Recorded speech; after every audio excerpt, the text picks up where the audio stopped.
to welcome everybody watching in on YouTube, Facebook, and everywhere around the world.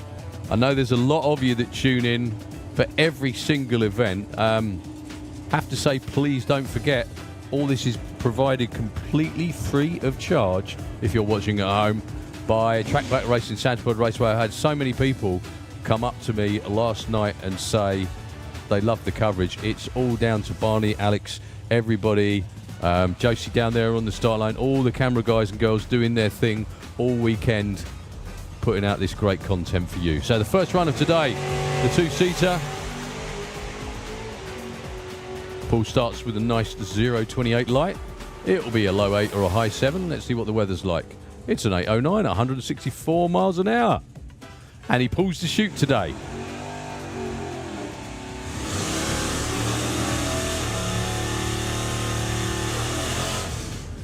So, round one, Nostalgia Superstock, 64 car ladder, first pair out.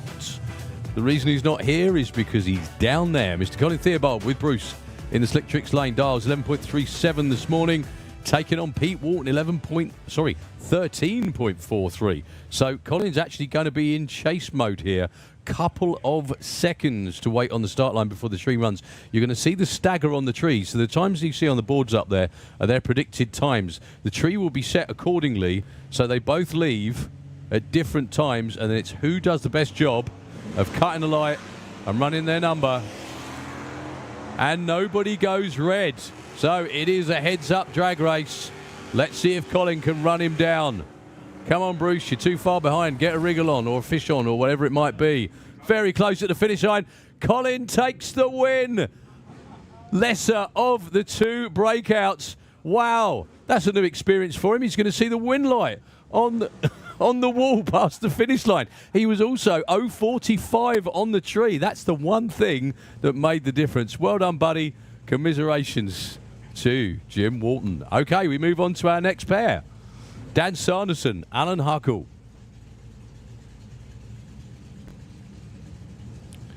So Dan Sanderson with the Mustang, 13.84. The tree will run first in that lane. That was nearly a full start for Alan Huckle.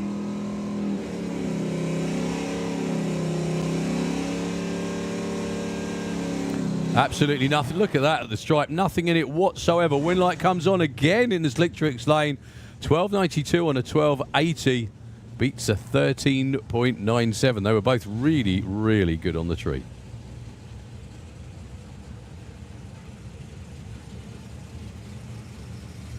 Okay, Glendus Thompson with the immaculate Charger. In the Kestrel lane, 13.90. Plays Gary Semper, 11.54.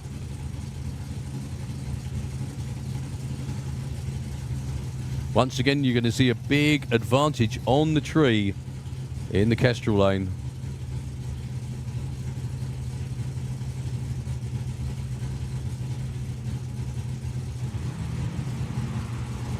Well, Gary Semper nearly jumped.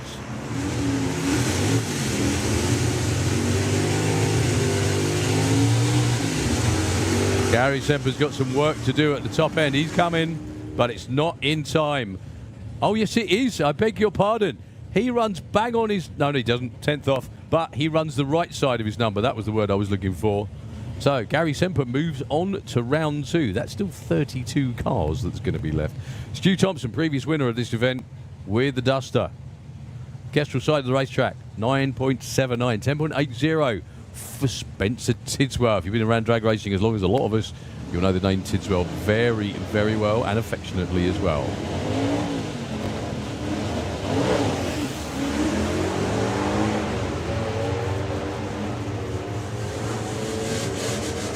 Well, Spencer's out in front. Can Kiwi run him down? Looks like Spencer's way out in front, but he goes way too quick. Like, hugely too quick. Over 3/10 of a second. Not much in it on the tree. The track crew are just checking. Spencer's car was smoking a little bit on the top end.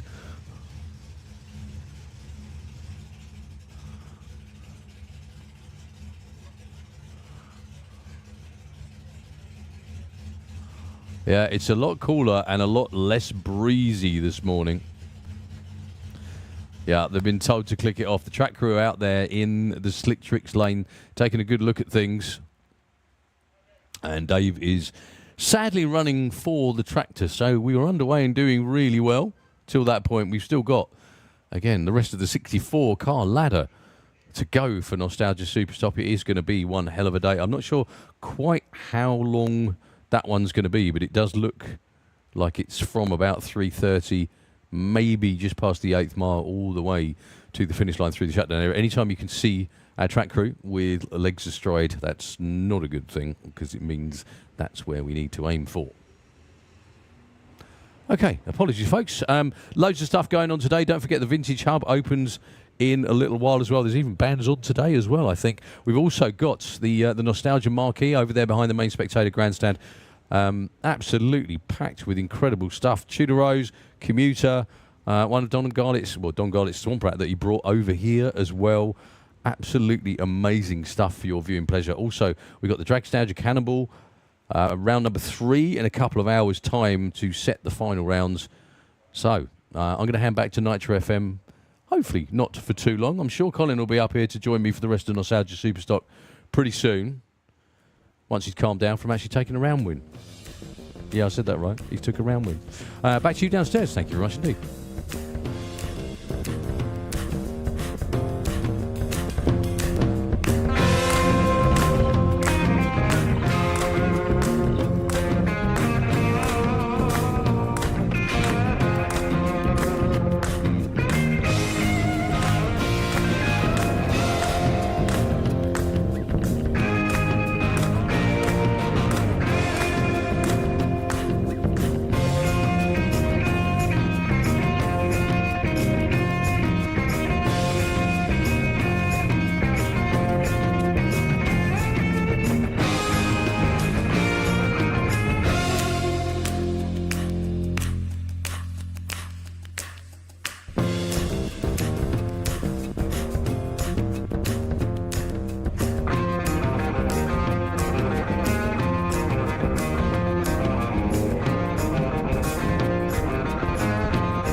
A thankfully very, very brief clean-up down there for Spencer's car. Hopefully Spencer's car, engine and everything are okay, though. Maybe that was just something minor. It's normally a quick clean-up when it is. So the next pair were moving forward at the time. John Wilson and Royden Mitchell.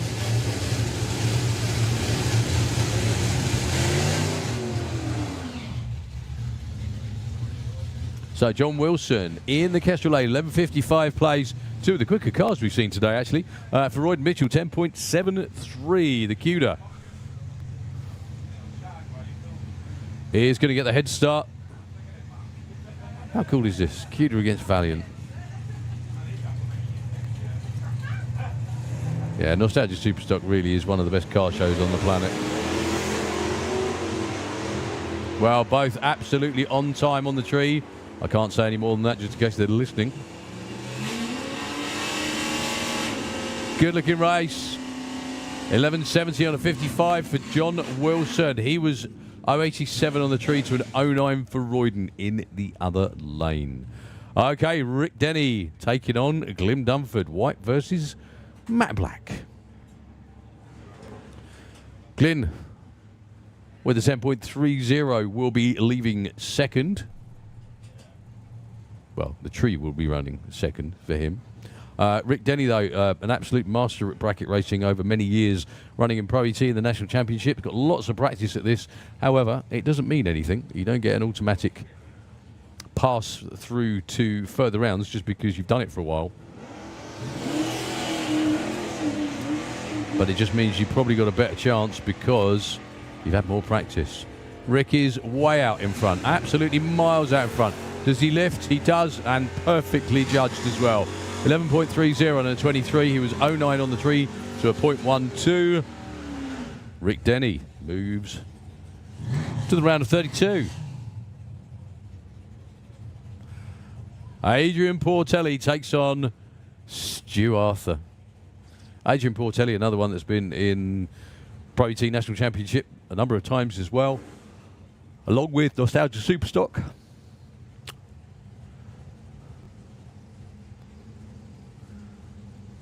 $12.25 for the Plymouth Roadrunner, named What'll It Do in the Kestrel Lane. 12.25 for Stu Arthur.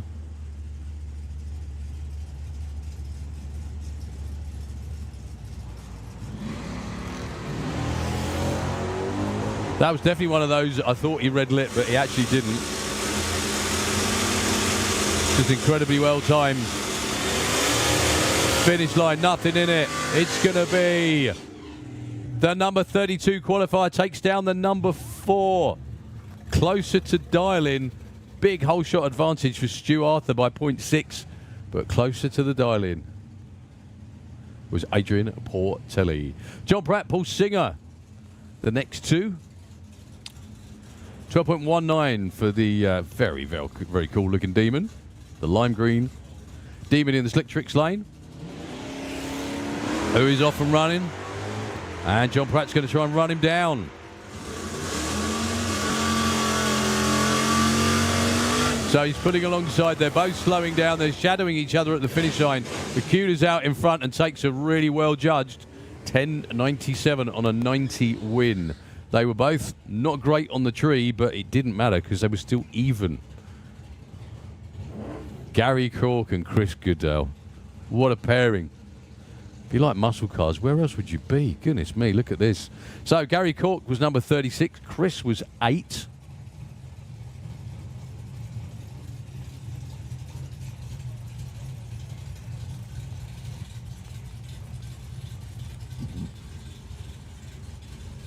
Gary Cork will be going, well, again, getting the green nearly 2 seconds before Chris Goodell.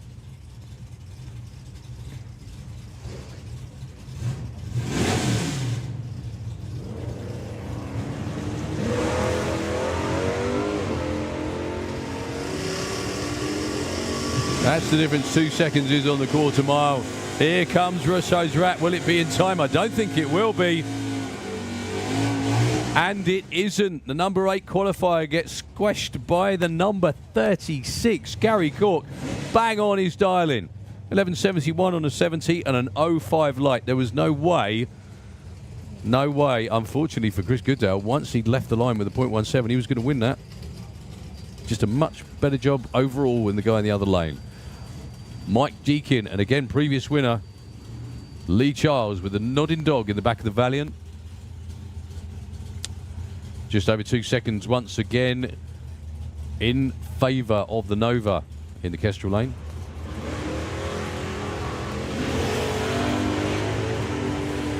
Lee Charles, red lights by 003. That's the first really big shock of round one. I was just going to say don't run 9.95 as well. Anyway, Mike Deakin from the number 55 spot. There's a lot of giant killing going on this morning. And that's at least 2 of them that were qualified in the 50-somethings. Moving on to round 2. So Jack Bishop and Dave Simcock.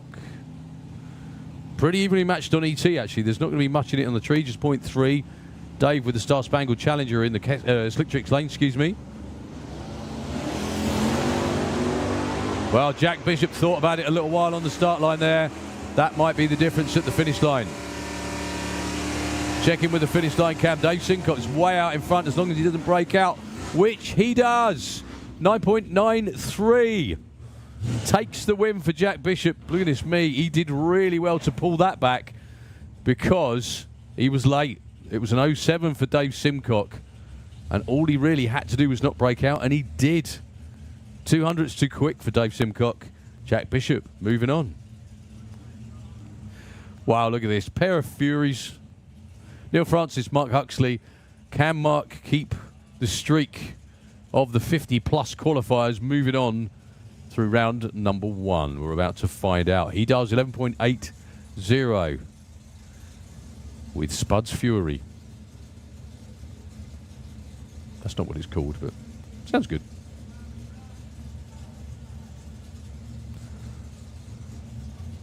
So Mark qualified number 52. It's his first weekend in this car. Did lots of passenger rides on the Friday of this event.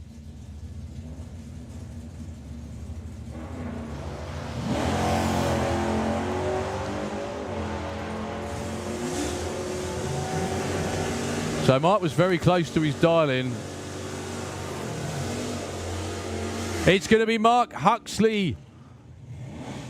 That was a whole shot win. 07 on the tree to a 0.2 was effectively what the difference was at the top end. Neither of them broke out, but Mark Huxley, further away from his dial-in. This is hard to explain. But anyway, he was better on the tree. That was the difference. There you go. Jake Cawthorne, Dave Bailey. That immaculate, I love that Nova. It's absolutely beautiful. Slick Tricks Lane, 12.16. Plays a 10.95 for Jake.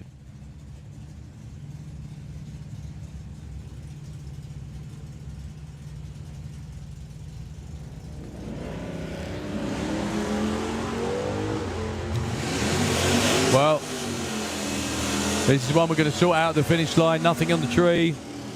Very, very, very close indeed. Win light comes on for Jake Cawthorne because he broke out by the least.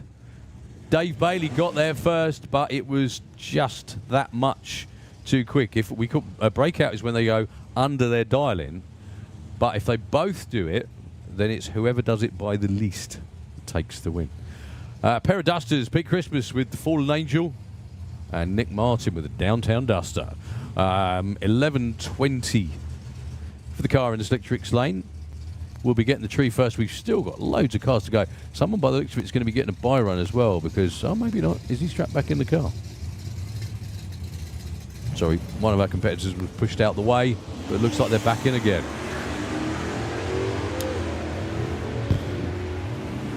This is going to be a tough one for Pete Christmas. But he pulls it off by not breaking out. It was a breakout for Nick Martin. He had a huge reaction time advantage, but just took a bit too much at the stripe. Pete Christmas into round 2. We are getting quite a lot of breakouts this morning. And again, possibly something to do with the cooler weather, and there's not nearly as much of a breeze as the last few days, which we're all going to really feel when the sun comes out later. Okay, Dave Bilodeau with the immaculate Duster.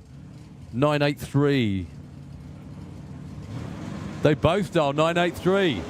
Heads up drag race. John Sleeth in the Slick Tricks lane.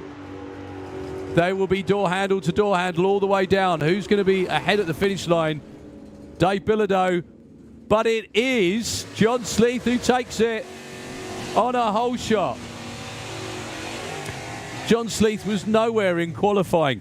Just kept missing the number. When it mattered in round 1, he knocks off Dave Bilodeau on a whole shot. He was 05 on the tree. Dave wasn't exactly asleep with an 08 win margin of 0.1, which is basically not a lot, few inches, at about 130 odd miles an hour. Dave Bilodeau actually was braking at the finish line.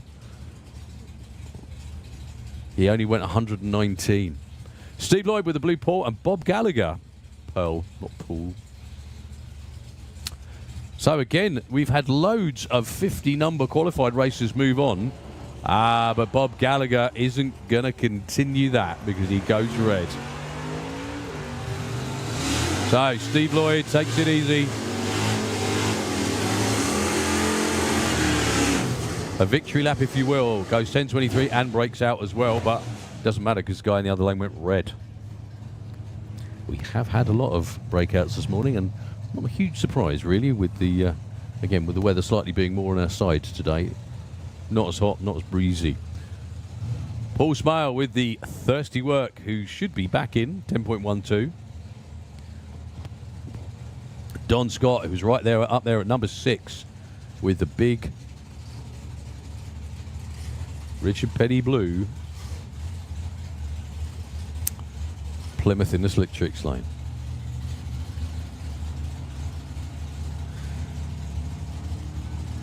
So Paul Smale's going to be getting the green first.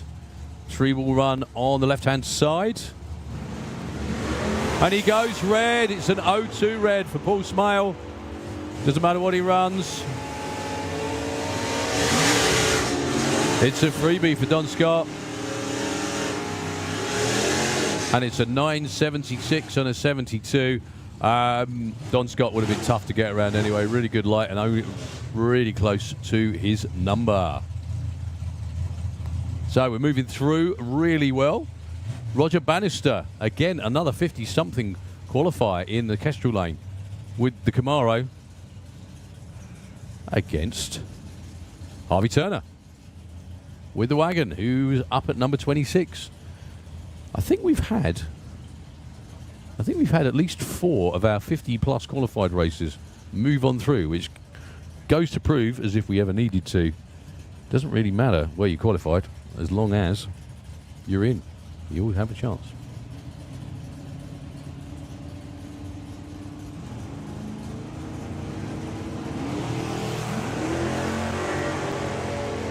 Well, Harvey Turner is off and running.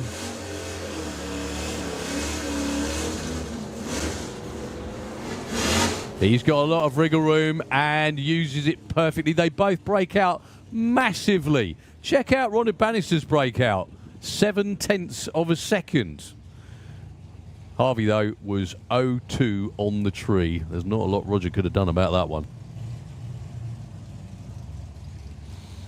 Okay, Jim Smith should have been against Stuart Floyd. No Stuart in round 1 in the other lane. So a tune-up run for Jim Smith. I'll tell you what, a freebie on a day like today when you've got the 64-car ladder, which is 6 rounds of racing if you go all the way through. It's absolutely magic. Well, 10.63 for Jim. A few tenths off, actually. Still gets the win like that, and we'll be back shortly for round 2. Connor Hall and Dave Tilsley. I'll say it right. With the dart. A second between the pair of these on the tree. Connor was the much higher qualified car. He was number 9. Interesting, he qualified with the 1085. He's only knocked 400ths off for this morning, i.e. for the different weather, the cloud cover, and the lack of breeze. Let's see if that's enough. Doesn't matter because he went red by 0.11. Dave Tilsley, though, was with an 0.12.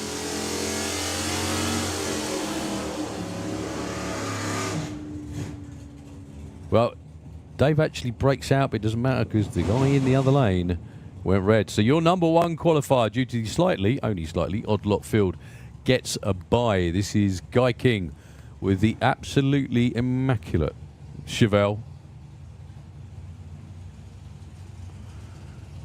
Bang on the dial yesterday. So this is interesting as well because he qualified with the 10.49. Only knocked off 0.02 of a second for the change in the weather conditions. Let's see if that's enough. Well, slowing to a 10.94, 118. Puzzling.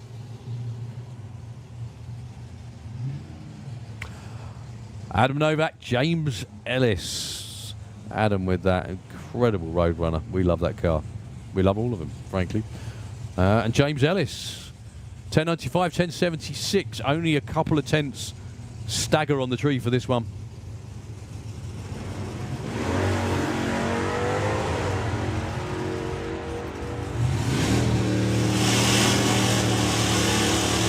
Some of which Adam's made up already. He's already out in front and perfectly judged by Adam Novak. That's actually a whole shot win because he was further off of his dial-in, but better on the tree. That's what good start line reactions can do for you. They give you the win because they give you an advantage. Phil Hobson with Old Scatterbolts. Possibly one of the best names for a car ever. Other than my favourite junior dragster name, which was Race on Sunday, School on Monday.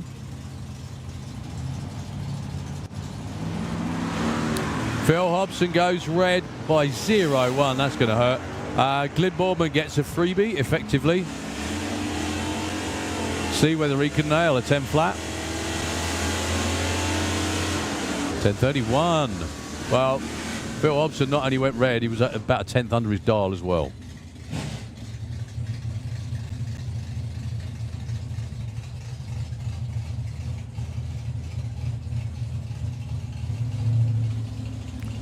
Okay, Paul Fleckney with a doggone dodge.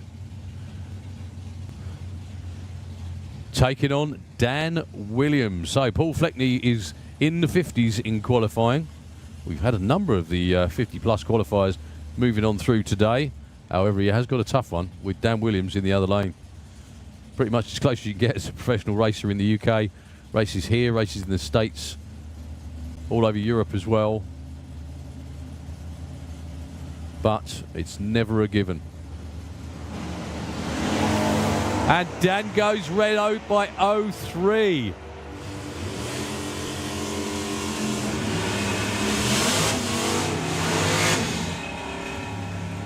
And runs 10:59 as well. So 10:56 on a 50. Paul Fleckney did a really good job there. 0.7 was not intimidated in the slightest. Well done, Paul.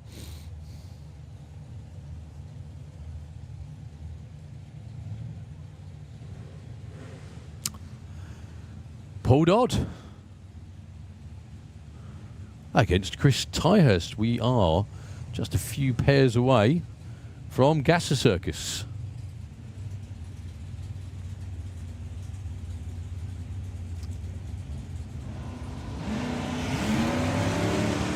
So Chris Tyhurst away first. Paul Dodd trying to run him down, about half a second difference. It's Chris Tyhurst takes the win.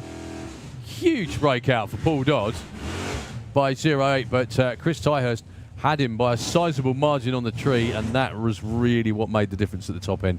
Kind of made him break out.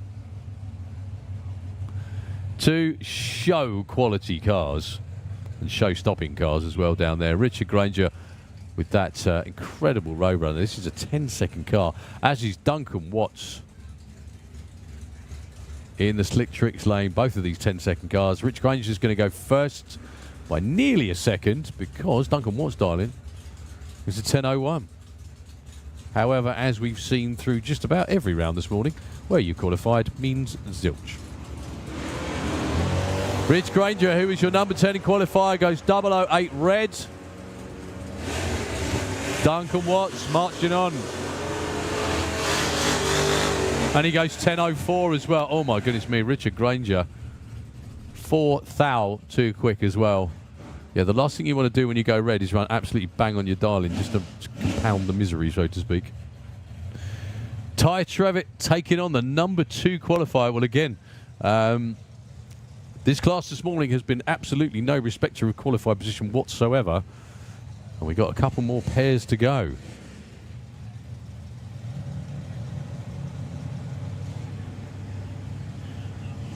Ty will be getting the tree first.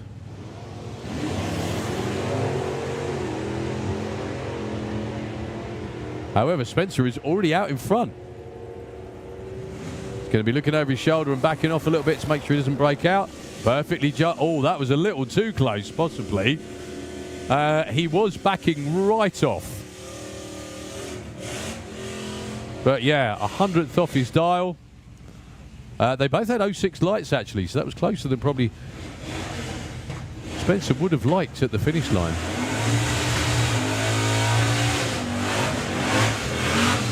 Anyway, bottom line is that run was going to be much better than 11:29. It's a really good job he had wriggle room. Otherwise, that might have been a different outcome. Rob Cawthorne and Rob Terrell with Rob's Revenge in the Slick Tricks lane. I think this is our last pair for Nostalgia Superstock. We may have one more buy run on the end of it before we go into Gasser Circus.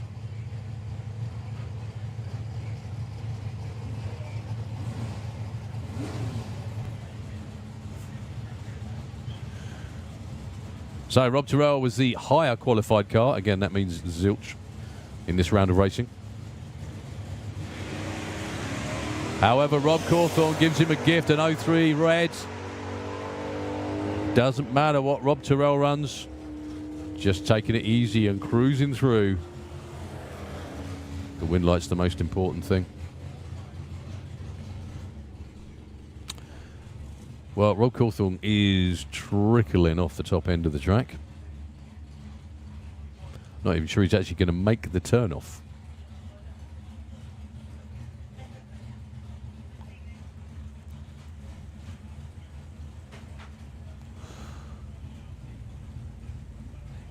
He's just made it to the finish line right there. There we go.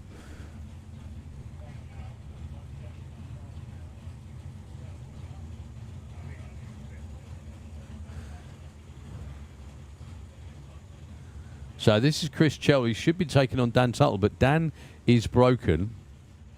Chris Chell, all he needs to do is break the beams, which he does. There we go.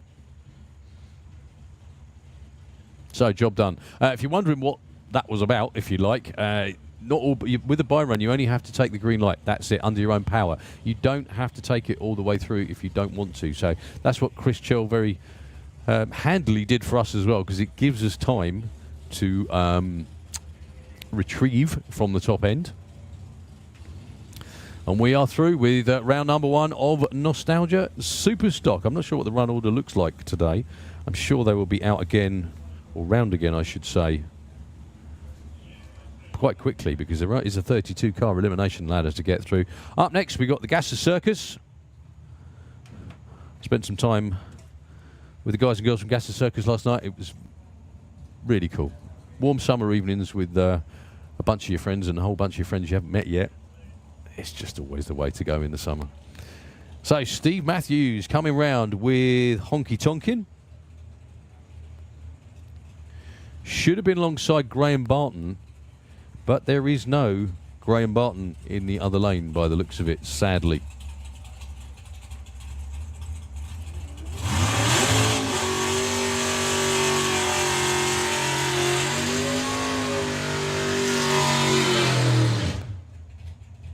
So Steve Matthews, who was number 11 qualifier with a 9.80 on his dial in this morning, dials 9.49, which frankly is a lot more like it.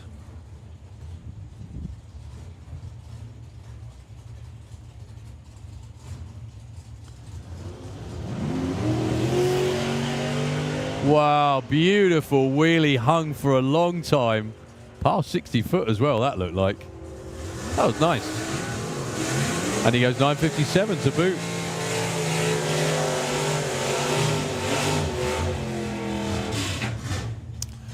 So Simon Prest, who ended up being number 3, he was number 1 for a little while, ended up number 3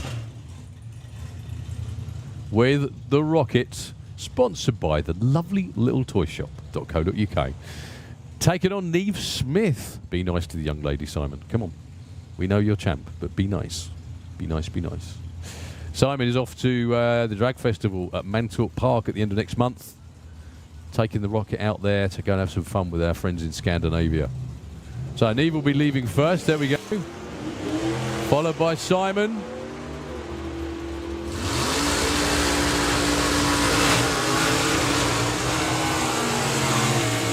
Simon's already got there. It's a case of not breaking out, which he doesn't. Perfectly judged. Simon, how much coffee have you had this morning? 007 light. Oh, so close to red lighting, but it doesn't matter. Well done, sir. And Neve, give him a jab in the ribs. Ray Turner and number 1 qualifier, Mr. Sean Milsom. First time ever, I think, in any class we've had father and daughter 1 and 2 in any class of racing. Sean was number 1. Steph said to me last night, he just couldn't let me have it, could he?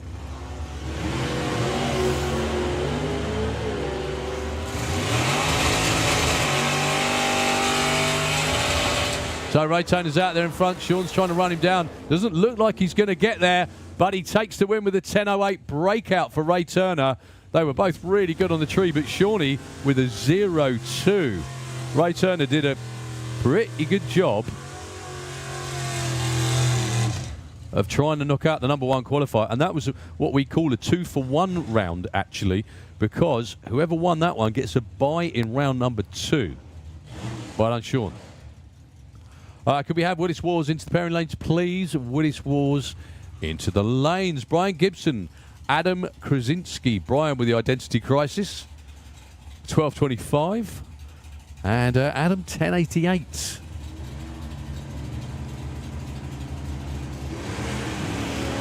Well, Adam left way before the tree ran. It will be Brian Gibson.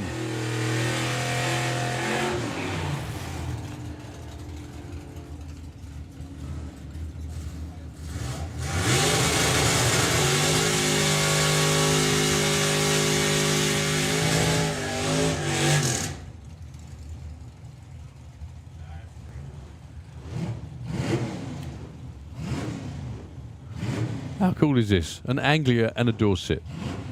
It's funny because you think they look fairly similar till you see them side by side and you can see the clear differences.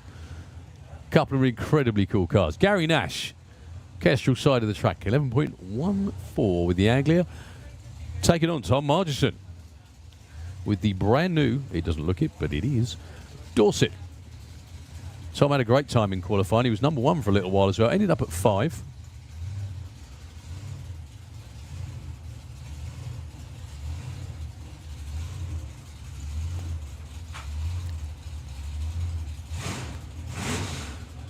Well, Gary actually rolls into deep stage. Not that it matters, but a big hesitation on the line. Tom Margison was supposed to be behind at this point, and he's long gone. As long as he doesn't go quicker than 10.68, and he doesn't, backs off very nicely as well. Well, someone's definitely got a set of slicks they don't want anymore. And if they don't want them, they won't be good, much good after that. That's the Gas Junkie, looking like on a bye run, actually. Oh, maybe not, sorry. Someone's just taking it a bit easier in the other lane.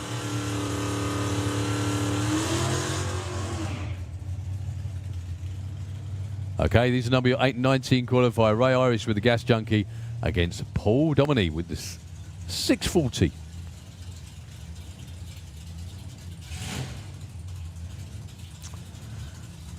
Not much in it on the tree, only 0.2. The winner of this one will go up against your defending champion and Mr. 007 himself, Simon Prest, in round 2.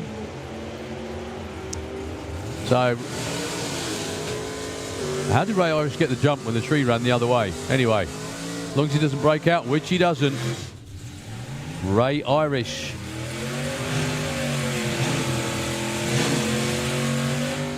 Round number 2 matchup against Simon Prest with the Rocket. So the short fuse down there, Nick Hewitson in the Kestrel lane. He was number 4 against Nick Brook Langham.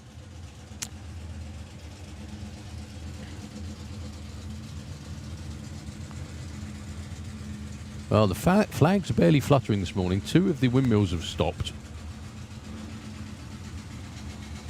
which I'm guessing means it's just a bit more comfortable out there today. Nick Brook Langham has gone into deep stage. Not that that's particularly an issue.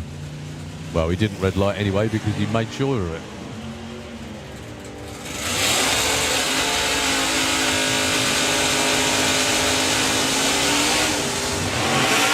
9.99, perfectly judged for Nick Hewitson.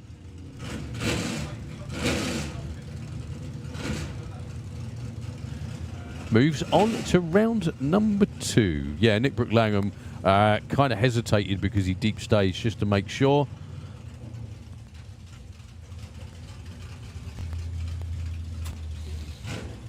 Okay, Sam Glenn with the straight shooter.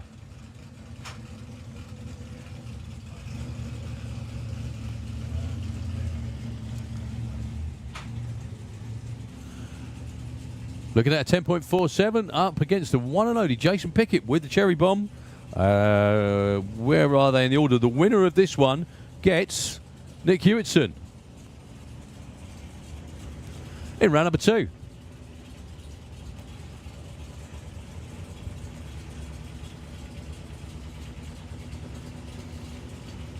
So the little Austin's going to go first. Well, going to get the green light first. Too quick, red light. Jason Pickett.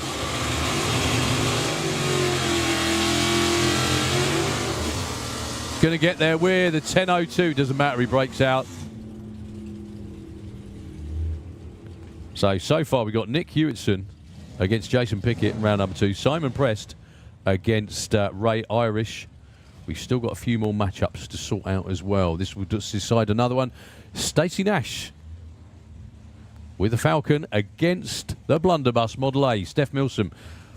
Said this before. This is we've seen Steph's dad, Sean Milsom, move on.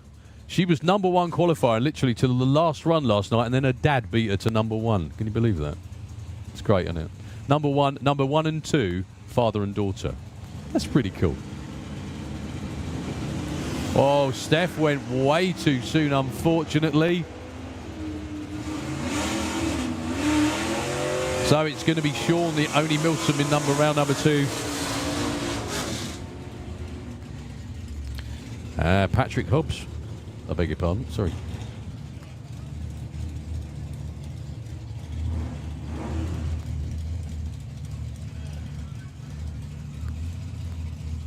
So Nova taking on Willis this time. Emily Taylor with a very, very tidy Nova in the slick tricks lane. 10.90 takes on Billy Burnout Jones in the Grumpy Grizz.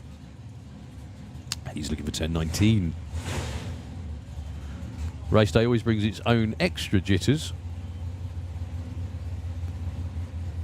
We've had lots of red lights this morning. We've had lots of breakouts.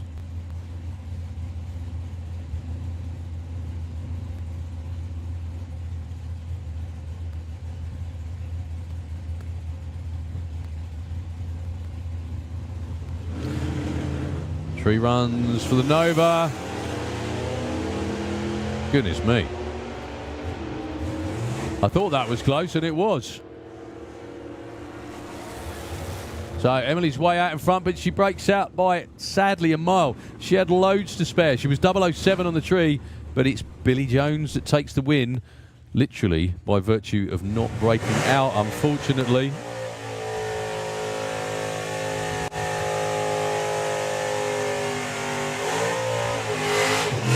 One more bye run, and it's John Gibson before we get into Outlaw Anglia round number 1.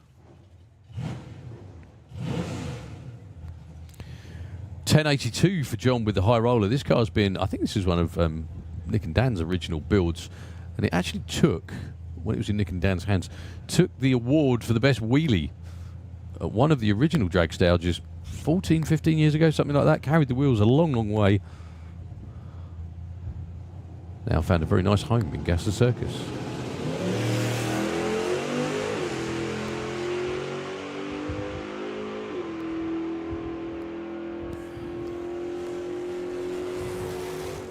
So that sets up our round 2 matchups. John Gibson with a breakout. Again, doesn't matter at all, with a simple reason.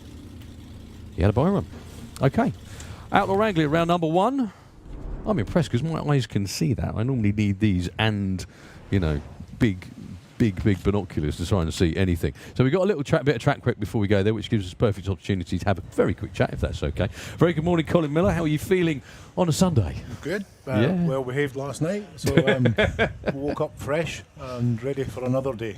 Well, today is, race day. I was talking about, I do and I don't want to bring this up, but you've done it and you've raced so much now. The whole thing about race day, it just brings a whole new pressure, doesn't it? It does. A good pressure. I'm always nervous on, especially for round one qualifier, because eliminations, because I have a tendency to put a cherry on the tree sometimes. I don't know why, but I shouldn't, but I do. Is it something that, I guess it's something that you never kind of get over, if you know what I mean, as in, it's, if you're not nervous, there's something wrong. Yeah. And it's not nervous about driving the car, is it? It's just you want to do well. Yeah, you want to do well in front of everybody, especially if it's a big crowd. Dragstalgia obviously has a big following, a lot of people here at the track, but also a lot of people looking on the live feed. Yeah. So yeah, you want to perform, you want to put a show on, and you want to get to the final. You want to win the event. It's as simple as that. So with just going back to you just for a second, and again, I'm sorry to bring this up. So back at TIEP, we were discussing this the other day. You're in the 760 class over there, Pro Street. There's lots of them. And they're absolutely cutthroat, aren't they? Yeah, they are. I mean, there was one guy, he had trouble with his car, and he didn't run to Saturday afternoon, and he goes and puts a 76084 off the trailer. And, to compete with that is, I mean, obviously my car is not a dial-in beast, so there's quite a bit of changes. But we're starting to get there, but we're still, you do a good number. Say you do a 761. You're still in 10th or 11th position on the ladder, and it's a tough old field, but fun and lovely people. It's basically like the world's, it's like quicker supergas version or supergas, something like that, isn't it? Yeah. And the good thing for me is I'm really good on a pro tree, and I'm terrible on a sportsman tree. Okay. So it suits me quite well. Is that the whole? See that. Now you brought that up as well. A lot of people, I did wonder, because a lot of the bike classes, and there's plenty of guys that run the 90 classes in this country, they don't run with throttle stops or anything, but they want to run a heads-up class, not a sportsman tree class. Because it's, just to explain for everybody that doesn't know, the tree runs differently, doesn't it? Yeah, I struggle. I mean, I've even got to the point where I had tape on my visor, so I only actually seen the last orange. That's one of the ways I managed to get better on the sportsman tree. But I either red light or I'm 0.2. So. Okay. It's it's a bit maddening, isn't it? Really, drag racing's very much like well, I was going to say expensive golf. My goodness me, round one winner. The first time he's ever seen that light on the wall, isn't it? That is the first. Sorry, we've just been joined by. Come on in. So round one feelings. Come on. From the horse's mouth. All right, okay. He's still calming down. I was actually running around this morning because unfortunately David Hoskins has engine damage. So we had, obviously I looked quickly and 4 alternates. And the first one was Barry Danby. Okay. Couldn't be seen. Disappeared off the face of the earth. When? And he's actually sitting up on the top of the banking there. And then I looked around for Albert Carter, who was second alternate. He's gone. And then I tried to find Butch, and he's gone. So in the end, fourth alternate, Andy Cunningham is up against Ben Kennedy.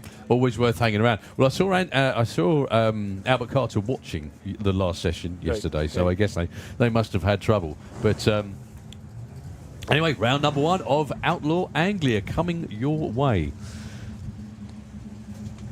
So Outlaw Anglia is, unlike everything you've seen so far today, is what we call a heads-up class, which means the tree runs at the same time for both cars in both lanes, and whoever gets to the finish line first wins. It's basically a pure sprint, if you will, with how many years old English cars? How old are they exactly now? They're not about 90 years up, more than that, actually. Huh? Yeah, they're open, I think, 46. Okay. First, so roughly 80 years old or thereabouts. So this is Ben Kennedy, who was your number 3 qualifier, against number 20, Andy Cunningham, who's in because everybody else went home, sort of. Yeah, okay. Lucky man. Yeah, well, you never know. You've got to be in it to win it, haven't you? It doesn't always go to plan. And Ben, even though the cars run really well, sometimes he's had issues a couple of times. The electronics in the car are quite advanced, and it's there for protection, so it does shut the car down. Is that what's happening? Is it? Yeah. He's got a fly-by-wire throttle, and it was because it was so hot yesterday, it caused issues. Oh wow! So Andy Cunningham, there you go. Rolled the beams, and it just shows you, fourth alternate. I didn't think he would get anywhere, and he's in the second round.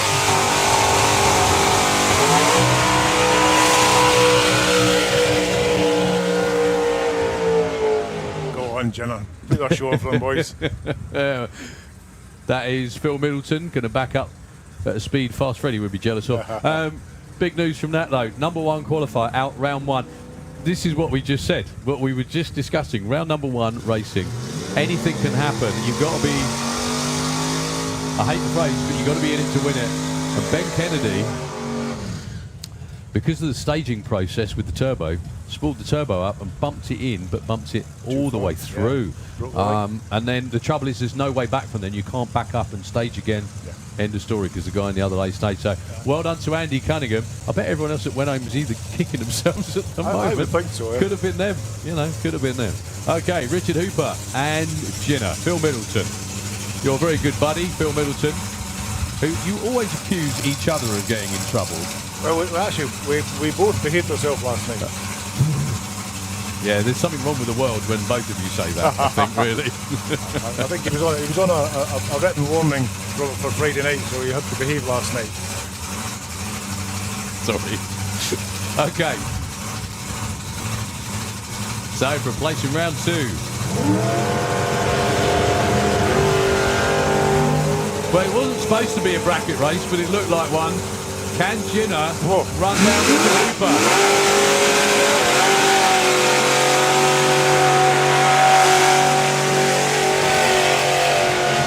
Well, he did everything he could to lose that, but 8.40 at 159. That's the quickest he's run for a long, long time. That's really... Well, the other thing as well, we've got cloud cover, and the flags are hardly moving. The windmills are stopped. I noticed this morning a lot of people breaking out.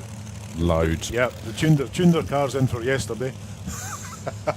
However, the guy in the other lane did it worse, so what can you do? There you go. Barry Woodford and Wayne Power, who is your number 2 qualifier.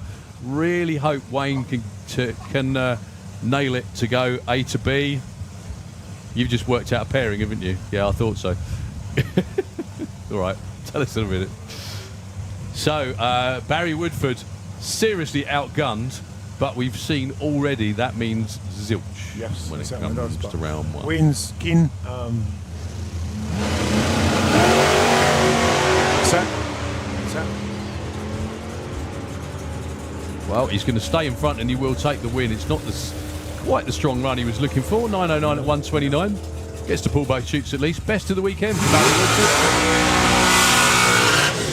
Best of the weekend for Barry Woodford with a 10.61. Yeah, Wayne launches really well. 107 to 60 foot is pretty damn good, isn't it? Good. I mean, that car, I think it's done 101, for an angler. God.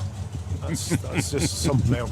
It's like being hit up the back by a bus, isn't it? Yeah. Something like that. Yeah. About that kind of thing. Gary Hill and Martin Payne. The next 2 coming round.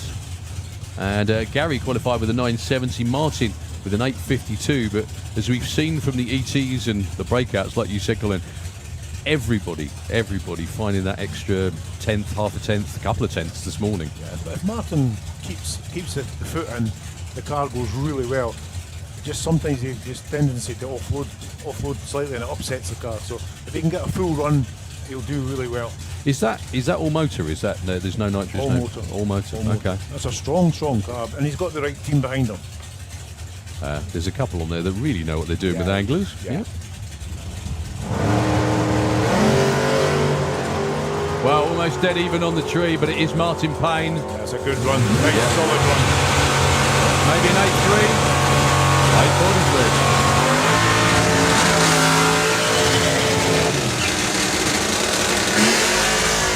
8.43. Well, stop me if you heard this before. Quickest run in both lanes in that round of racing.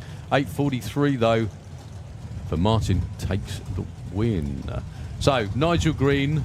I like the fact he always paints his cars green, so it's easy to know who he is. If you manage to have a close look at Nigel's car, it's absolutely beautiful. What workmanship's been on. Is it a street car as well? Yeah, street car. Yeah. And silly things like you just unclip all the wings. Just it's all so well put together. And to be honest, so is Lee's. If you get a chance to look at Lee's car, it's meticulous, lovely car. One thing I wanted to ask about Lee's car specifically. So the vast majority of cars in this car are regular anglers. Yep. Where do you find the body, or how do you build that body? Or do you just find one and then spend years modifying it? It's one of mine, and he's chopped up. Oh, is it? Okay. Yeah, and obviously he completely made the back himself. Good hands on him. You know, he knows what he's doing. That takes so much doing. Is that? Yeah. I mean, the Taylors put out, you know, the family put out nice cars.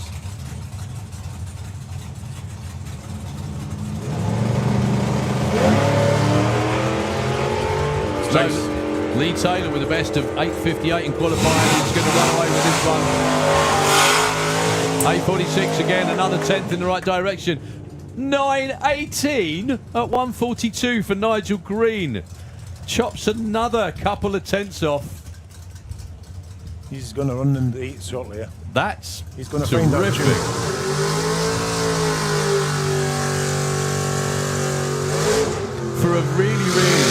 For a really stock-looking, completely street-legal Anglia, that's terrific. I mean, he said to me when he phoned, do you mind if I come in the class? I said, absolutely. He said, this is what you're running. He said, probably high 11s, 12s.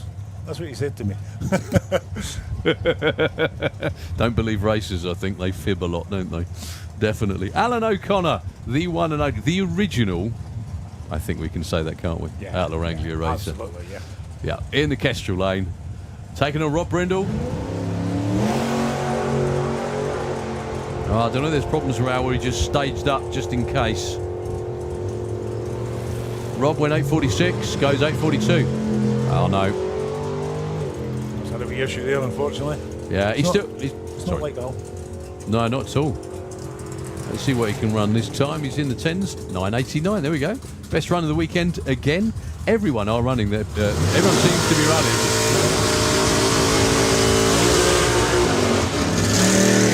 Best ETs of the weekend.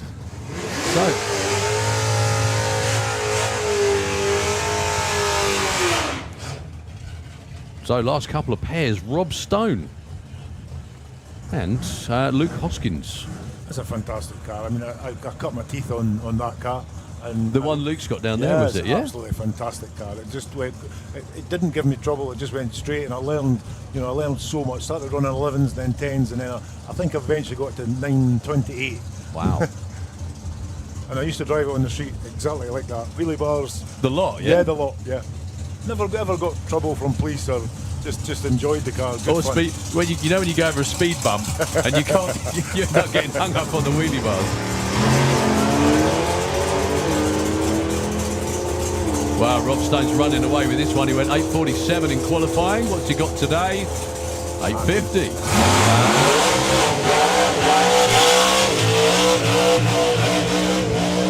Really nice looking 9:48 though at 1:39 for Luke Hoskins. That's his quickest of the weekend too. There are only a couple that haven't run their quickest runs of the weekend in round number one. I'm gutted for David. Engine damage, just got the car out first weekend, so hopefully it's nothing too major. Well, there's lots of these cars that only really show for this weekend as well. They come and join in, don't they? Yeah, unfortunately, I wish it was the other way in MSA events, but it's not. So we'll see a change next year. Yeah. Okay. Well, number one qualifier, Jed Guy, and Dave is having a good look under the car.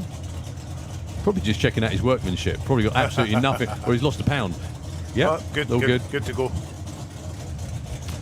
Taking on Ben Montgomery. Ben was actually number 16 with a 10.85. Once again, you'd think with a 700 plus inch engine in the other lane and a 6-second race car, he'd be outgunned, but don't take anything for granted. Ben absolutely loves being in the class. He's Good. The whole family just loves the atmosphere. Nitrous on, so hopefully That's it. It definitely hit that time. Oh. But it's killed the car, tyre shake, Oh. and Ben Montgomery will take down the number one qualifier with a 10.87, his quickest run of the weekend. Fantastic. Into round number you wouldn't say that if you were number one. No. But sorry. That's certainly upset the apple cart today, isn't it? Goodness me. Well, both Ben and Jed, I mean, you wouldn't think that was going to happen. No, he didn't. He certainly didn't. 106 to 60 foot. It was definitely off and doing what it was supposed to. But the tyre shake. So, what's tyre shake like in a short, stubby little car like this? If you want to go fast, there is no way you can get by tyre shake in an outland ground because they're so short. The tyres always want to trip over themselves. So there's no way. If you want to go fast, the only way is to drive through it. You can't do anything else. If you come off it, you're obviously going slow. Yep. So you have to drive through it. And I mean, even John knows what he's doing with a car. And because I was asking him quite a lot of questions, and he was the same. Always going to have tyre shake and just keep the foot down. Just keep your boot in as much as you can. Keep your teeth closed. Right, well, your matchups for round number 2 is Ben Montgomery has got Lee Taylor. The two Robs meet each other. That's Brindle and Stone. Yeah. Wayne Power has got Ginner. That's going to be an entertaining one. That'd be And good. Andy Cunningham and Martin Payne. Good. So maybe it's I don't know. It's a day for the underdogs. It's is for the what underdogs, it is. yeah. Absolutely. And a it's day. good, to be honest. It's good. It also allows people to look in and think, I can come into this Yes. class and I can Yeah. do okay. Well, it's because it's one of the big reasons, like we said many times, is because they're just so unpredictable that. Certainly has been this morning. Well, Colin, really, really appreciate your time, mate. Thank you so much for coming up. So your next, just quickly, your next gig in Scandinavia, Drag Festival Mantorp next month, yeah? Racing the car is the end of the month at Mantorp. But this weekend, coming Friday, Saturday, is the Power Big Meet. One of the biggest American car shows in the world. Amazing, yeah. So, and then we move on to Sunday morning. We drive up to Mantorp to follow Street Week. So we're there from the Sunday through to the following Saturday, just following it. Just going around the brilliant. country. Yeah, Yeah, so brilliant. Yeah. And then- it's the thing is, because Sweden's such an empty country, it's a shame we can't do it so much here. But especially with Sweden, it's such an empty country. They have loads and loads and loads of airfields, old airfields. That like local clubs make it. Well, you've just been to one, obviously. They make into like quarter mile, eighth mile drag strips, and it's really good. Yeah, I certainly had a small taste of it last weekend at Talhead. Absolutely fantastic little place. And I was a bit cautious Friday. Obviously, there's no barriers. So there's Yeah. just grass. So yeah, and the prepped area is really only the width of the car. Ooh. So yeah, it was fun. But they still. I mean, you still ran in the sevens. You still, yeah. When honestly, come Saturday afternoon, the track had turned, and I managed to do a full pass. And And it has to be said, they do a terrific job because it's only a once a year event, isn't it? but the passion. They had everything there: fire crews, ambulances. Yeah, they just came from In the middle of the woods. Middle Yeah. of the woods, they just appeared. Well, it's the same. So you went to Dalhalla, which if anyone's listening in at home, Google Dalhalla, Dalhalla, Yep. and it is just one of the most incredible venues on the planet, which you had the pleasure of going to. One of my bucket list places, definitely. And where everyone and they have massive acts there, and it's just the middle of nothing, isn't it? Well, I mean, I've only been there now a small period of time, but on reflection, my only regret should have been there 20 years ago. Yeah. No, but obviously, 20 years ago, too many children, not enough money, not enough time. Well, good stuff. it's definitely well. At least you've, like you said, you've done it. You've done so much as well. I mean, you've raced in California, you've raced in Vegas, you've raced all over Europe, pretty much, apart from up that part of the world. So And one thing that came to fruition is I can spend it faster than I can earn it.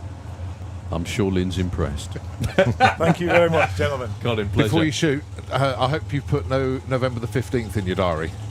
Because the date has been announced for the Hall of Fame Gala dinner. yeah. So Okay. I know you get pretty booked up throughout the year. So November the 15th. He's got way too much to do.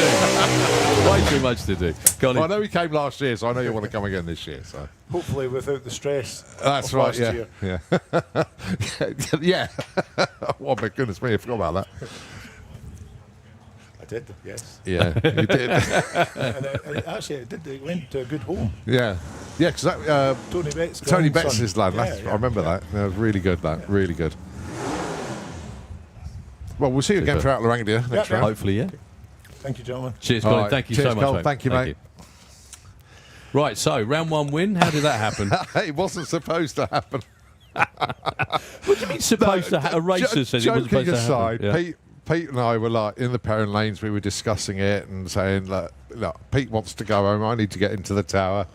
And So you both want to lose. is we were that like psyching each race other of out. losers. And then his crewmates go, he's going to go red, don't you? I said, look, let's just have a race. And I was watching the tree drop, and Pete didn't go red. I thought, oh, okay, so it's a race. by some margin. Because I was thinking, if he goes red, I've got to cross the centre line. But anyway, joking aside, obviously I pulled a green as well. I didn't go red. Very good green, sir. But I couldn't catch him. I just could not catch him. And got to the stripe, and I saw the front of his car just dip a little bit, put me slightly ahead of it. I don't know. But I lifted as well. And then sort of like, and then the wind light came on in my lane. I went, yes! Oh. So it was like a bit of everything. You've got to do it together. We sort of got out of the cars in the pits and everything. We had a good old laugh about it. Pete, thanks for a great race. We thoroughly enjoyed it. He broke up by 2/10. I broke up by a 10th, but do you know what? We just had a race. And we had a good laugh. The good thing is, you probably saw most of it. So many people went too quick this morning. I mean, it was bound to happen, wasn't it? Oh, of course it was. So many people went too quick this morning. But that's that run, 11:28, is a PB on the new setup. Good. So, because obviously, as you know, it's a different transmission now, different shifter, and I've calmed the car down a little bit because I'm not like stressing to run 10s anymore. I want the car to be an 11.3 car, and it went 11.28 today. So I'm very, very happy, and it's just working so well. The chuckle is I now worked out who I've got in round 2. Mm-hmm. John Sleeth. Oh, joy. Picked a good fight there. John, I'll tell you what, there's some serious giant killing going on in that round. He took out Dave Billard. He did, yes. Yeah. Oh, well, I was... I didn't write them down, but I think you have them. Oh, no, I've got it. You've got them anyway. Totally okay. So, yeah, there was... I think you might have... I don't know if you caught me saying, but there was an awful lot of 50 spot qualified cars that went through. Really? Yeah, wow. Mark Huxley did. There was a couple of others as well. So there's a lot of the lower qualified cars that moved on through. So it was really good. I thoroughly enjoyed it. It was good fun. And I will be taking part in round 2. Hence I'm still in race gear.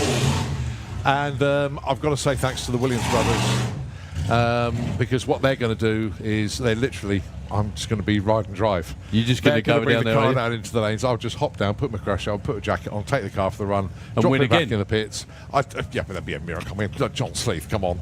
No, whatever happens, I'm looking forward to it. I was chasing last time. This time, John will be chasing me. Yeah, so you bet. It's going to be great, man. It's great. I'm really happy. Really happy. Hey, it's what you got a street car for. Willis Wars round. Okay, that's not John Dalrymple. That's Lewis Trey in the car. Okay. Going alongside Phil Malls. So Lewis could be on for a PB here. Oh, get in there, lad. 10.19, 131 miles an hour. Yes, that's a PB for Lewis, I am sure. Yes, it is, yeah. How are you, John? Are you all right this morning? He's not looking... you're a little bit... So are these, just quickly, are these eliminations or actual races? Well, they do their own thing. They do, don't they? I don't think it is. Yeah. I don't think even they're though it's got knocking each elimination other out. round one, they just do their own thing. They're still dialing in, aren't they, effectively? So, Dave Wheatley and Pete Rivers with Willie the Kid.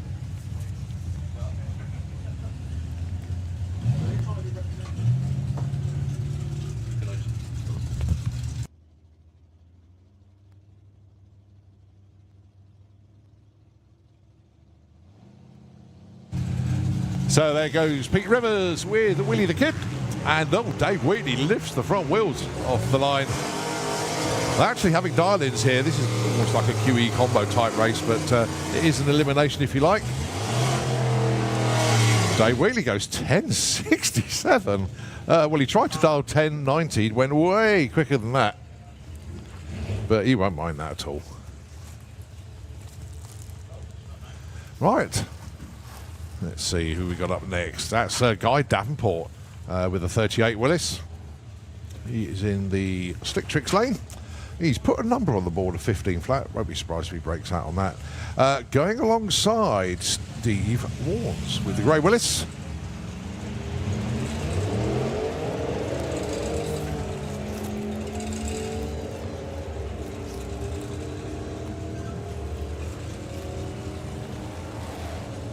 Guy, well, he goes 14.70, 11.96 there for Steve. So, Dragstalgia Sunday. What a weekend it has been. Fabulous night last night, everywhere on site. tried to get around as much of the site as I could last night. I didn't even get to fuelers bar. I was ended up staying in the pits all night last night, even though I had every intention to get over to the other side of the track. But so many people milling around last night. It was highly enjoyable. Right, Dan Bates, Damien Bacon. 41 Willis pickup, looking for an 11. And the coupe looking for 990.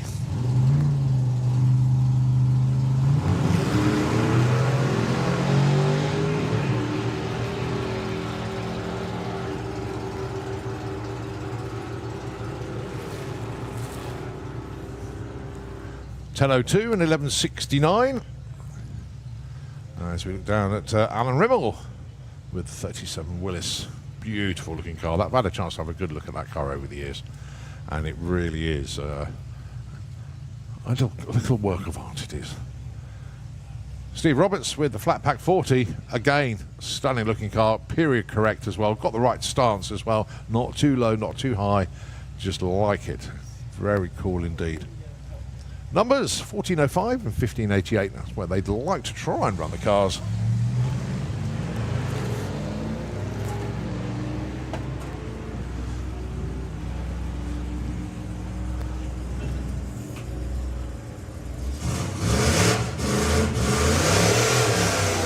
Alan Rimmel goes 1393 and 1590 for Steve Roberts. Fairly close to their target numbers there. Dave Hinson with the Old Dog Garage 1941 Willis pickup. And the coupe going to Andy Crockett, 14 flat for him.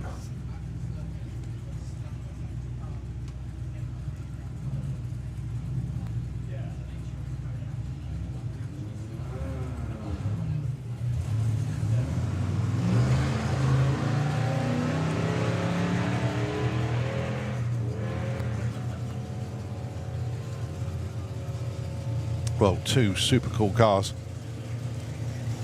Andy Crockett goes through with a 1449, a 1776. Dave Hinson, only 400s off of what is Dialogue's very good run. Okay, we shift our attention to the Wild Bunch. And this is where we hope the live stream cuts out for a few moments with the with the Crowford. Oh my dear, sometimes you just can't forget things when you wish you could. Philippa Turton obviously doing the job in the car. It's the crew that we worry about.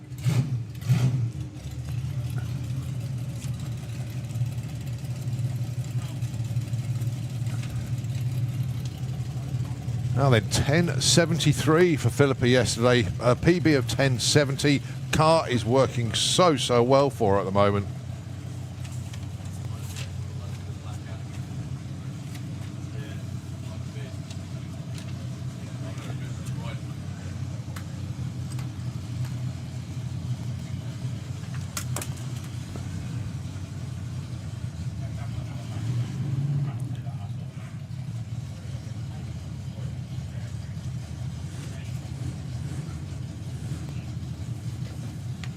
On the other side of the track, that is Ian Armitage with the old guys rail.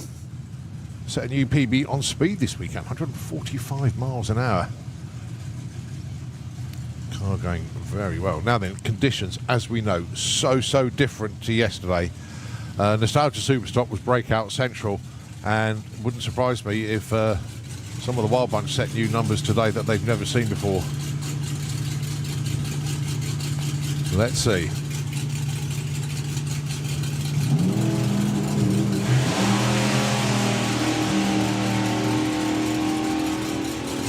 Oh, Philippa Turton on a good looking run here. Wow, what's this going to be? It's a 1061! Yes! Oh, it's a PB by a 1/10 of a second for Philippa Turton. Get in there, girl. Well done. Well, we knew they're going to go quick today. Did this go that quick? But there's still more to come. I've got a feeling of that. 127 miles an hour as well. The downside was there was stuff bouncing all over the place that I didn't that was want on to the see start line, bouncing though. all over the place. Yeah, that was it. Oh, well done, Philippa. 961, 145. Yeah, that's another PB on the speed. Just added a little bit there. Okay, good look at the cockpit of Dan Wilson's antique toy you can see on the live stream. Thank you very much, Barney. Oh, it's like we're actually riding in there with him. Absolutely. I was going to just put it in. It's like a just put it on his parrot on the shoulder, isn't That's it? the one, yeah. Stick it on his shoulder all the way down. Against Pete Brown. Now, Rothschild 10.20 with the weather as it is. It's not cool out there. It's still a bit muggy. But every chance going to be quicker than that as well. Okay, Dan Wilson went before the tree even activated. I'm not entirely sure, even staged actually. Yeah. So he won't get a time. Well, Rothschild now on methanol as well, so that's a big difference there. 10.18 at 129. Nicely done. That'll work. Well done to the Bitchcraft team. 127 miles an hour, faster than Philip has ever been. 10.61 with a 9, quickest she's ever been. And I still think there could be a little bit more to come. So somebody switched the fans off at the top. It's all just stopped. Literally, I think they have. The wind has just stopped completely. Well, I think the turbines are totally confused because they're having a face-off, aren't they? Oh. One's going one way, one's going the other. One's forgotten how to rotate.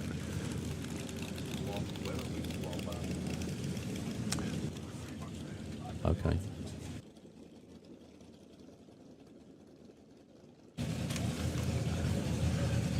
All right, Loz Butcher and Ian Wild. Your next pair? Yeah, Ian having trouble keeping the car running. That is one unique combination in that Alton, isn't it?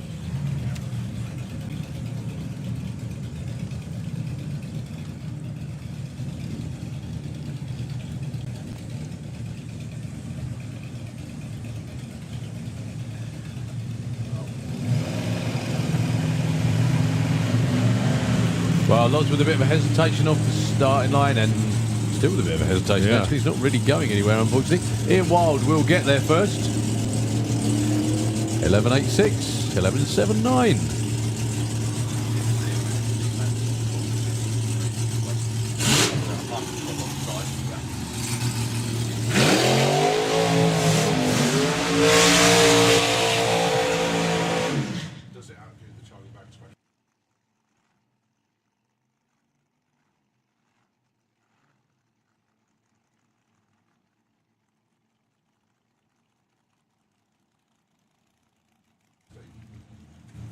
No. Sorry.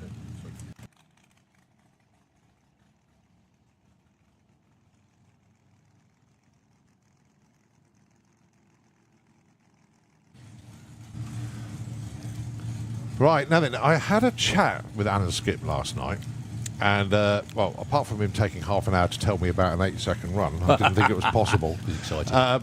He said, I think there's more in it. So, obviously a very, very strong burnout. Be interested to see how he gets on here. Going alongside Rob Brown with Rebel. His style is 8.41. This is actually going to be a pretty damn good race between two Nostalgia Slingshot dragsters. Well, Skip went 8.27 for his PB yesterday. Rob Brown's PB in Rebel is 8.38. So, well, I think Rob went 8.41 yesterday, actually. So, good pairing. Two quick cars.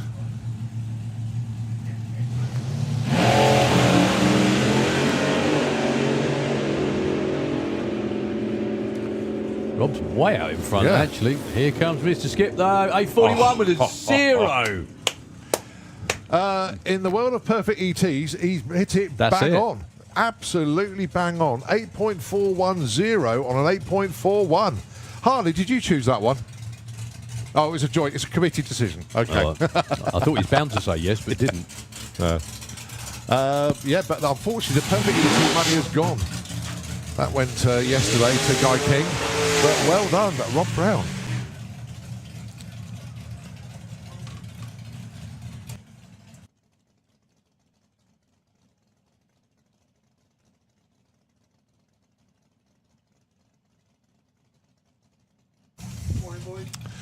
Right, James Ald and Mark Horton. Thanks to Terry for keeping me up to date with what's going on with the car. Right, James Ald, a little bit stuck at 60 foot at the moment. So, not quite sure. Can he not get reverse? Oh no, he's just waiting for his crewman to come out. There we go.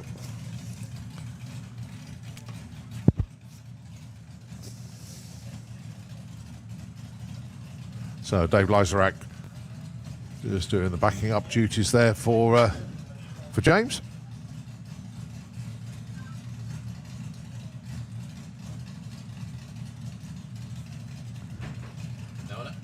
Now I know this is a car from 1972. I don't know which car it was though. Ooh. Yeah, I know. It's all right. No, I had a very good look through Claire's notes, which are extensive as always. Thank you, Claire. And it said it's a 1972 dragster, but not necessarily. Oh, Colin, you've got to go. No, I don't. Because the Williams boys will bring the car down for me. Yeah, just so the Williams boys knows, I've got John Sleeth, and John's got lane choice, so I don't mind where I go. Well, James Ald gets there first, 12.77 on a 58.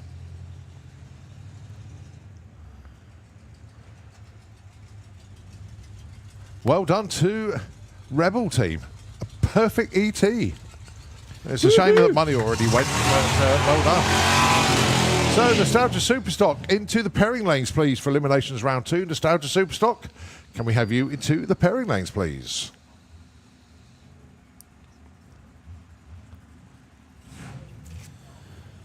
So, Paul Tarry there with Trigger's Broom.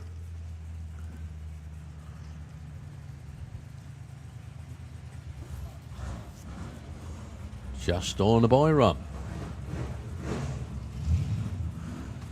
10.62 is his predicted time. Just checking as well. Will we borrow the schedule, please, old chap? Just to let everybody know when the stuff's happening. So Paul Tarry dials 10.62.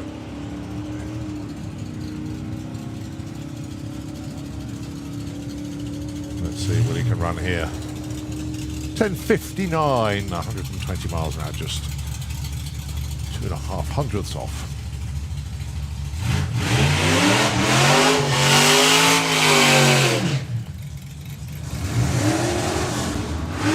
So, just gone 10 to 11. The live stage opened about 20 minutes ago at 10:30. Fuelers Bar is open very shortly, again, if anyone needs any more topping up. Also the Beer Festival too. Coming up though, we've got, after this round of Wild Bunch, we've got Supercharged Outlaws and Old School Stockers round 1, the NSRA bikes, then the Jet Dragster, and then around about 11:30, maybe slightly after probably, Dragstalgia Cannonball qualifying session number 3. This really is the key one to set the final round matchups. Pete Whitfield with a Rail Rail and Joey Childs with a Boxo Bomb. Joey looking for 11.15. Pete, that's 10.50. Well, Pete's going to get there first. I'm confident for Joey. Wow. 10.29. Very quick run there. Breakout and a half. Yeah, Joey 12.79, coasting at the stripe. Well, he wasn't coasting, still 107, but not near where he wanted to be. Dave Schumacher with the crewman. Colin could never be called the crewman, he's just the driver. Really nicely turned out car, I think built by the Collivers in the Slick Tricks lane.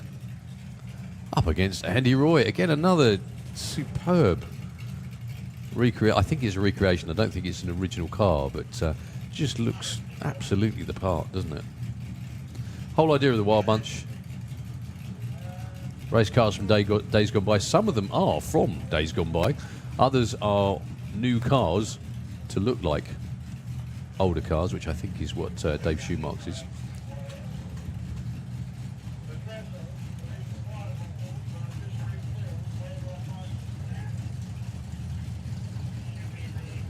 So, Andy Roy 967. The crew giving each other the signals.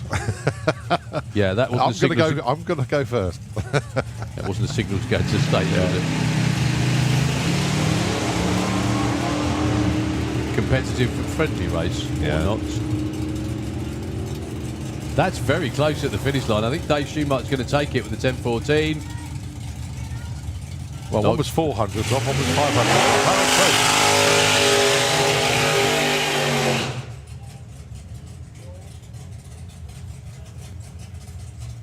That's a good matchup, actually. The funny cars. Rory Hart with the Braveheart Opel GT, and Phil James with the Monza.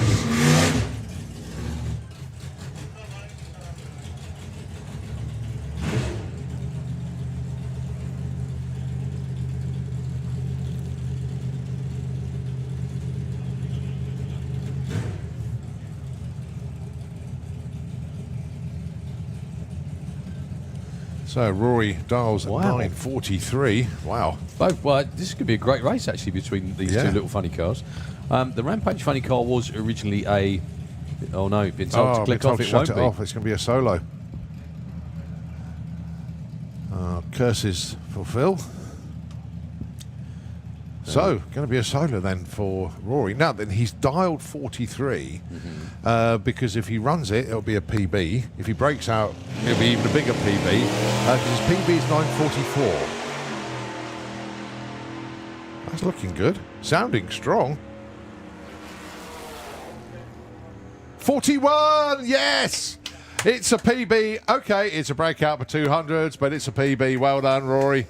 Well done, the Braveheart team. Excellent job.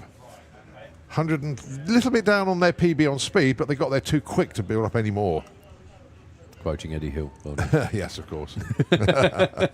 Yeah, so they've actually shaved 300ths of a second off a PB, but it is still a personal best. That's still great. Yeah. Everything in the right direction is always a good thing. So we've got a few more, or a couple more Wild Bunch cars, I think, before we go into Supercharged Outlaws. So we're just getting suited up.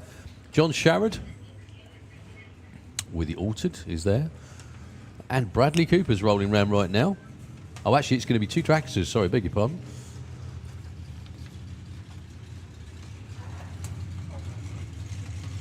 So Bradley with the back from the past flathead.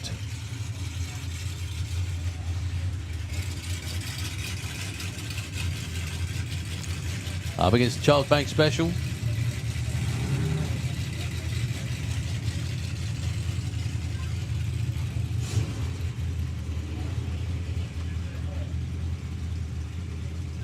Actually, we've got two flatheads.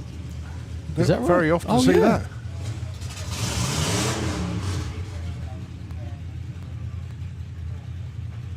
I mean, they're rare, but to have a pair of them is very, very rare. Super rare indeed, yeah.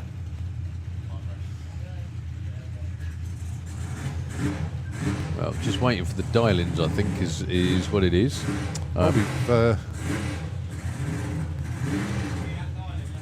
We already know the one on this side because the board was held up. Yeah, Dave's saying, what's your dial-in? Perhaps they just didn't see it. 11 flat, 11.99. There we go.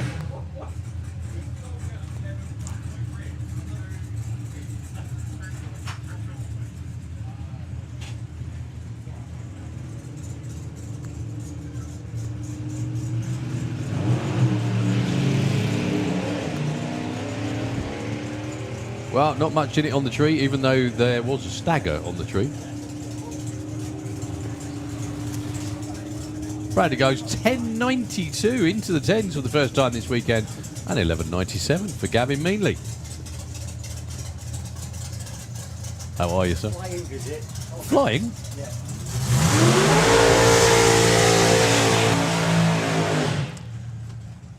All right, John Sharrod up next.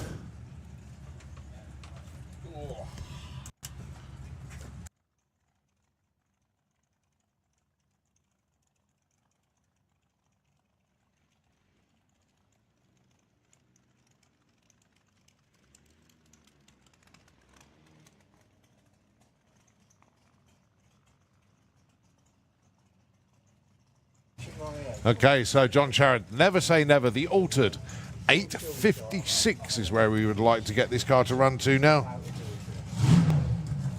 His PB coming into this event, this is quite interesting, went 8.89. Now then, his first PB he set was 8.80, and then he went 8.53 at 155. So that's his quickest numbers ever hence the dial-in of 856. The conditions are better today than they were yesterday. They've got no headwind. It's a bit cooler, the air is better. You never know, might see another PB here, if the car will launch, of course. There we go.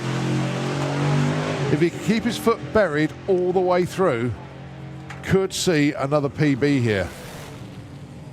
Oh, nearly 865 at 152, but nevertheless, another good run. And he's less than a tenth off his dial. Well done. Just a little bit to the right on the launch, but that was the only thing I could pick up from that. So, supercharged Outlaws, sadly, minus Fadster and Jimmy. Yeah. This time round. That was entertainment yesterday. We should have just left them to it, but, you know. That's right, I did have a message come through from one of the teams. I just want to get it ready for when they come round. There we go. So it's been some great numbers from the Outlaws this weekend, and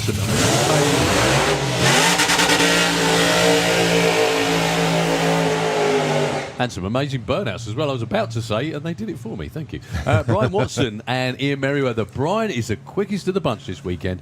7:59 yesterday. The car running straight, strong, and it's not coming back after the burn. Oh, it is now. Now I've said that. But stonking burnouts for Brian. This car was built. I'm sorry if you've heard this before, but this car was built out at the Formoso Speed Shop out in California, literally round the corner from Formoso Raceway, i.e. Bakersfield. And when they raced the car, they used to just tow it from the workshop on the road into the track and run it. But it was built to run the 760 class, which is what it absolutely does now. Steve Nyamanthis brought the car, actually went out there to race it before he brought the car over to the UK. Ended up in the hands of Brian Watson, and it's absolutely immaculate looking car. Even down to the trailer. Have you seen their trailer? It's one of those old style dragster shaped trailers that's really dinky at the front and goes up at the back. Yeah. Ian Merriweather as well with the for sale Banzai Fiat, all the way from the Isle of Man. He's been in the mid-8s as a best today. This so far, 8:51.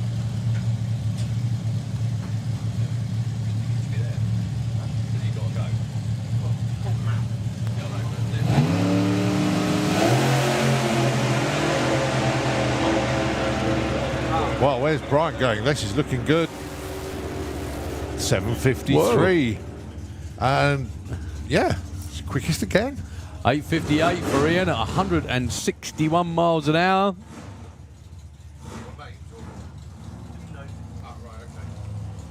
But yeah, Brian Watson, one of his quickest ETs ever, 7:53 at 180 miles an hour. What a car, what a show.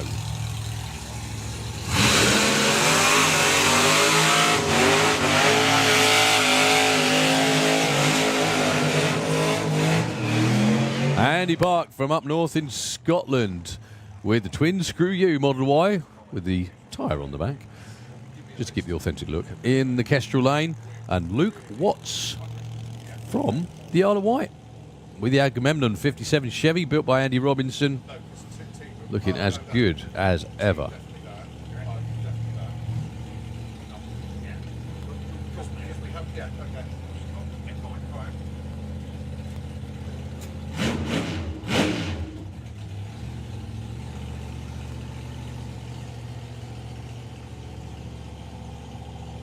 So Luke has been in the mid-8s, 8:63 is the best. Again, the weather today is slightly more favourable for going quickly. I think after the last couple of days, everyone's glad of the cloud cover. Andy Park with a best of 9.78. Well, Luke's still going to get an elapsed time. Don't worry, he just went red. 8:54 at 1:59. Andy, best run of the weekend. 9.66 at 138 miles an hour. Well done, sir. Well, a couple of flamed hot rods coming round here. This is what this event is all about, obviously. Jim Tucker.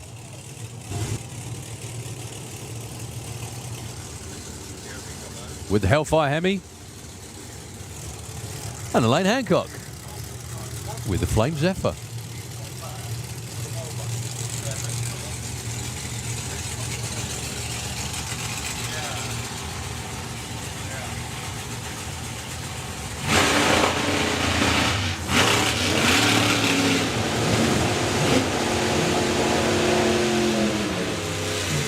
Oh, Elaine Hancock with issues on the burnout this time round. Talking to burnouts, Jim Tucker's car has struck the tyres almost every single time that he's left the start line. It's instantly blazed the rear tyres like a funny car burnout from the start line. Obviously the idea is to hook and go then. The crew doing wheelie bar adjustments. I'm sure they've been changing lots of things to try and get it just down the track.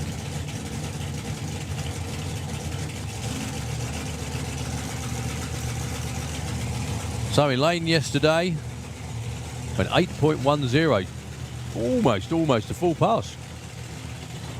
She clipped it just before the finish line.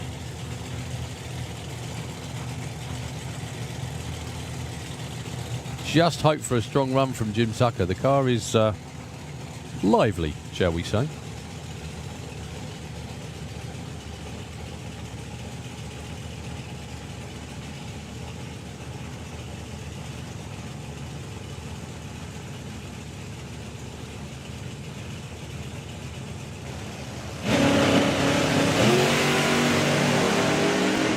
That's a lot better for Jim Tucker, still with the wiggle, tried to keep his foot on it.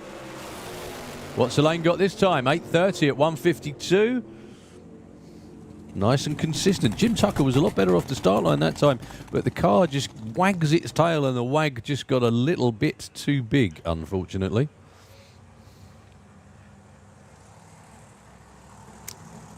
Well, what a treat for everybody this time. All the way from Andorra, Bernard Satz with the Hot Run.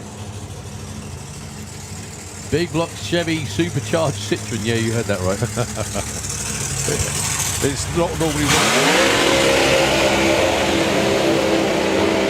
not normally words you expect to find in the same sentence. No, is it? not at But we don't mind at all. Well, we don't have that many race teams from Andorra either. So the chassis underneath this was built by Andy Robinson. It originally had a completely different body to this, and then they thought, you know what, let's make it totally different. Let's make it another iconic French car, and they did with this Citroen body. It really has caused waves since it broke cover earlier on this season. Came to the main event, and so many people said, yeah, that's what a Pro Mod should look like. There you go, Citroen, you're missing the trick. Get yourself in a Pro Mod. Get yourself into Pro Mod racing. We don't need any more Camaros, we need more Citroens. He hasn't put in a full run this weekend yet, unfortunately. The car can run low into the sevens. Oh.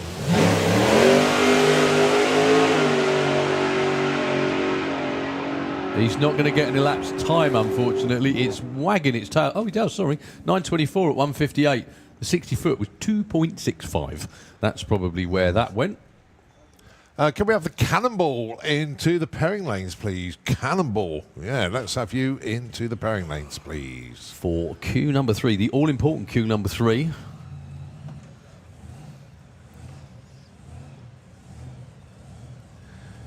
Okay, coming around the tower now, or behind the tower even.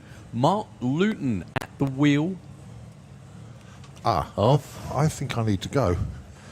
I think I'm just spotted my car. You spotted your car in the lanes, did you? Hey, buddy, it's no problem. All right, I'll see you in a bit. Yeah, yeah. Don't do well. So this is Mark Luton on board. Roy Wilding's supercharged Hemi Dragster. Slingshot Dragster, of course.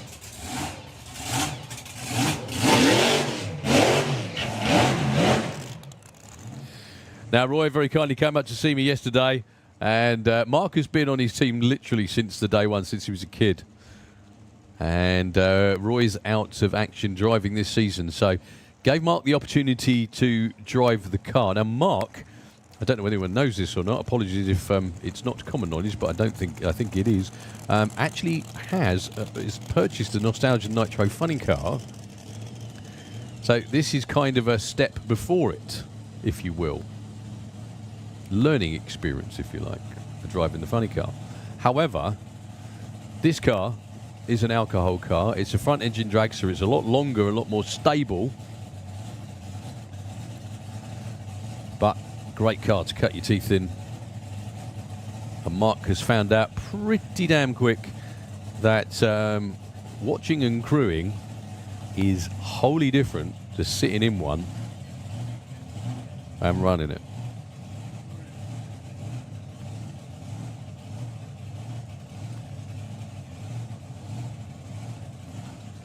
So good luck to Mark. The trouble he's had at the moment is just getting the car off the starting line. If he can do that, if he keeps it pinned, it will go.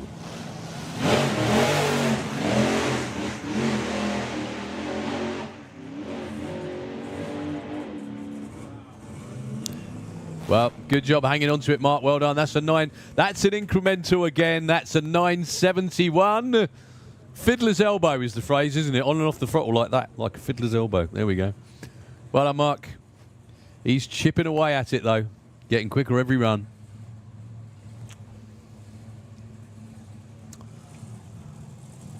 When he does actually keep it down for the whole quarter mile, it will feel so natural and so easy. Very fast as well, of course. But he will get it. In fact, he's nearly there. He's still got another couple of runs today as well, just to hone his craft a little bit more. Okay, Paul Dale with the very acute angle.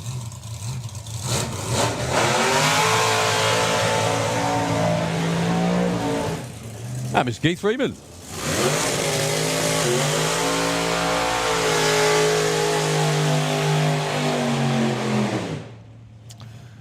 With the real Martin Hill running after him, holding his pocket. That's obviously his wallet because it's quite sizable.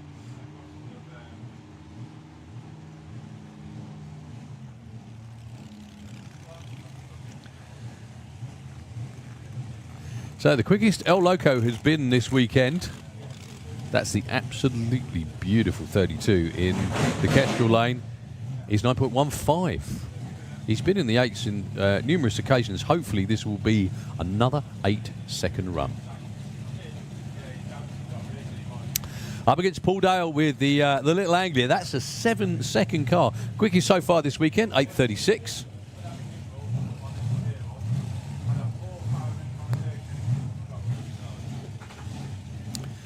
Supercharged small block in there for the Anglia.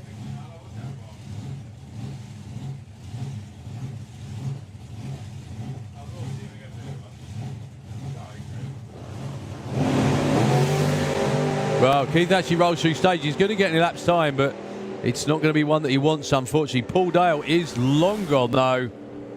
8:29, moving in the right direction, 165 miles an hour. Keith, though, just trickles through for him anyway. 11.99, 115. Something just a little bit off with El Loco this weekend. But well done to Paul Dale. That was nice.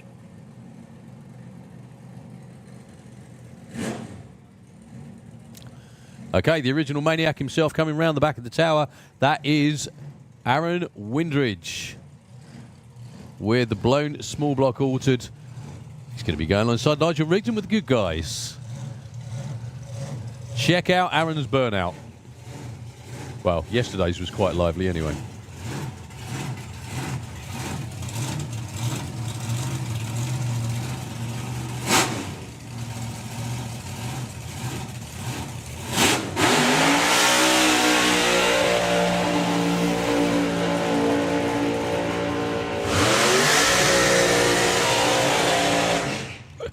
Aaron goes past the grandstand with the burnout and stops at 1,000 foot.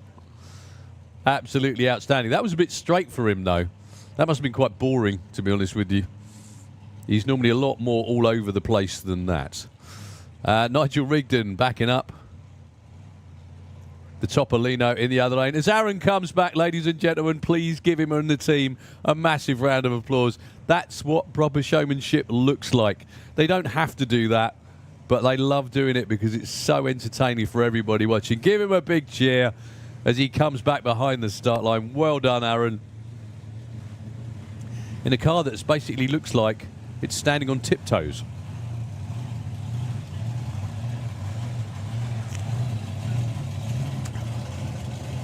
If you think of cars that go 175 miles an hour, you wouldn't look at that car and think that'll be one, because it just looks rather ungainly.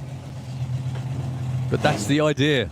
There you go, getting a close-up shot of Aaron, putting the visor down, and puts his game face on, does a couple of dry hops. Nigel Rigdon just casually going about his business in the other lane. Nigel runs in the mid-8s. Best for Aaron, 7.70. Well, that was a bit straight, Aaron. What's going on?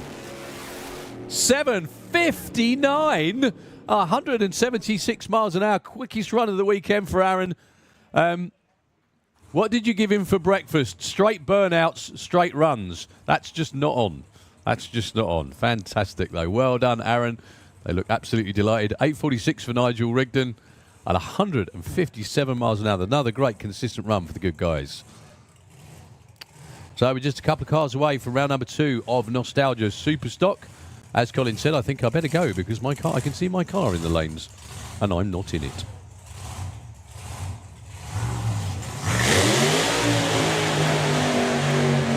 Duncan Beard with the Thunder God Model T altered. This car has been in the 7s before.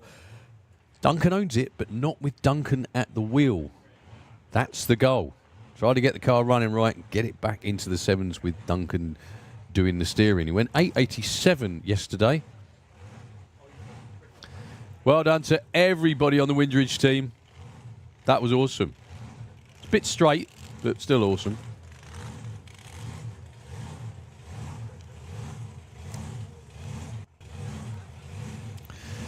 So Duncan's another one that I don't think has ever really driven any other sort of race car other than this.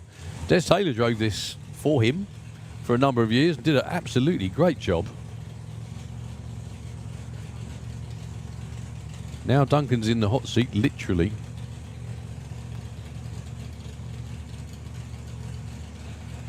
The crew shown in the parachute pin.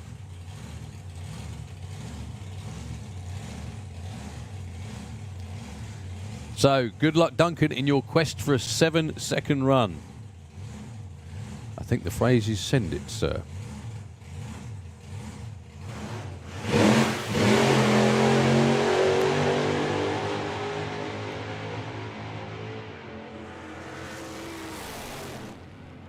$8.79, quickest of the weekend, 152. The double step off the start line cost him a little bit of time, but not too much. Okay, last car for the class, Richard Colby with the Taste of Evil. Topolino, supercharged big block Chevy on board. The car is absolutely gorgeous.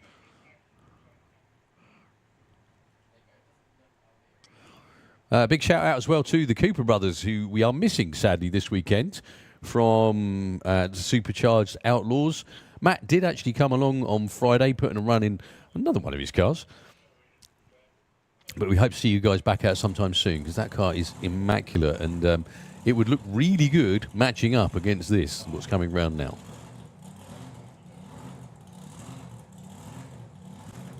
So Richard Colby put in his first ever launch with this car yesterday. Alters are notoriously difficult to handle. Big horsepower, short wheelbase. Although this has a longer wheelbase than a number of others.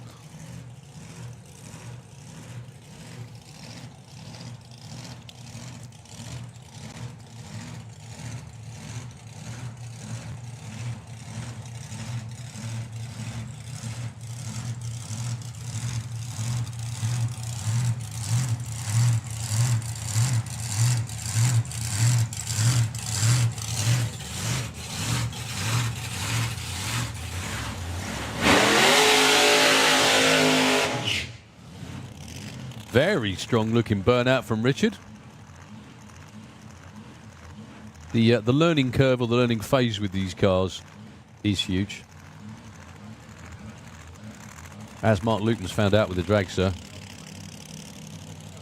he now knows it wants to kill him.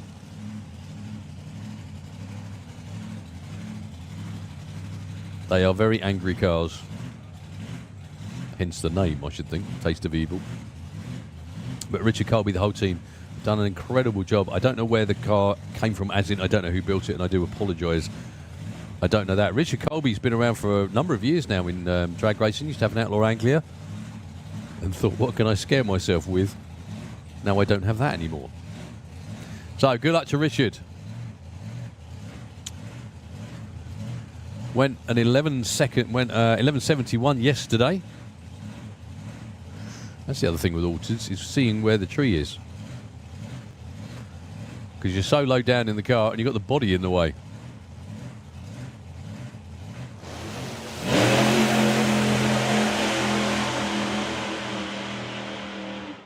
Well, that looked really, really good to half track. Well done, Richard. That'll be a lot quicker than an 11-second run. It is. 10.21, 92 miles an hour, going in the right direction. Well done, guys. Okay, Nostalgia Superstock round number 2.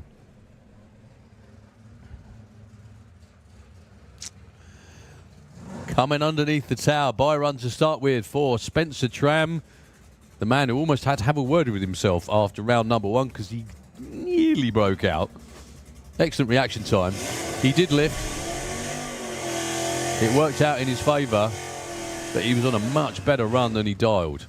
The good thing is for him, the bad thing is for the rest of the class, Spence now has a run to dial the car in. So, the chosen time is 11.25. He dialed 11.29 in round 1 and clicked it off way early. We're not far away from Dragstalgia Cannonball qualifying session number 3. Just to let everybody know, I think they're coming after this round of Nostalgia Superstock, actually.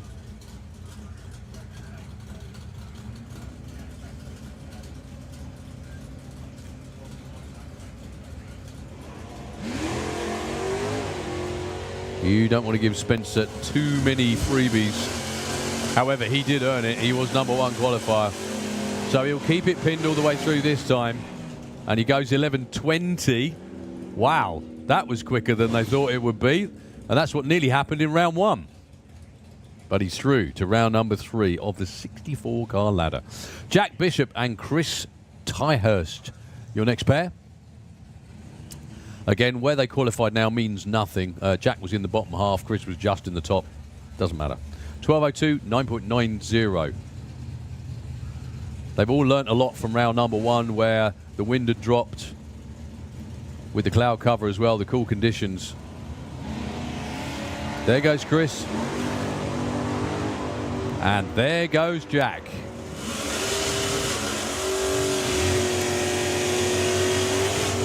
Jack Bishop's going to run him down. Will it be in time? The answer is yes. Oh, perfectly judged from Jack Bishop. 0.8 on the tree. 9.92 on a 9.90. That's how it's done. Good effort from Chris Tyhurst this weekend. But it will be in the Kestrel lane. Jack Bishop moving on to round 3. Pete Christmas, Jake Cawthorne. Your next two 10-second race cars. Flag jumper for Jake, the 63 Dart. Pete Christmas with the Demon.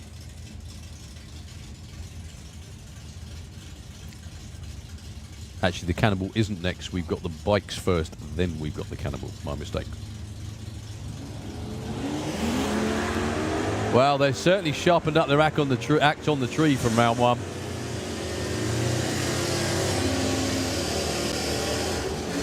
Super close at the finish line, win light. 10.42 on a 42 for Pete Christmas. Dead on. Win margin as well. Check out that at the stripe. 0.08 at the finish line.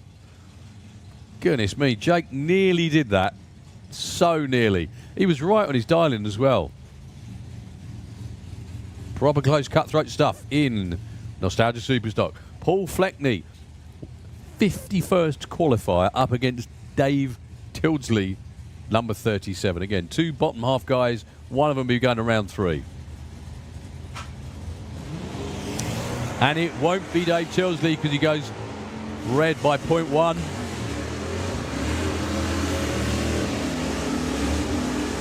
Paul Fleckney can keep it down all the way through, still goes 10.59, nicely done. The one thing you don't want to do when you're red light, by the way, is run a perfect run, because that just sort of rubs salt in the wound, so to speak.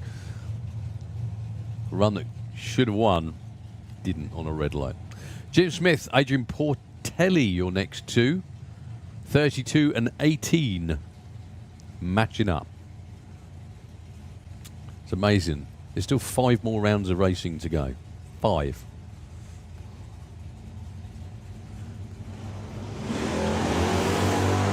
Well, this one we decided that the stripe, they were pretty much even on the starting line. Well, way out in front is Jim Smith. And he goes way too quick. Goodness me, double breakout. 10:37 on a 60 is half an hour in drag racing, really. So, Adrian Portelli takes that one. He broke out too, but not nearly as much as Jim Smith did. Wow. Alan Huckle and Mike Deakin. Mike is another one of those in the bottom half of the order. Well, say bottom half. He was number 55 qualifier, i.e. nearly lost. And here he is in round 2. And he's going to round 3 because Alan Huckle went red by 0.1. Doing it for the underdogs. Well done, Mike. Doesn't matter what he runs. He'll run it out the back door anyway, just to make sure. 12:77.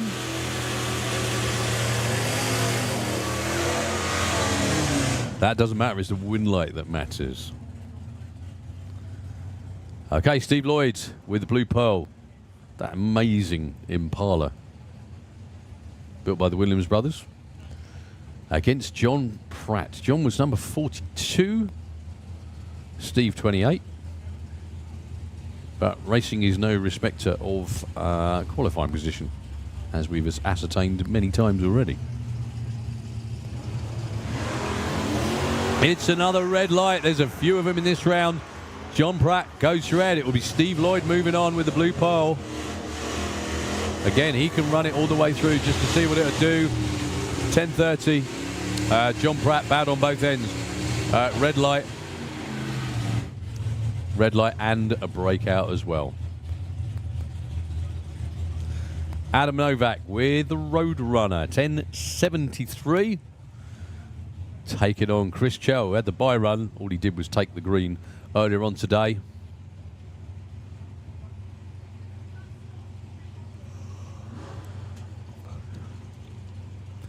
We've had lots of red lights in this round. Lots.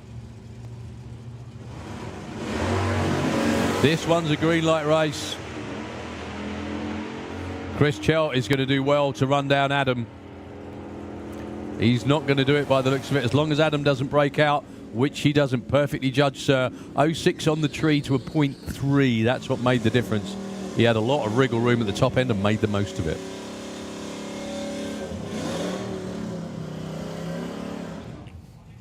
Gary Semper with the ragtop Firebird. Another one that was in the 50s. He was number 50 qualifier in the Kestrel Lane, with a chance at round 3. Against Gary Cork.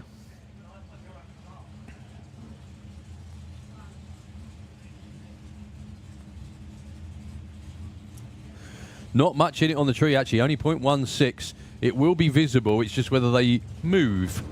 Ah, they did. I was going to say they moved visibly. They did. Both very even on the tree.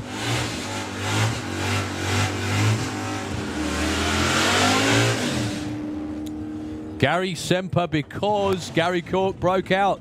He broke out by a 10th. Actually, he did have something to play with up on the top end. Didn't use it. Rick Denny, Don Scott. This is a big one, actually. Two very experienced bracket races. Rick Denny been in Pro ET previously for a long while. Don Scott is there now in Pro ET quite a lot of the time. And obviously Nostalgia Superstock. 11.22 Firebird. That big Plymouth, 9.74.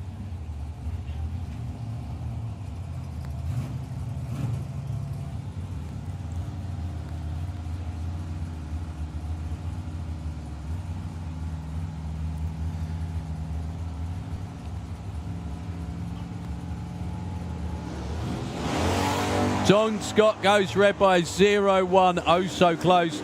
Doesn't matter how close it is. Still a red. Rick Denny moving on. Wow. Rick Denny broke out. It didn't matter, though, because the red light in the other lane. So, marquee matchup of this round. Let's see if Colin has to get back to his day job or keeps going in eliminations. That's Bruce in the Kestrel lane, 11.30. He was number 53 qualifier. That was a one and done qualifier, though.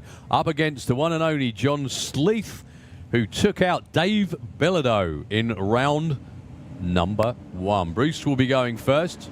And he goes red. Oh, my goodness. That was a very close red light, though. Oh, Colin. Let's see what they both run anyway. 11.27, 11.83. They both break out. Didn't matter at all. Colin, though, that 0-1 red. John Sleeth actually was red as well with 0-4. But because Colin did it first, it was him on his way out. That's a real shame, because that would have been a great race. They were both really close to perfect lights, but not quite. So Colin will be putting on his regular uniform for the rest of the day, joining me back up in the tower. Good effort, mate. Well done. Mark Huxley, Duncan Watts. Another tough matchup as well. Mark Huxley, bracket racer extraordinaire. Absolutely knows what he's doing. But this is a new car to him for this weekend. A car that would Andy Spud Cunningham built to run in the class. Spud sadly not with us anymore, but Mark doing the best thing by honouring his friend and coming out here and racing his car. Gave a lot of passenger rides on Friday. Now he's all about racing. He's going to get the green first.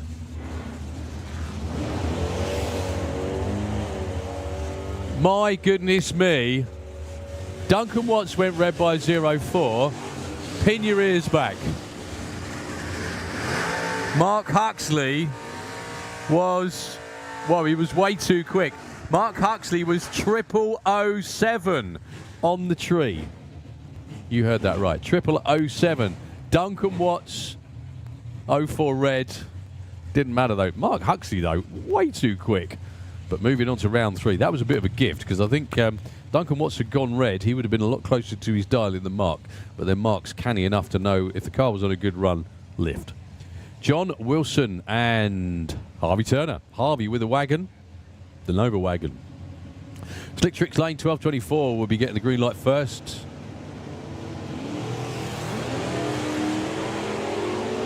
Harvey really nailing the tree today. He's still way out in front. That's what the reaction time advantage gives you. Means he's got wriggle room at the top end. He doesn't break out. He is one to watch today in Nostalgia Superstock. 0-1 on the tree, 26 on a 24. John Wilson just never had a chance. Robster's Revenge. Rob Terrell with the Coronet. Should be alongside Guy King. No Guy King. Number 1 qualifier doesn't make round 2. Actually, run order has been shaken up. Dragstalgia Cannonball coming up after the jet car.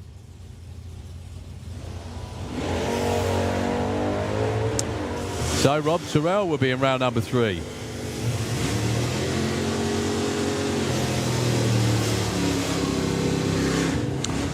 $10.32 on a 20, doesn't matter at all. It's the win light that counts. One more run.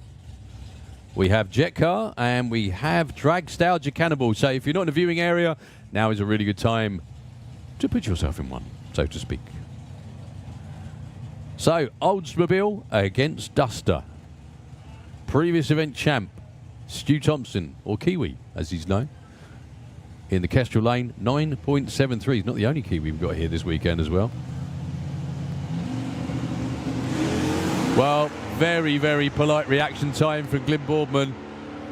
Stu Thompson, the tree ran after. He still got out first. It will be the Duster. 9.89. Takes it, back it off a little bit at the finish line. We have round number 3 set for Nostalgia Superstock. They will be back round fairly soon, I should think, because they've still got 4 rounds of racing to go. We're down to 16 now. Okay, jet car time. Split second. Julian Webb. Now, if you know the name Webb, Julian's dad, Roy, used to run the Spider-Man dragster. Altered, I beg your pardon, if you remember that. The car, I think, is now owned by Bob Main. Sadly, we didn't get to see Bob this weekend. Not sure the reason why.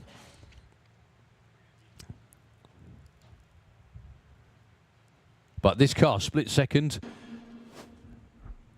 Previously a land speed record car. The guys that owned this before used to run it at airfields and all sorts, and used to run it very, very fast indeed over flying distances. The car has now been effectively repurposed and run as a quarter-mile car. And what a machine it is. So, everybody in the grandstands and the banking, thank you and in VIP as well, of course, both sides. Thank you very much indeed for making Sandipod Raceway your venue of choice for this beautiful, lovely, comfortable Sunday afternoon here at England's favourite drag strip. Sorry, it's still morning. And I said England's favourite drag strip. Other people may have different choices to that.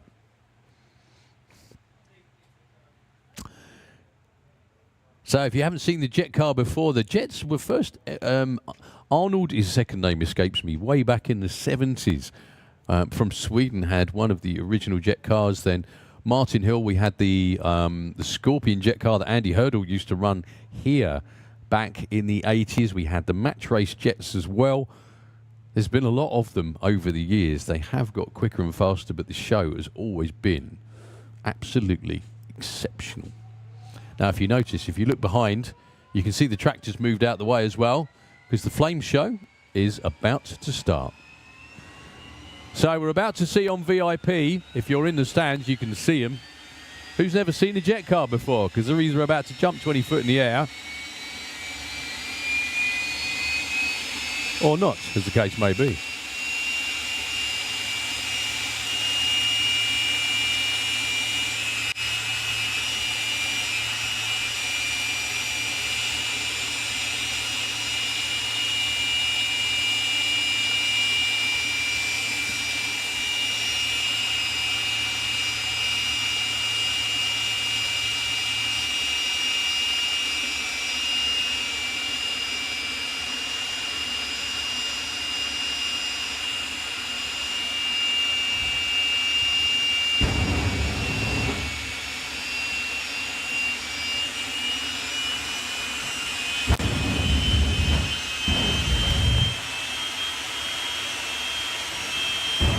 And in case you're wondering, yes, it's very warm up here too.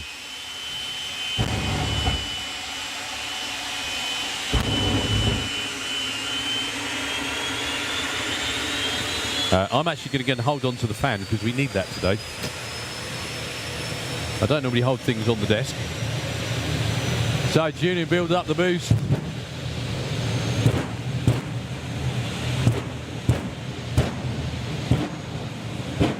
Much bigger afterburner pops. So somewhere in the 60s, well over 200 miles an hour for Julian Webb.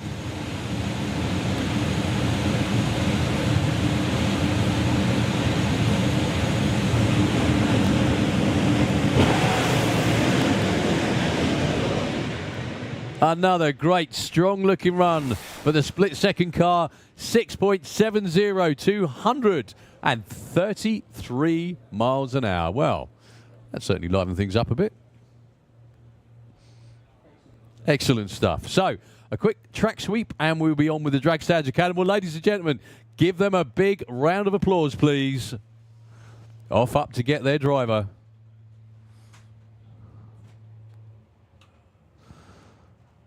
Okay, so we've just got a little sweep of the racetrack to do a bit of track prep.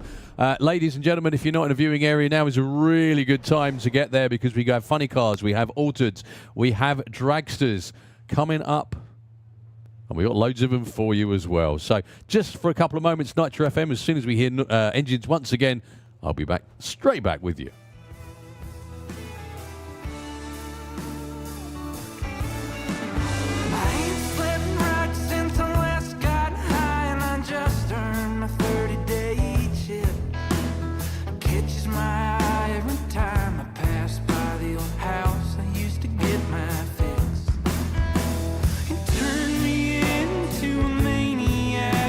Turn me inside out, but I can't stay away.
Okay, folks, it's time to sort out who is going to be in the final rounds of the Dragstalgia Cannonball. Yesterday started sort of predictably, but ended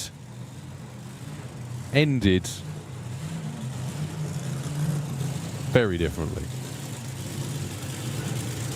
Robbie Grabham alongside the one and only Mr. Tony Betts with Venom.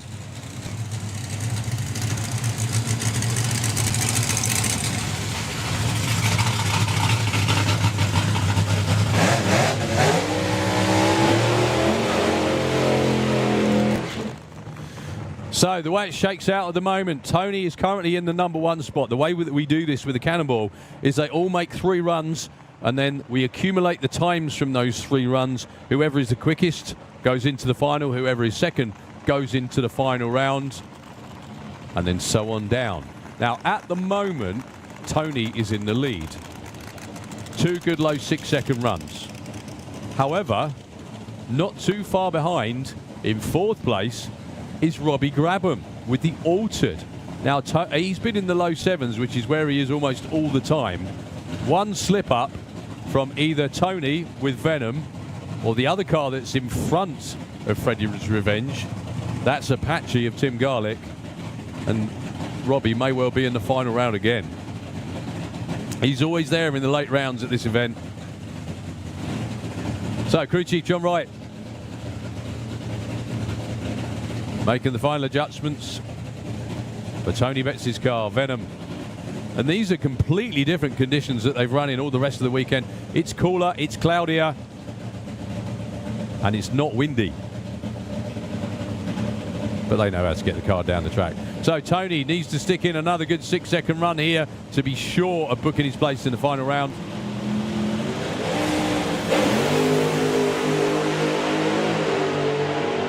That should do it for Tony Betts. Beautiful run, 6:04, low ET of the weekend, 200. Check out the speed as well, 246 miles an hour. Robbie Grabham with his best run in the Cannonball, 7:35, 187 miles an hour.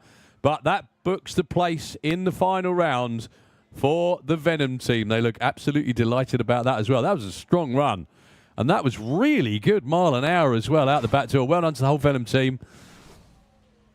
So now the pressure moves to the Apache guys to see if they can match their runs from earlier to be against Tony in the final. Tony will be in the final. There is no way that anyone can get around him to not be.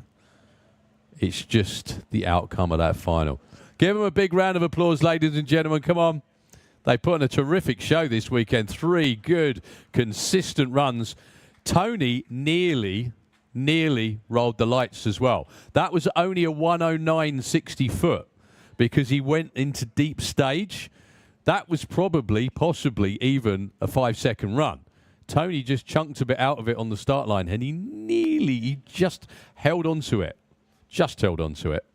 The 109 to 60 was probably not quite what they were looking for. Doesn't matter. They're still there. Good runs from both teams, and we're back to trying to set a record in a pickup. Well done, folks. So the next cars come to life as the Venom team take their spot. Well done. And to Robbie Grabham and the whole of the Freddy's Revenge team. That's his dad, Dave, hanging out the door.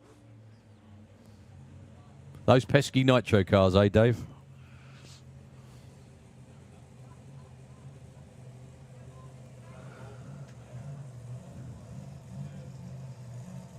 Okay, coming round next will be Ricky Gowan with the original Cannonball car. The car the event was named after, or the event the car was named after, one of the two.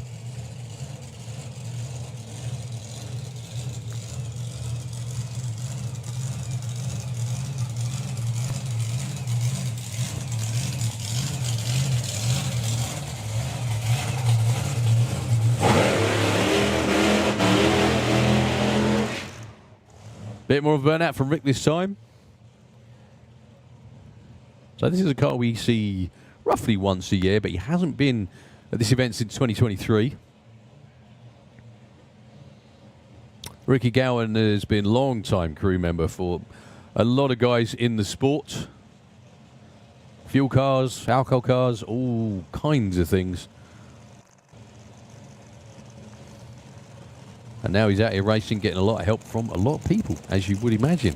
Just repaying the favour of all the time and the effort that Rick's put into this over many years.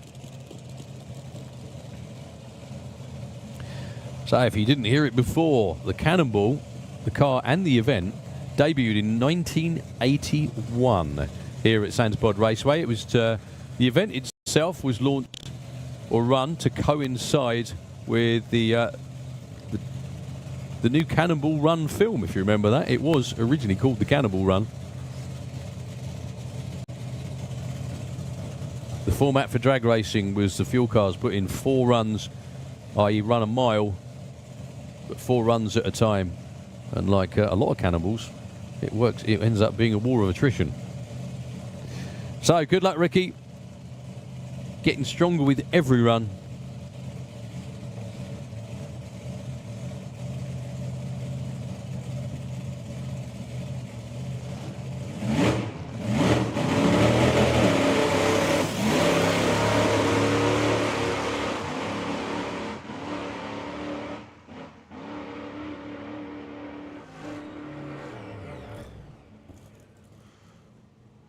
So, 11-second run.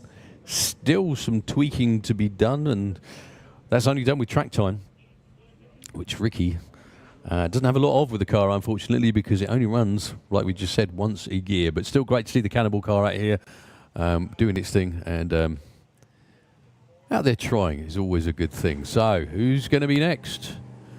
It's Tim Garlick with Apache.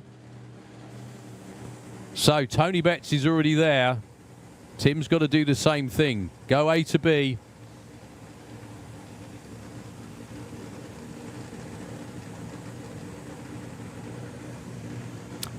Looks like he's going to be alongside the blown alcohol altered of Leo Knight.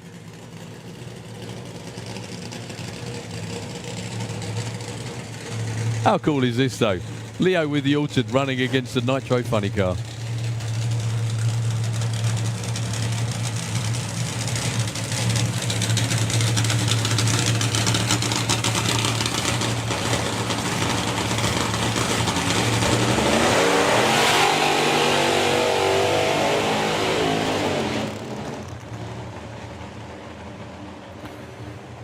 So, starting this session, Apache and Tim Garlick and the whole gang over there were in 2nd place in the order. All they really need to do is clock something on this run that starts with a 6, and they will be against Tony in the final round, because everybody else, all the other 6-second cars that there are, there's a number of them, yesterday put in a 6-second run, then didn't get down the track, or unfortunately broke. And if you don't make one of the runs, you get allocated the slowest time for that session, which effectively puts you out of competition. It's all about going down the track again and again. So Leo Knight with the altered. He's going to have fun trying to hear his car over the blown nitro machine in the other lane.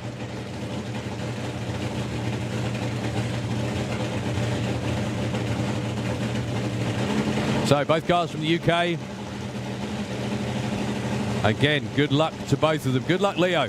Hope everything goes well this time round. Maybe back into the 7s as well.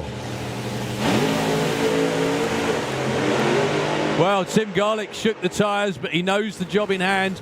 Pedals it.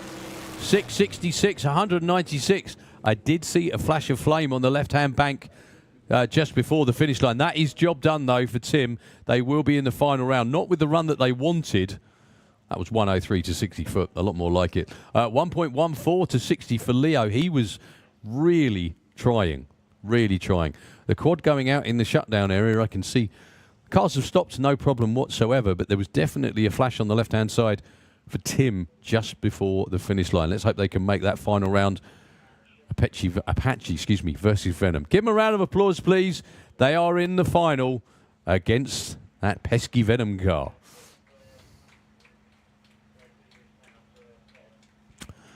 Okay, looks like the track's clear. They're just made the turn-offs. We've got lots more cars to go, I'm pleased to say.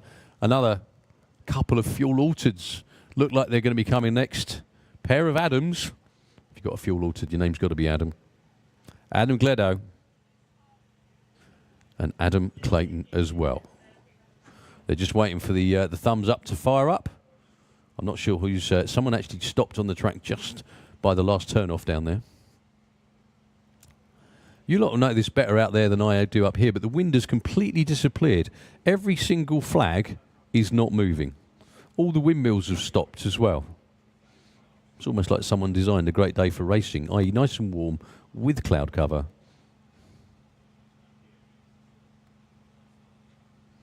Yeah, so someone's not sure who that is, but stuck on the top end right down there, and the track crew doing their thing, just clearing up the last couple of remnants on the track, keeping it in tip-top condition.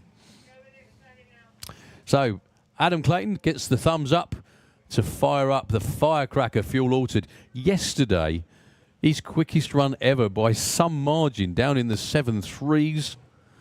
I'm really pleased to see Adam Gledo, the Motorcycle team as well. They shot a spark plug out on the burnout. They shot not only the plug, but the lead, obviously, as well, when Adam cracked the throttle for the burnout. Great job to get that repaired. I know they don't have spare heads. They have been working, I'm sure, all night to get it refitted and redone.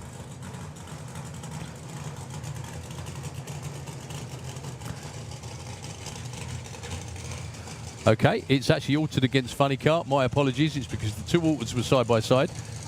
They both got the thumbs up, and it's Funny Car. Methanol Funny Car of the Flavel family.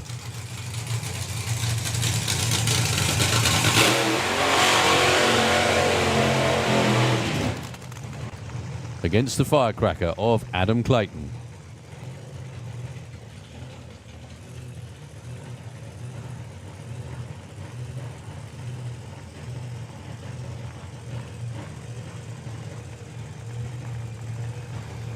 Well, Andy Flav really having trouble making the turn with the Funny Car. Had no problem at all yesterday. I mean, everyone fires up round behind the tower and drives around on to the racetrack. He's going to have to hurry it up because Adam Clayton is already back, and fuel cars don't like excessive heat or running for too long. But I'm sure he'll be a gentleman about it.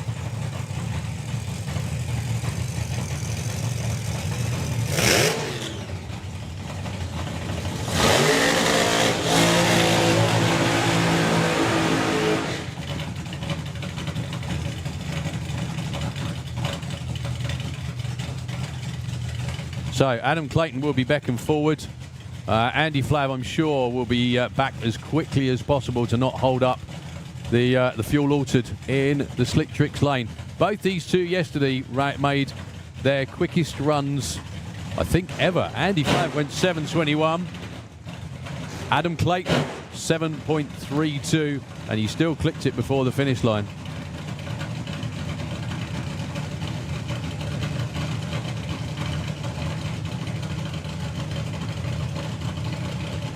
Having a good look at the engine in Adam Clayton's car. Dave said it's all okay, good to go. Into stage. Well, I don't not entirely sure. Yeah. Adam Clayton, by the looks of it, is going to be on a bye run. Can't keep nitro cars on the line for too long. They get too hot.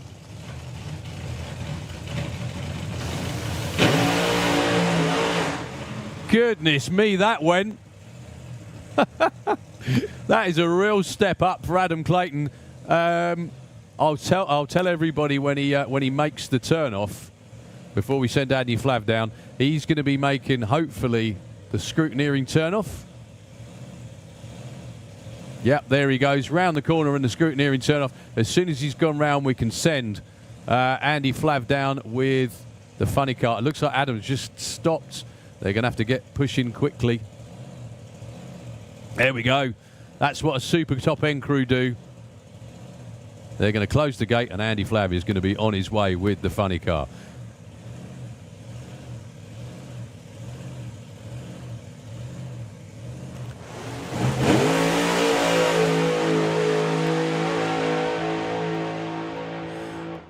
He's not going to get any laps time because unfortunately he went before the tree ran. Okay, very quickly, Adam's team, listen up, 0.99 to 60 foot. I thought that would make you happy.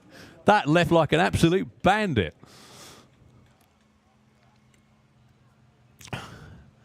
Well, Andy Flav really did put in a strong-looking run that time, but unfortunately left before the tree ran. Well, I do hope we get to see the firecracker fuel altered one more time because I'm sure Adam will want another stab at that. That was fun. Give the team a round of applause, please. As I always say, it takes just as much effort to run a 5-second run as it does to shake the tyres away. And also the Steel River Hot Rod team, Andy Flav put in a really strong-looking run. Unfortunately, issues getting the car around the corner and then leaving before the tree ran. Still got loads more good stuff coming your way. I think we're going to have, we've had this match up a number of times actually, Christian Zulaf with the 32 against Dougie Hill. Dougie was actually number 3 at the end of yesterday, I think. Actually, I'm not going to try and predict the matchups anymore because they just fire random cars.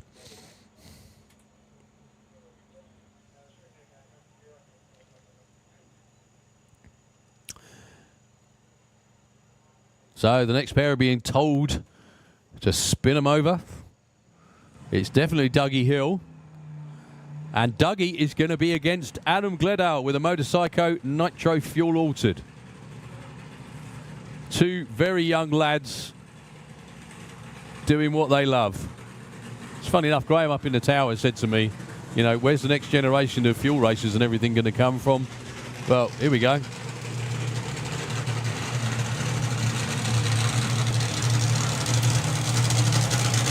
So I hope everything goes well for both of these teams.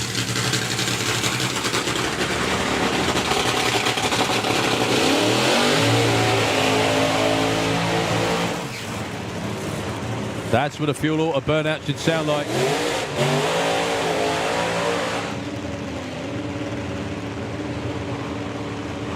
Well, still with a high idle on the motorcycle. But that's what Martin is out there for. Bring the idle down. Sorry, that's not Martin out there because he's standing right in front of me here. Trying to bring the idle down on... Oh, unfortunately, what a weekend for them.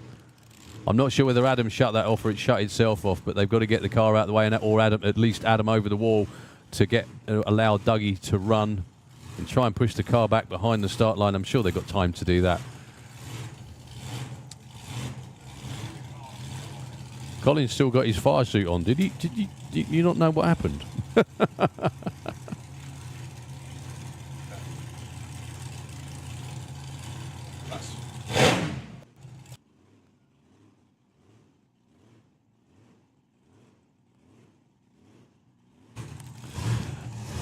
So Dougie Hill will be on a bye, unfortunately for Adam and the team.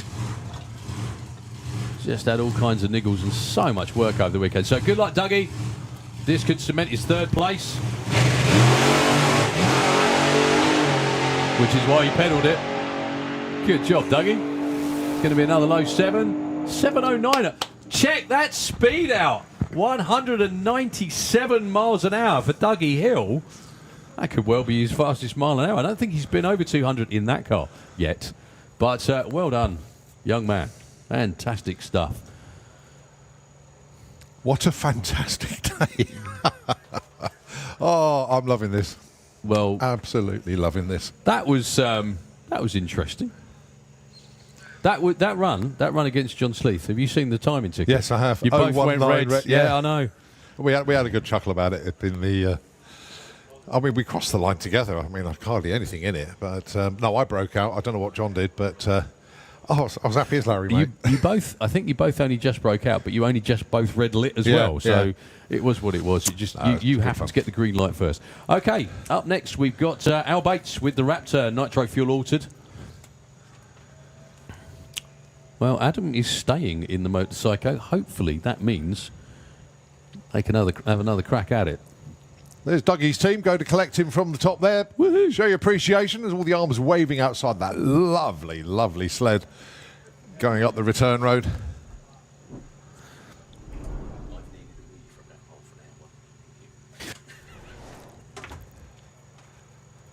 So,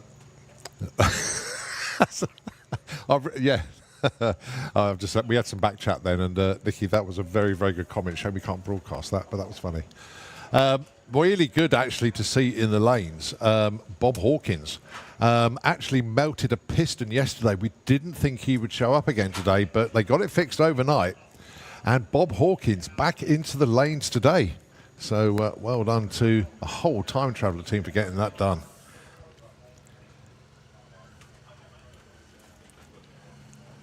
But we're looking down at the Raptor. What a car.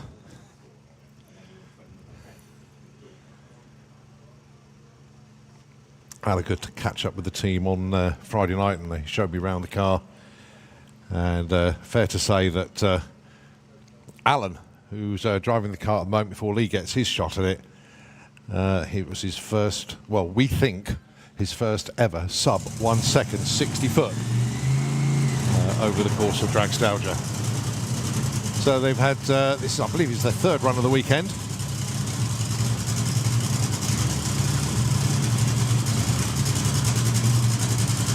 But learning stuff on every single run.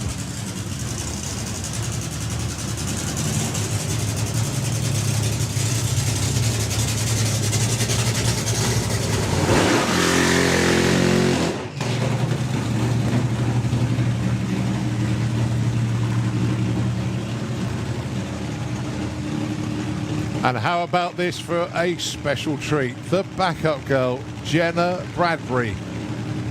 I only found this out a few moments ago, but Jenna, my goodness me, the family history with Stu, our former chief starter, of course, very sadly no longer with us. He'll be looking down at this and realising that this really is a fantastic moment.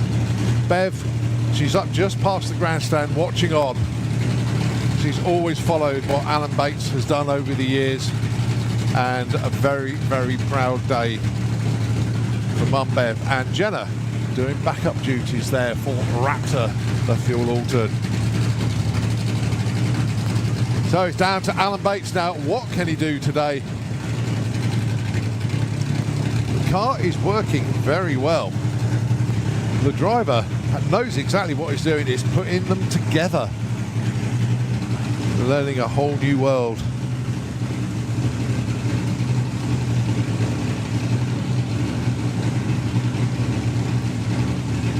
Just checking wheelie bar height. Because trust me, when this car launches, it launches. Went 0.97 60 foot, as I say yesterday.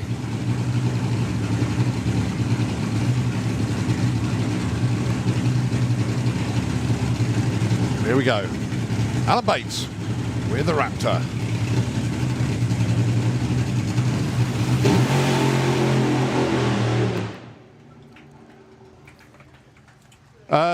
Guys, you want to pin your ears back. Your 60 foot was 0.93. Oh, yeah.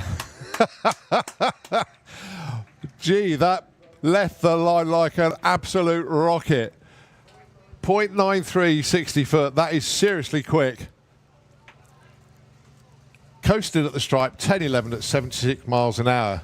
UK's next 5 second fuel altered incoming, I think. Oh my goodness me, is it?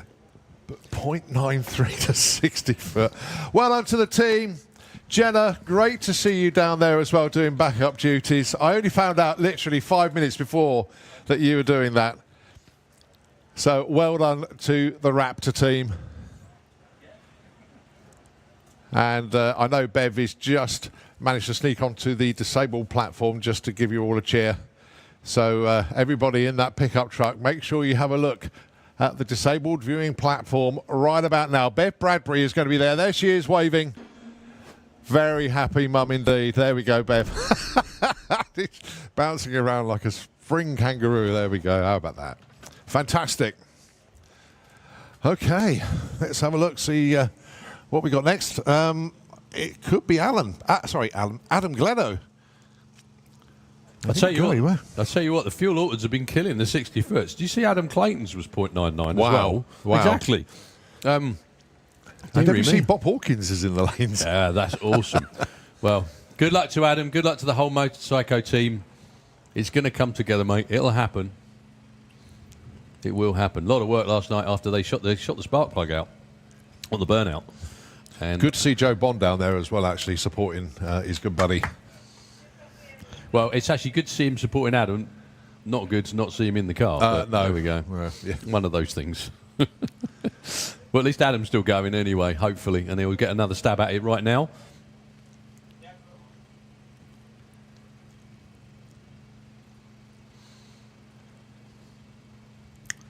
So anyway, your race against John Sleeth, we were just discussing. Both red lit. I loved it. Yeah, was it Absolutely good? loved it. Yeah, it was again quickest that I've been in that current combination. Car felt great. I've got to say to Laurie Bamford, you were right on the dial-in. I was wrong. Fair enough. Well, it needed to be a bit quicker. Yeah. Yeah, well, if you've noticed, the flags are dead. Yeah. The flags have completely died. Yeah. So, and the windmills have stopped as well. It's just really... Yeah. It's also... I don't want to say it's not what was forecast, but we were forecast blazing sunshine, a really hot day today. Not that I'm complaining, because this is lovely. To be honest with you, not being funny, mate, I'm actually relieved I didn't win that because it's been a bit too much today. I can't. I'm not both. very good at multitasking. Okay, Christian Zulauf with the beautiful, beautiful 32.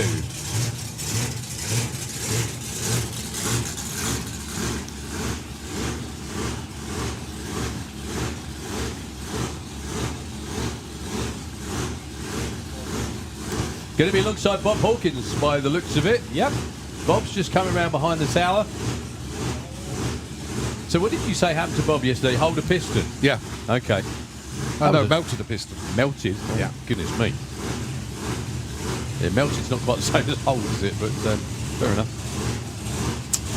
So, Time Traveller versus the 32.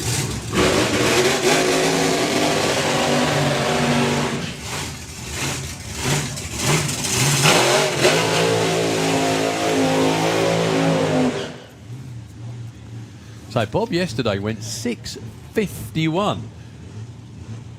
He's actually the third quickest car on the weekend, but unfortunately missed the second round yesterday. If he'd have made the first round, he would have made those funny... second round. He'd be making those funny cars sweat now. The final is actually set for later today. It will be Venom versus Apache. The only thing, there was a bit of a flash on the left-hand side for Tim Garlick through the finish line. So hope he can make it back down for the final round. I know the crew will be doing everything they can to get it back together.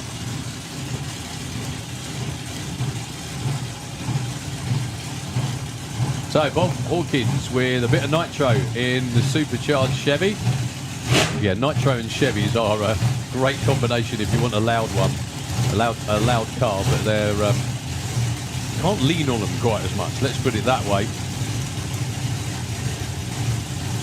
So let's also hope as well for Christian Zulauf. This car has huge potential.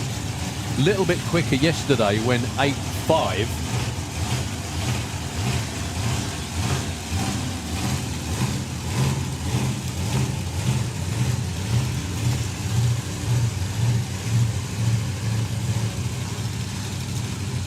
Again, good luck to both. So Chris's wife Mia puts him into stage. Thumbs up for Bob Hawkins as well. Here we go. Both stage lights are lit.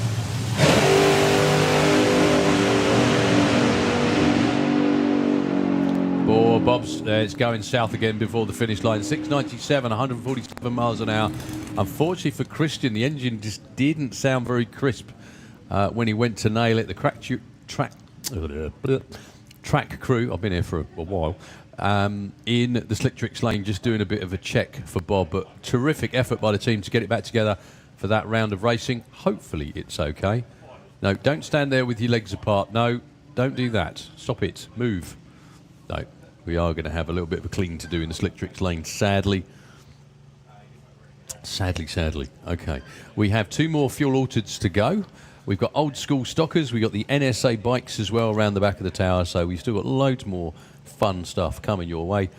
Adam is still strapped in the Motorcycle car. But before we get there, we've, like I said, got a bit of sweeping to do. So if you don't mind, Nitro FM, hand back to you for hopefully what won't be too long. We've been mostly delay-free this weekend, which has been lovely. So, yeah, back to Nitro FM, and we'll...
And in case you're wondering, yes, it's very warm up here too.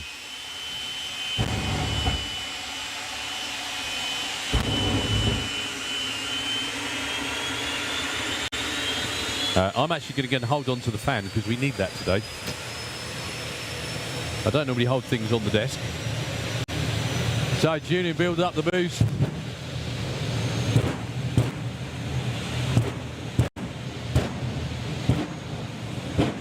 Much bigger afterburner pops. So somewhere in the 60s, well over 200 miles an hour for Julian Webb.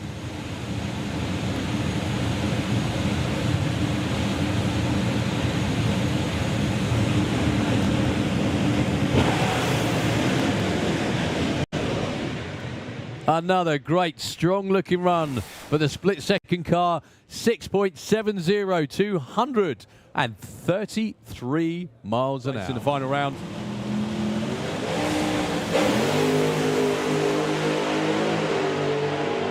That should do it for Tony Betts. Beautiful run, 6:04, low ET of the weekend, 200. Check out the speed as well, 246 miles an hour. Robbie Grabban with his best run in the Cannonball, 7:35, 187 miles an hour. But that books the place in the final round.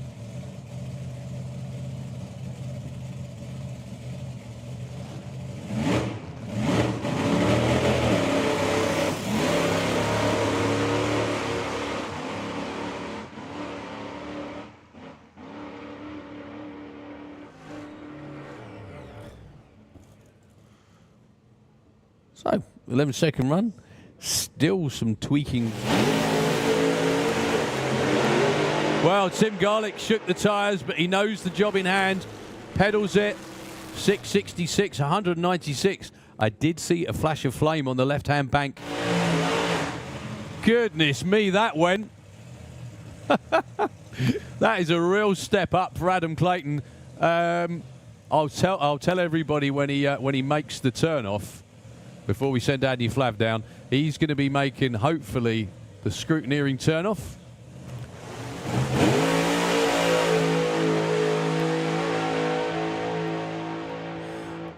He's not going to get any laps time because, unfortunately, he went before the tree ran. Okay, very quickly, Adam's team, listen up, 0.99 to 60 foot. This could cement his third place,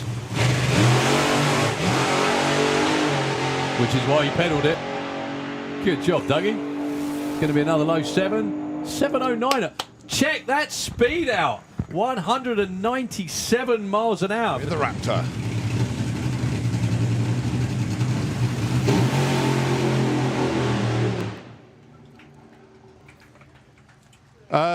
Guys, you want to pin your ears back. Your 60 foot was 0.93. Oh, yeah. Gee, that left the line like an absolute rocket. Chris's wife Mia puts him into stage. Thumbs up for Bob Hawkins as well. Here we go. Both stage lights are lit.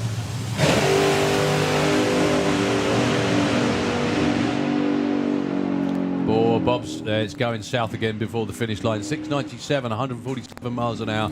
Unfortunately for Christian, the engine just didn't sound very crisp when he went to nail it.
with the Motorcycle fuel altered.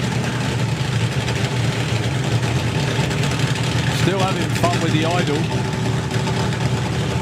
And Martin's still having fun with his cap. That's Adam's older brother.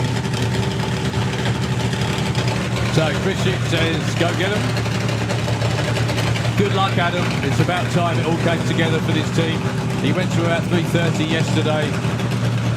See if he can get a bit further today. The car looks absolutely gorgeous.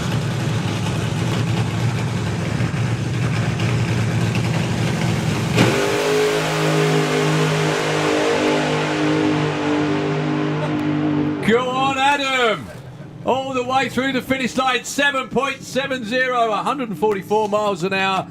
I think he got bored. He went for a bit of a wiggle. Well done, everybody on the team. That was a long time coming.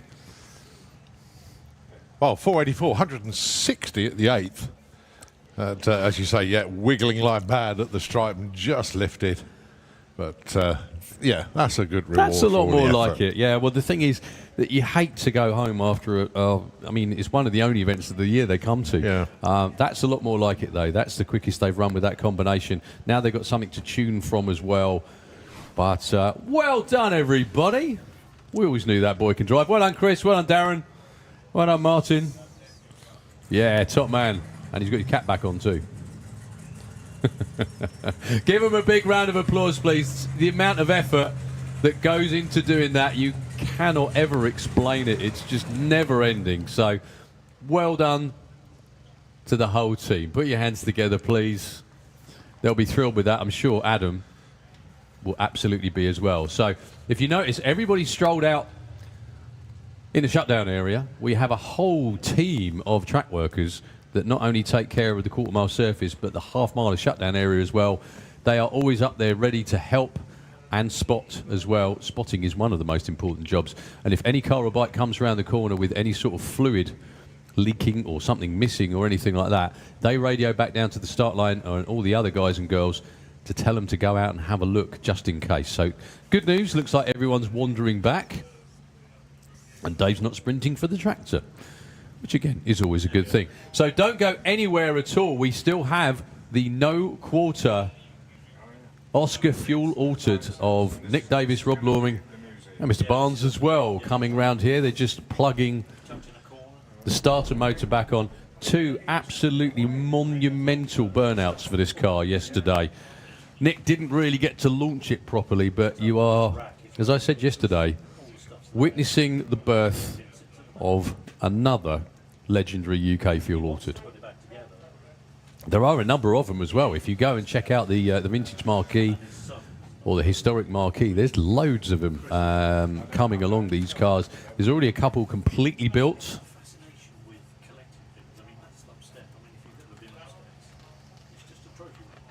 But credit to Rob, Nick, the whole team on getting this ready to go this weekend. Yep, track is clear and ready. We're just waiting for the final signals to fire up, which they've now been given.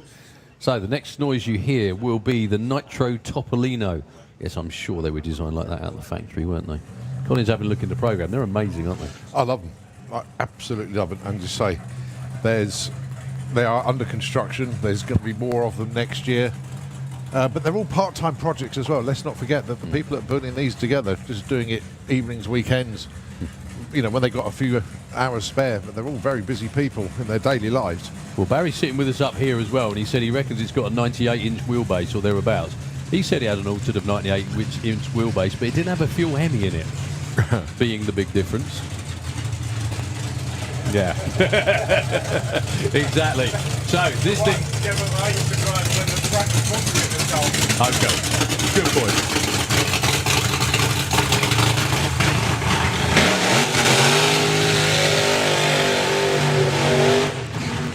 Do you know something? I really thought that was... I get why, but yesterday's burnouts were a bit too Larry, so they've reined it back slightly today. I mean, they were too Larry, frankly. But Nick has always done storming burnouts. Do you remember the early days of Havoc when that was when they were running that, just with the blown Chevy in it? Yeah, Rob's saying, come on.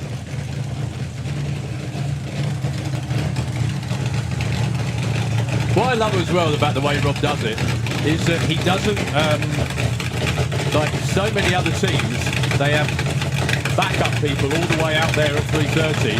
Rob just wanders in front of the car and just says, right, do that, done. There you go. And it works.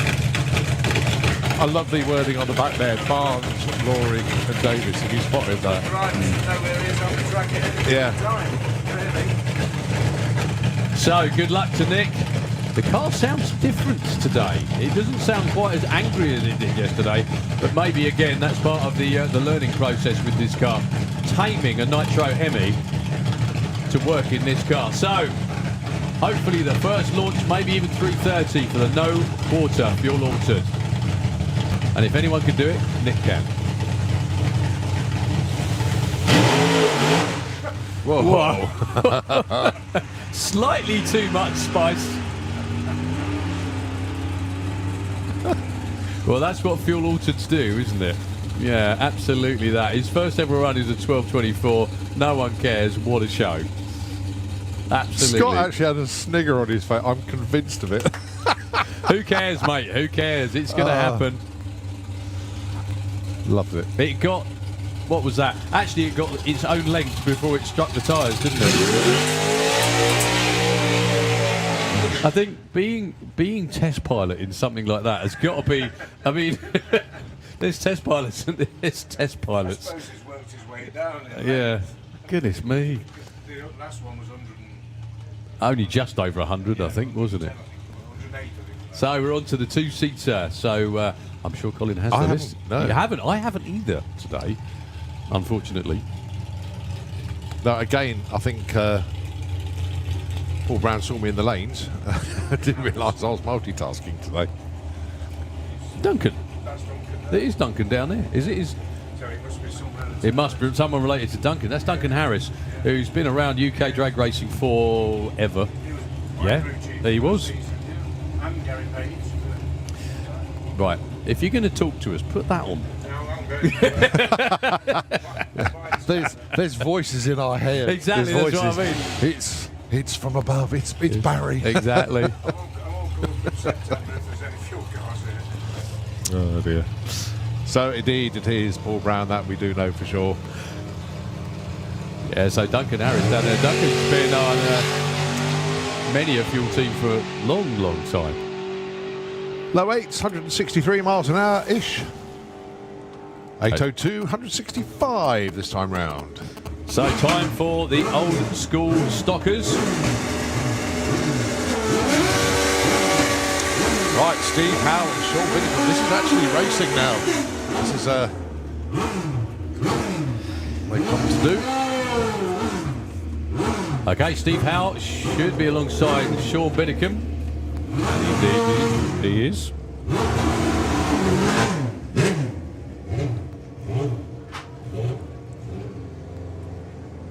Well, Steve Howe yesterday, I mean, ended up with an 840. And before that was an 855. Before that was an 86. He was just getting quicker and quicker and quicker on every single run.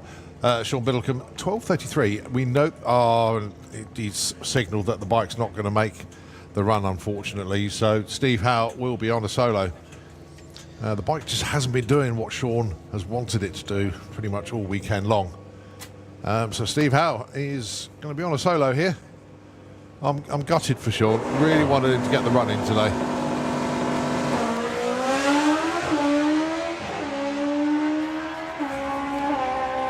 Well, this is definitely the nicest conditions they've had to run in all weekend, and that shows 8:28 and 153. Goodness me!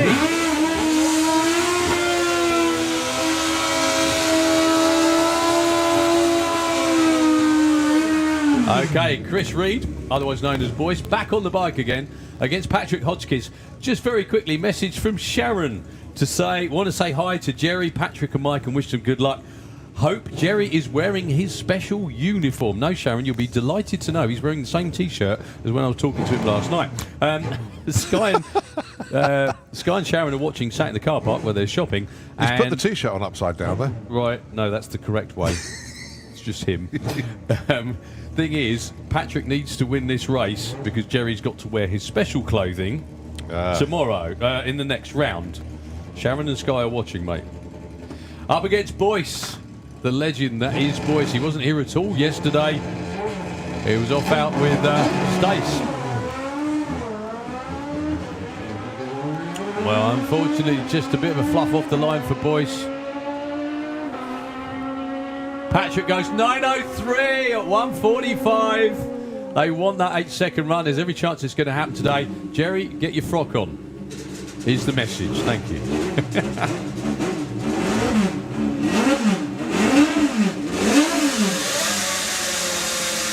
Yeah, chipping away. I know they. It's amazing what work goes on behind the scenes as well. So when I saw them last night, they're about to take it all into bits and put a new clutch in it. So Chris Spry, excuse me, who was number 3, against Daniela Esposito in the slick tricks lane, all the way from Italy. We've got the NSRA bikes not far away as well. Yeah, just let everybody know lunch break is a little bit delayed today, just in case you're wondering why we're still racing. Well, Daniela just didn't seem to be ready when the tree ran. This is all Chris Spry. 8:90, 143. That's his quickest of the weekend. Well done, Chris, and into the 8s.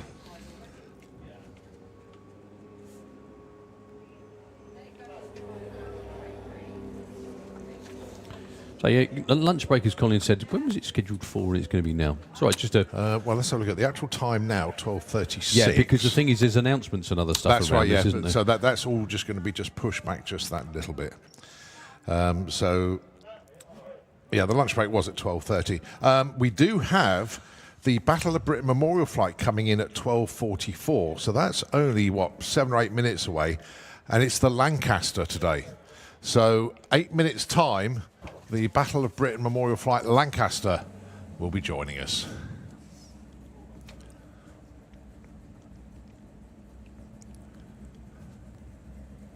Dean Stevens, Liz Charman.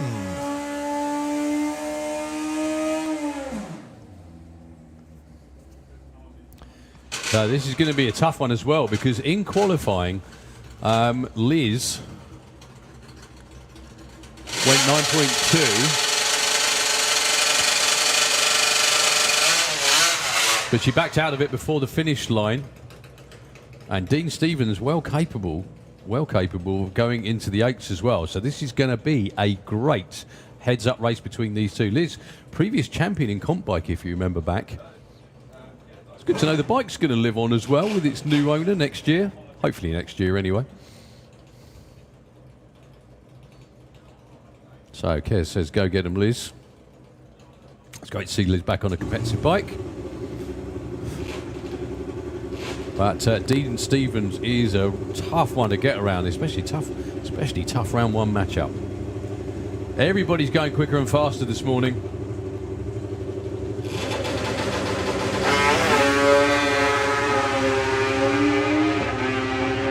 Well, Dean Stevens left on Liz. Can she run him down though? Not in time. 8:92 and 9 takes out a 9:24. But yeah, that's Dean's first 8-second run of the weekend. Commiserations to Liz and the team.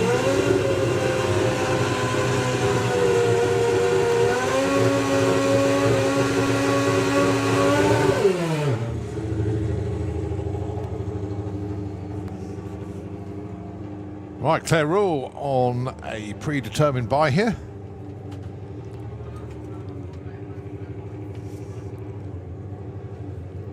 Best of 8.72 in qualifying.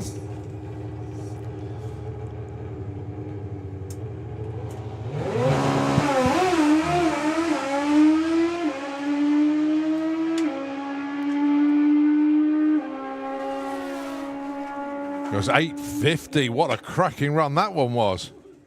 Best of the weekend there for Claire. Right, so I think we have just one pair to go. Richard Peachy, Nat Ward, and looking in the sky to see the Lancaster coming in. All eyes to the sky. Well, the camera's picked it up on the live feed. And if you look beyond the wind turbines, right at the far end of the drag strip towards the main gate, between you. We'll see the Lancaster coming in, so we're just going to be on pause for a moment whilst the Battle of Britain Memorial Flight Lancaster gets closer and closer. Get your cameras ready. And I'll tell you what, I'm going to switch the PA, well, I'm going to switch the microphone off and let you listen to this wonderful World War II bomber. Here he comes.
Well, ladies and gentlemen, the Battle of Britain Memorial Flight Lancaster pays us a fantastic visit with 3 actual flybys over the Santa Pod facility. Always wonderful that we are on their schedule for the events.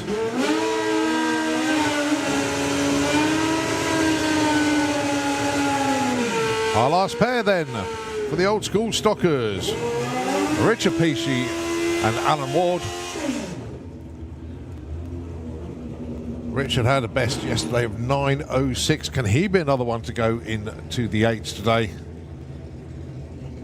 Alan Ward, best of 9:80. Patrick Hotchkiss awaits the winner in round 2 of this one.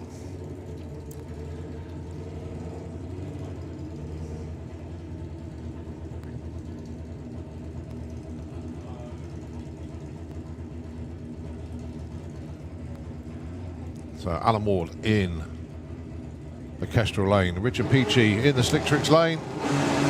3 drops, green light comes on. Richard slightly out in front, but it's not over yet. Very, very close at the stripe.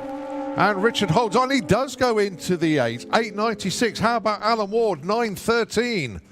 Cracking runs for both of them with their best of the weekend. But it's an 8.96 for Richard Peachy that takes the win. Okay, we're down here on the start line with Hall of Fame member Keith Lee going to lead you through the NSA bikes down here on a beautiful Sunday at Dragstalgia.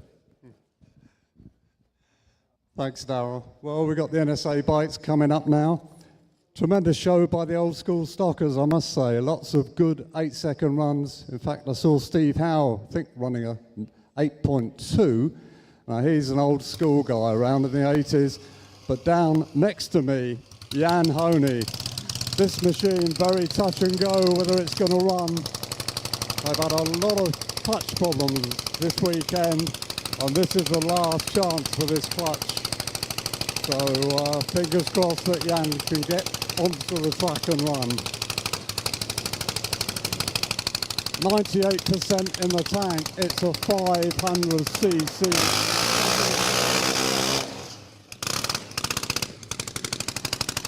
Just trying very hard not to cook the clutch on the burnout.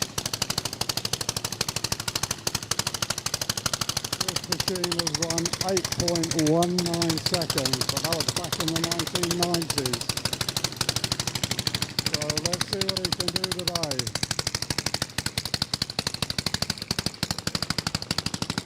He ran 9.1 on Friday.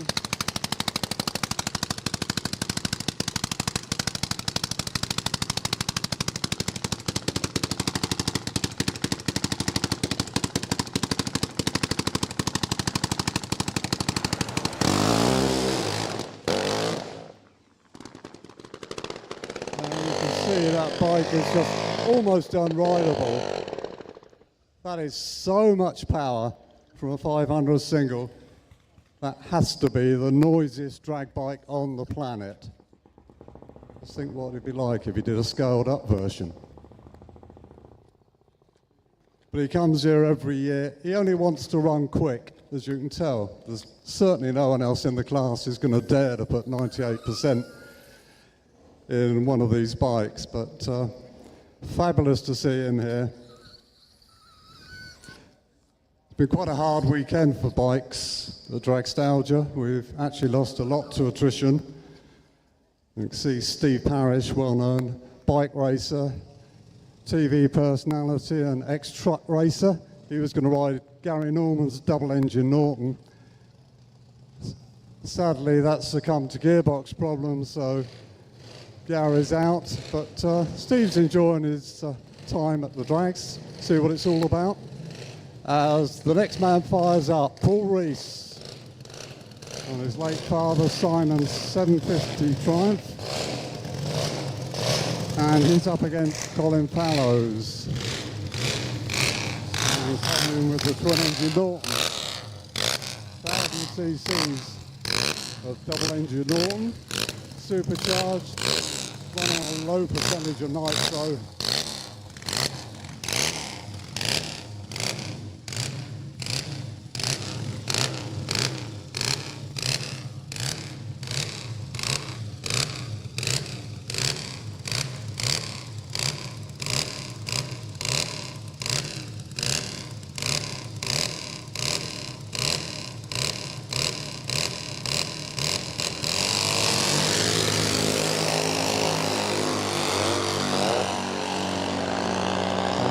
Just a bit too quick on the lights on that one. Colin going right at the top end, 11.12. I think that's almost his quickest run on that bike. 131.4 miles an hour, 14.15. You can hear Paul having problems. As Justin Newell fires up the little 250 Honda. Ex-McHan machine. He's also got his 750 Triumph here this weekend. Unfortunately, that's having lifting problems. But the good thing is, he's got this bike to run as well. This used to be the noisiest bike around until Jan Honey built his.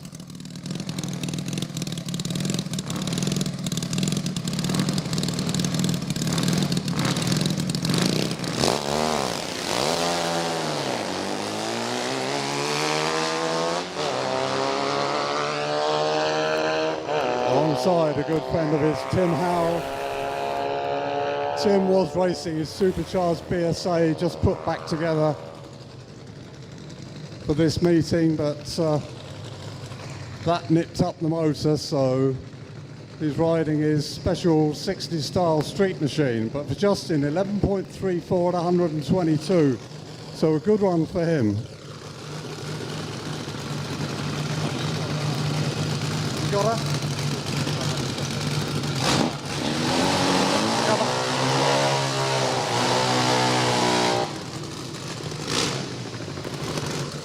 And the guys doing the old style burnouts behind the tower. Known each other for donkey's years, raced in the 70s.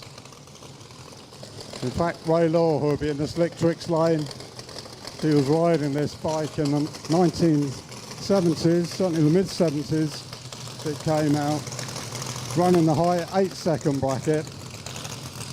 And in fact, the smaller 500 Triumph for Martin Wilmot, that also ran in the 8s when Peter Wood had it.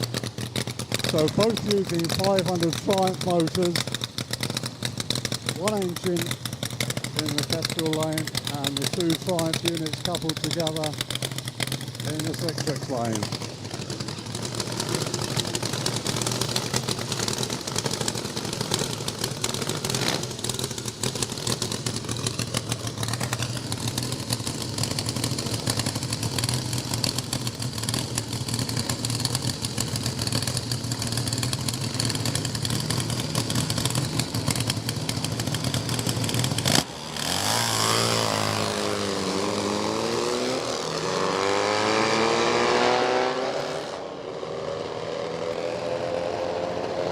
Sounds like Martin's engine just missing a little bit. Ray going through 11.37 of 118. And just dipping into the 12s. Unfortunately in the Kestrel lane. Dave Woodard. Another 500 Triumph. Up against Matt Owen on the 350.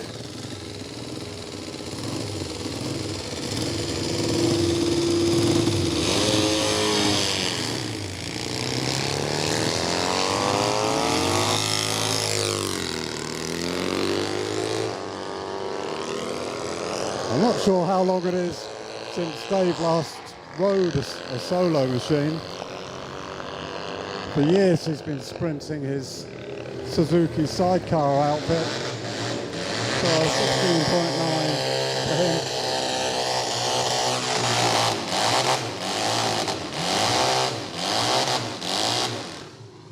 Down behind me, the two New Zealanders really enjoying their time here at Soundapod. Spike Laurier coming up alongside me in the Kestrel lane. Ron Smith in the Slick Tricks lane. Both running Triumph powered machines. Beautifully turned out. But just waiting because I think Ron's lost fire. Major difference between the two bikes. Spike running the supercharged unit.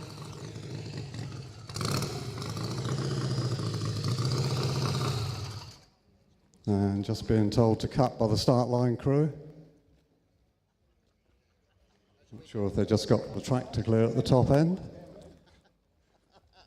But they've come an awful long way this weekend, literally just to ride at this one Soundapod event. It's meant a lot for them coming over here, and they really have been enjoying themselves and making an awful lot of new friends down in the pits. It's certainly run consistently all weekend, and I think, in fact, Spike's either number 1 or number 2 quickest in the class so far. We'll see if that holds. Very unfortunate this weekend we lost Hogslayer to engine breakage. It was great to see the guys bringing it back out again, but sadly the front engine looks like it may possibly have broken a rod, which is very sad news, but always nice to see that fabulous machine here. But just enjoy these two New Zealand guys, really having fun here at Soundapod.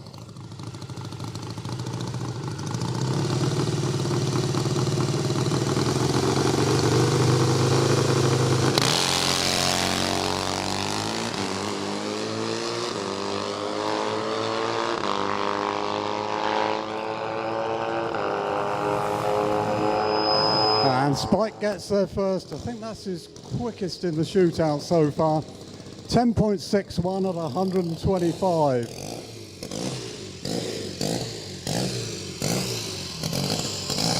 Looks like Tony Lewis is going to be on a solo.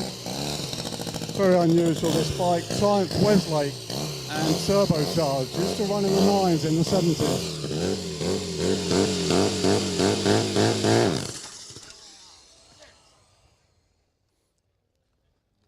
And unfortunately, I think he's succumbing to clutch troubles there. It's the first time out for this machine.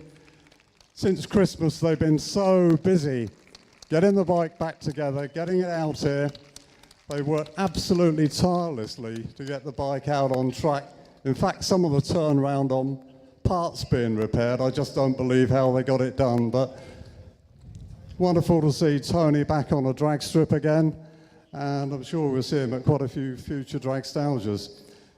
Back in the Pro Street times of the late 1970s, you certainly saw no one else out on a Triumph and turbocharged, but it really was a quick machine. It's certainly something we like to encourage at Dragstalgia in this class, is the bikes that actually made the headlines back in the 70s, which is very much my era, being definitely a bit of a dinosaur. But I think that's probably the last run in the class, so I'll hand you back over to Colin. Okay, thanks very much indeed. We are now on our lunch break, folks, so time to go and get yourselves fed and watered. And if you're anywhere near the Nostalgia Marquee, there will be the Nitro fire-ups taking place over there. And also, we'll be doing a presentation of the Peter Crane Spirit of 76 Award, so that will be taking place in the Nostalgia Marquee as well. But yeah, it is lunch break here, folks, and we will be back with you in about half an hour. Thanks very much indeed.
So our Crackle cars have made their way down not a huge amount, but I think we may have one or two that will be coming up the return road.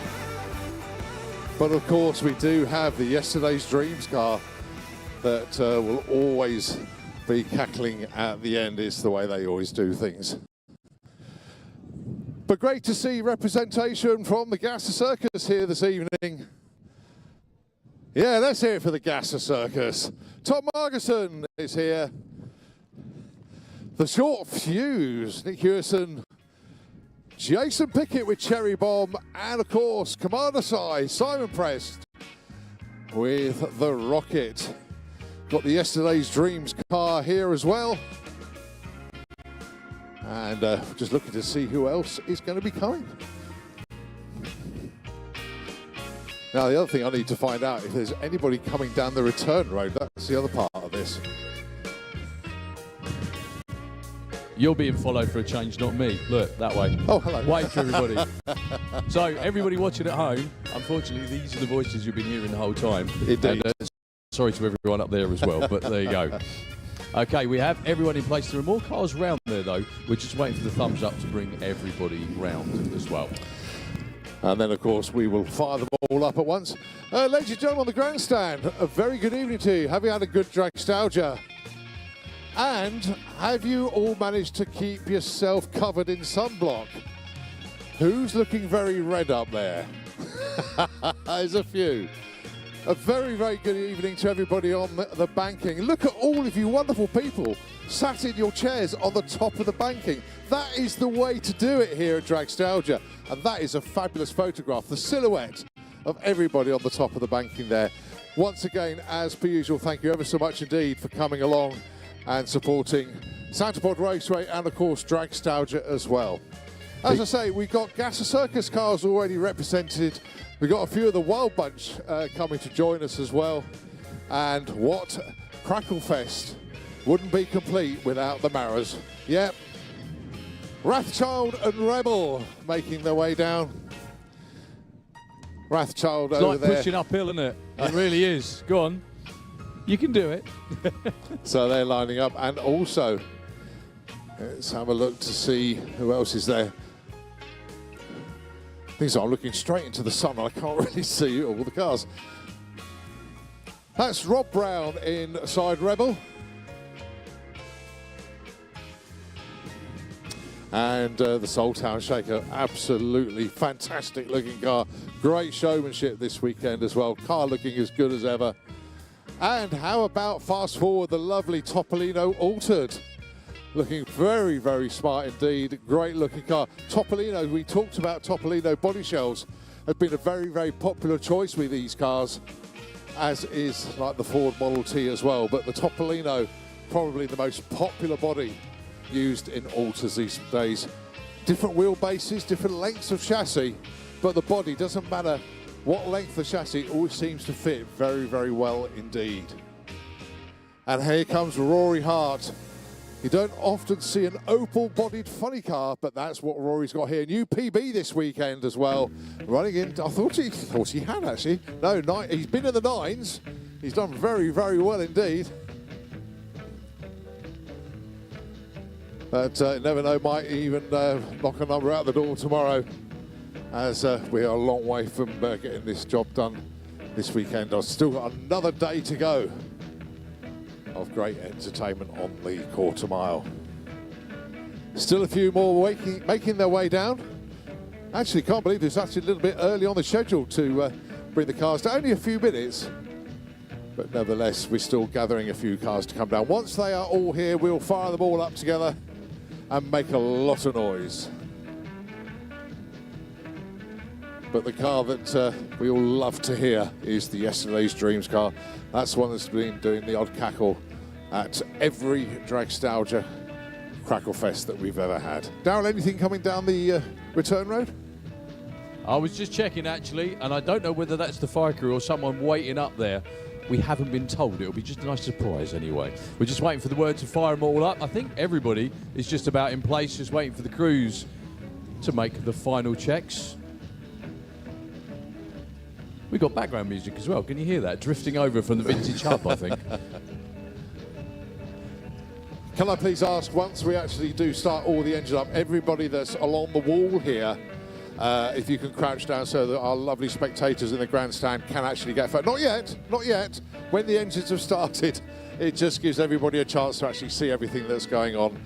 And yeah, just to let everybody see.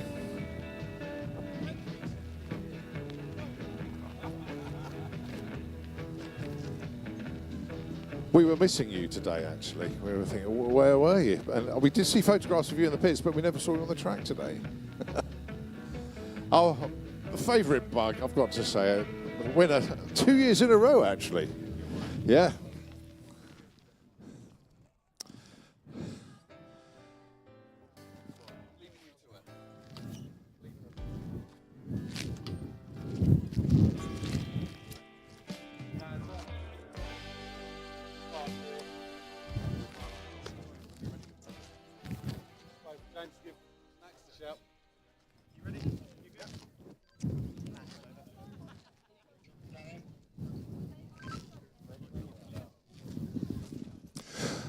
Okay, ladies and gentlemen, we have one car that will be making its way down here. Indeed, it is Turbo that will be doing the push start. And once he's into position, every one of these cars here will fire up and make a lot of noise.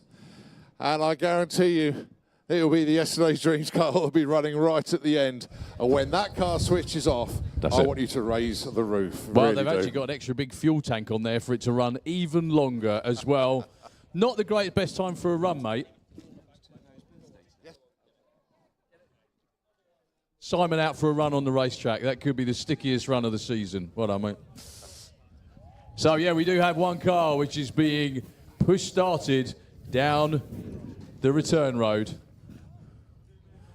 This used to be the fire-up road, so in front of the grandstands, the cars used to collect at the top end of the racetrack, just to the left-hand side as you look at it, from the gantry, and they used to be push-started in front of the grandstands, and they used to kick into life just as they came past everybody, and they all used to get a nice blast of nitro, methanol, everything, whatever it might be. It's a long since gone tradition that we revive every year for Dragstalgia, and it's what we're doing right now. So there is a dragster that's fired up the top end. He will be coming this way very shortly indeed, and parking up with all the rest of us.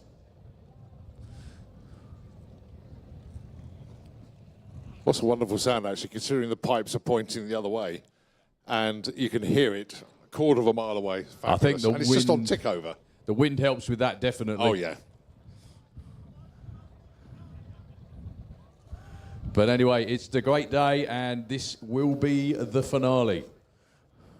Yeah, that sounds like a proper cackling car, that does.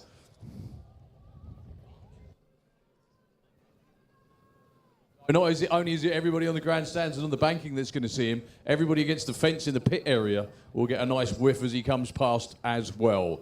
I can hear the car, I still can't see him.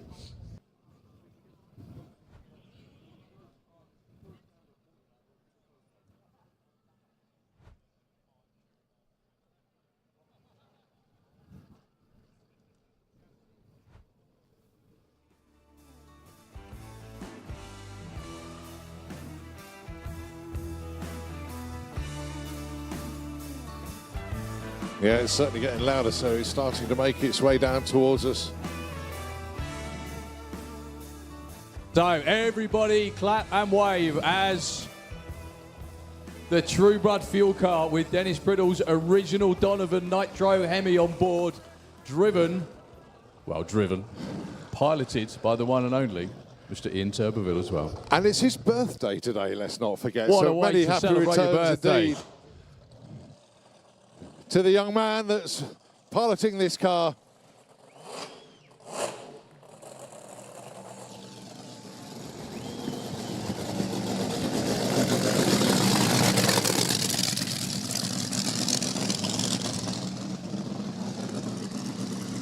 So that would be the way it happened in the old days. Come down the fire road, turn round behind the tower and come out and make a run. But Turbo is going to round the corner, and when he pulls into place alongside everybody else, they're all going to fire up as well. A perfect turning circle. Ladies and gentlemen, if you're on the track, please crouch down now so that everybody can see all of this.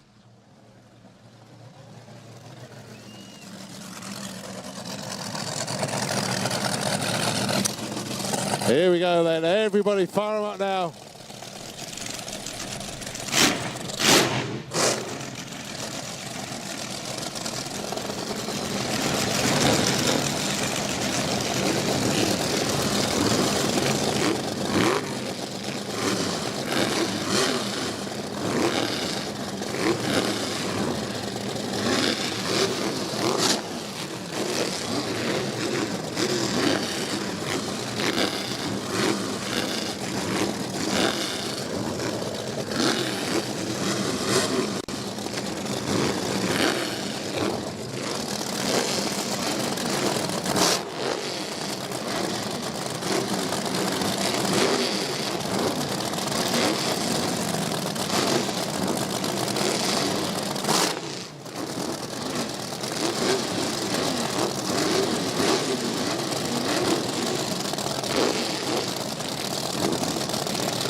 Well, what a show. That was fantastic. I don't know how that car runs that long. I mean, it's like a 10-minute fuel car. That is absolutely incredible. Well done to everybody. That was something else.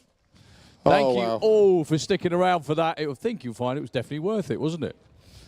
Well, one of the best Cracklefest, not for the sheer quantity of cars, but having yesterday's Dreams car here as well.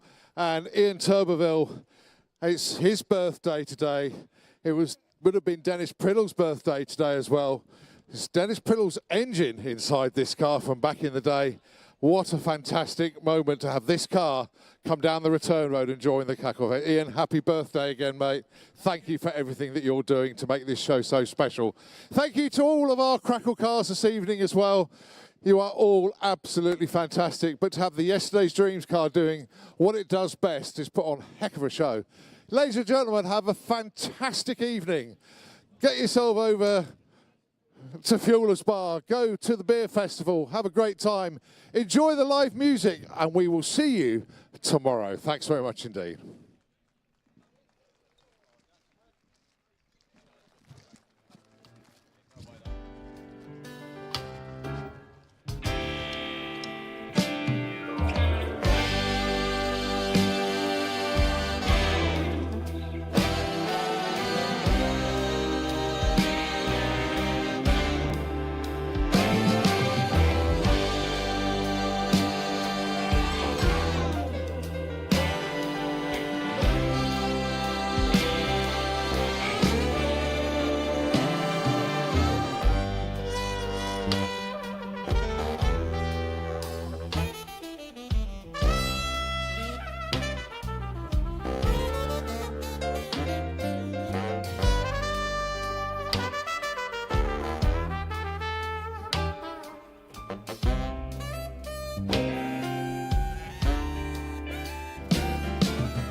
ladies and gentlemen, the Battle of Britain Memorial Flight Lancaster pays us a fantastic visit with 3 actual flybys.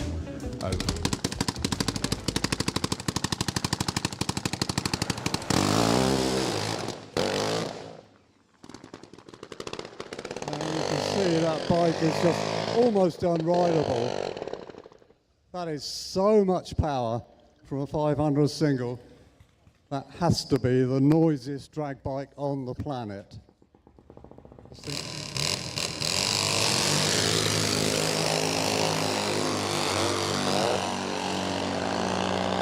Paul just a bit too quick on the lights on that one. Colin going right at the top end, 11.12. I think that's...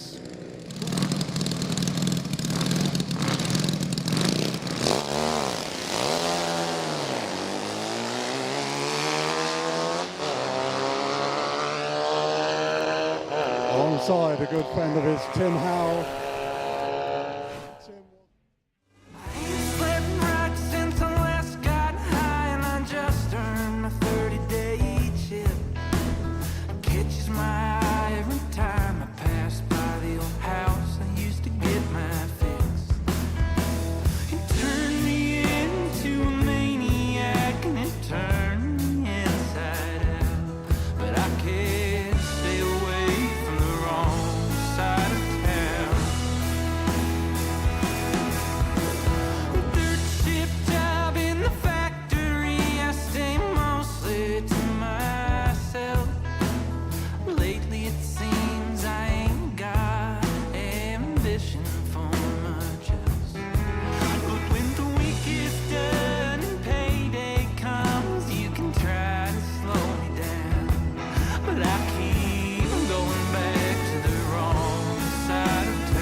Well, you can't beat a bit of Van Hagar on a lovely English summer afternoon.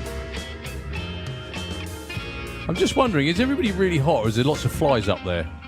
Is it flies? It's the flies, is it? Okay, fair enough then. Maybe you're not just so attractive, they migrate to you. That's what it is, you know. Lots of arms waving, man. Okay, round number 2 of Gasser Circus are at the head of the lanes. Before they come round, I just want to say a massive thank you to Christian Zulauf and to his wife Mia and the whole team. That was really kind of you. Nearly brought me to tears. They brought me some Swiss chocolate. How lovely was that? There we go. You want to make me cry? Give me chocolate. It was wonderful. Thank you. It's such a kind thing to do. And I hope you had a wonderful weekend with the 32. It's a work of art. Gasser Circus. Underneath the tower, Jason Pickett.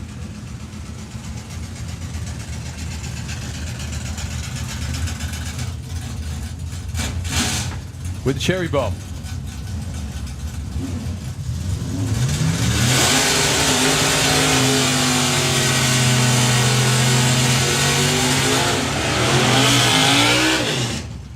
Alongside the short fuse of Nick Hewison.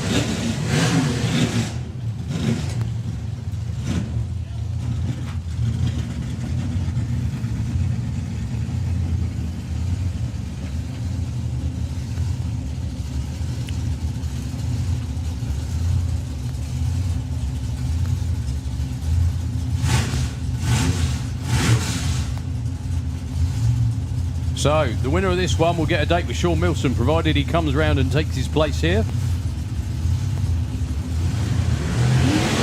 Could it be an all-Fortson semi-final? They both are 9.95. However, Jason Pickett was just left for dead at the tree. Nick Hewitson miles out front, and he doesn't break out. Everybody down there,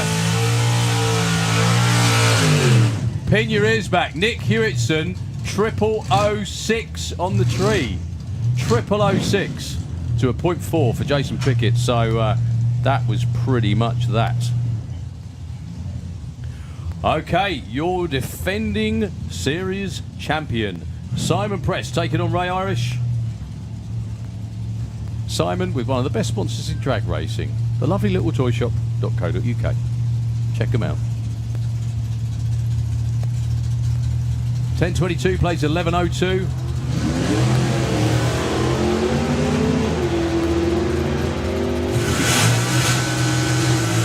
Well, Ray Irish is already out in front as long as he doesn't break out, which he doesn't. Perfectly judged. It is Ray Irish takes out the champ into round number 3. This is a predetermined bye run for Sean Milson with Ain't Misbehaving. He will already be racing another Fortson. Sorry, the other Fortson. This is a Morris van. In the next round. Round number 3. So Sean gets a tune-up run. He goes 0.12 on the tree. My goodness me, that's sharp. Well done, Sean. Looking for 10:02, 10:12. So even though it's mercifully cloudy today, it's not breezy, but it's still lovely and warm. Still a little bit humid, but who cares, to be honest with you. It's lovely dry. Okay, Billy Jones in the Grumpy Riz. Taking on Steve Matthews. Steve with the 57 Chevy pulls the wheels up on every possible occasion.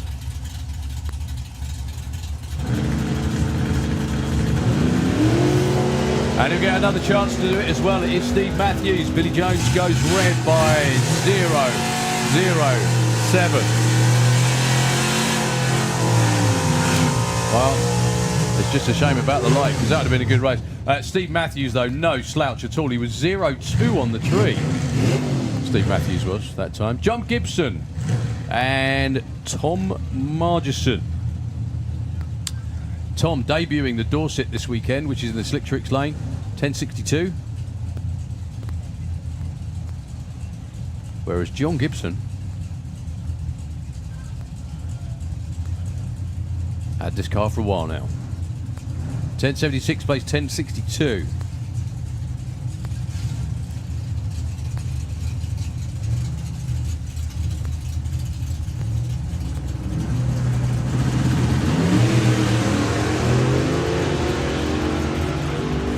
Well, they're both pretty good on the tree. We'll sort this one out at the finish line.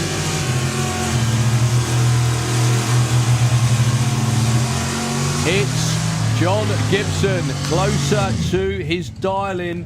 Tom Margison had a margin off the start line, but unfortunately not quite enough in the tank to get it over the finish line first. Willis Wars into the pairing lanes, please. Willis Wars into the lanes, please. Stacey Nash and Brian Gibson to set up your last of round number 3 for Gasser Circus. We have got Nostalgia Superstock E3. We're whittling them down. Just only 8 cars, would you believe, after this? Only.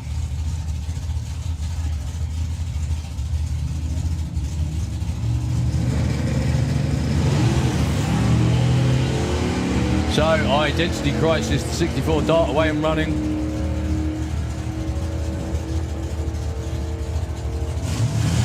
Can he stay there though? The answer is yeah. Look at that, 10.20 on a 15. He was also 06 on the tree, so there was no way the guy in the other lane could get around him. That's it for Gasser Circus. We move on with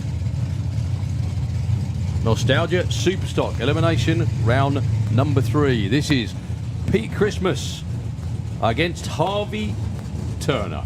Harvey has been cutting the tree down all day. I shouldn't say this stuff out loud because this is when it normally goes sideways when I say things like that. But he has been doing a stand-up job against Pete Christmas with the Fallen Angel.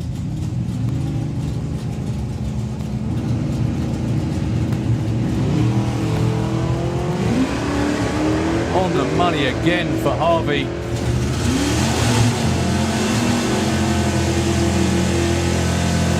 So the wagon's still out in front. Harvey Turner is an absolute killer today. 03 on the tree and 100th off of his dial-in. Wow. So, Gary Semper against Jack Bishop. Gary the Ragtop Firebird will be going first. One of the quicker cars in the class is that Barracuda with Jack at the wheel.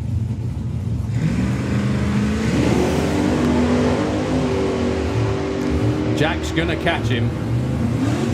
It's just whether Jack goes too quick. He's shadowing, he takes the stripe, perfectly judged. Gary Semper was kind of done with a .423 reaction time.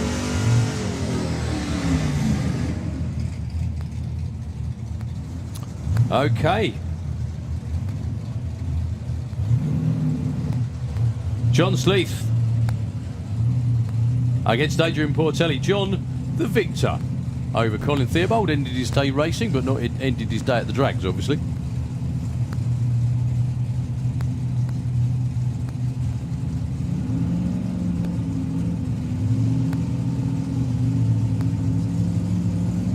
Big Dodge will be going first.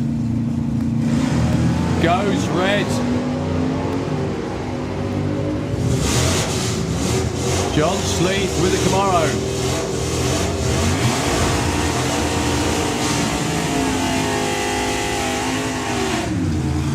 Breaks out, but I don't think he cares after that one. He gets a spot in the quarterfinals, round 3.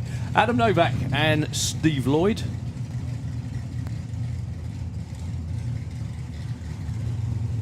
This will be for a place against Kiwi in the next round because Kiwi's got a predetermined bye.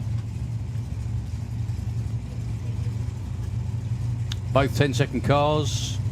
Tree will run in favour of the big road runner in the Kestrel lane first. And Adam goes red. Steve Lloyd.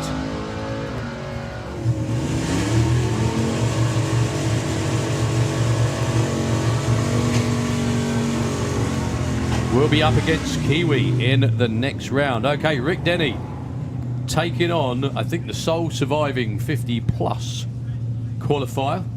That's Mike Deakin with the Nova. Just waiting for the previous 2 to clear the track down the top end.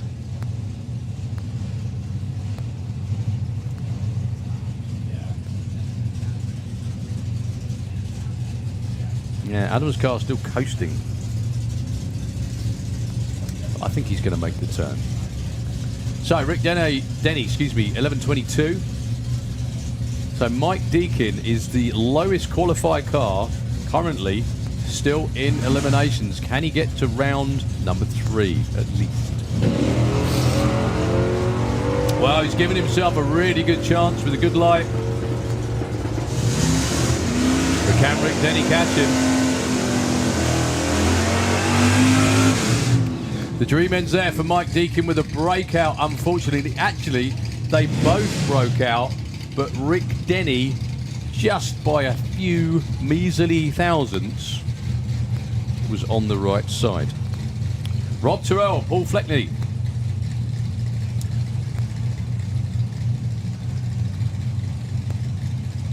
So one is listed as a GTO, one is listed as a Coronet. However, they really do both look like Coronets.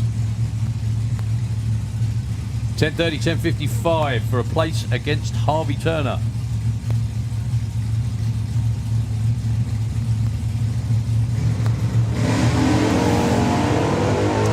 Wow. 2 very polite reaction times. Looks like Rob Terrell was pulled alongside. He's out in front as long as he doesn't break out, which he does by a big margin. Paul Fleckney will be in round number 3. Well, they both had reaction times starting with either a 0.3 or a 0.4, and Rob Terrell just took a little bit too much at the stripe. He had a bit of wriggle room as well. So, Kiwi, this is the predetermined buy. We have the matchups for the next round of Nostalgia Superstock. Apart from one. Kiwi goes 991 on a 73. Good job, that was a buy run. Wow, check this out for a matchup. 2 very, very experienced bracket racers going at it this time. Mark Huxley, Spencer Tram. Number 2 qualifier plays number 52, would you believe? However, this time Mark Huxley dials at 11.50. He was 0007 in the round before. But let's see what he's got for Spence, who has been on the money all weekend.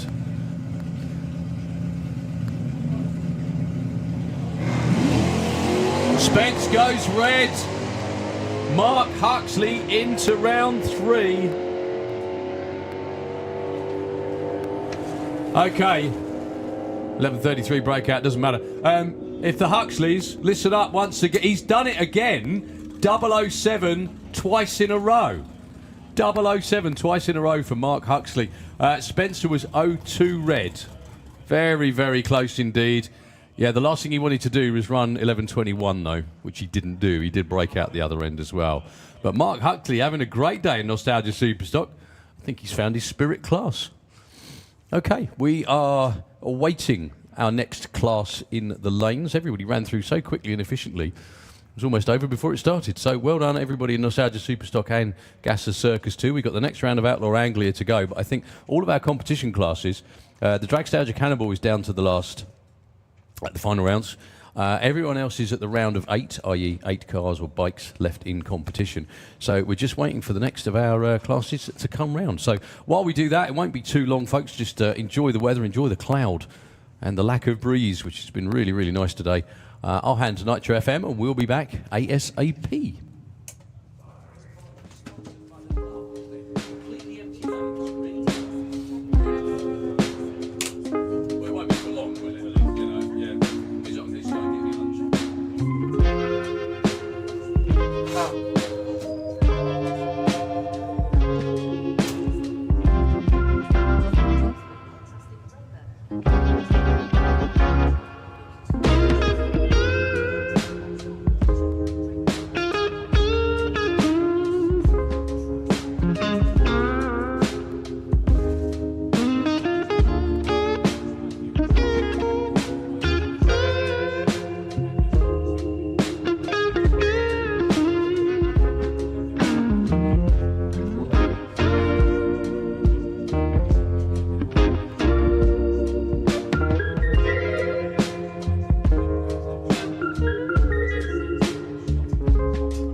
Thank you very much indeed, Nitro FM. Could we have Outlaw Anglia elimination round number 2 into the pairing lanes, please? Outlaw Anglia round 2. Come on down. Okay, Willis Wars round number 5 we're up to now. Guy Davenport, who very proudly put on his Facebook page earlier today that he was actually number 1, I think, after yesterday. Run into their darlings. They do need their darlings on the board. But the thing is, we are looking for the darling for the car in the Kestrel lane.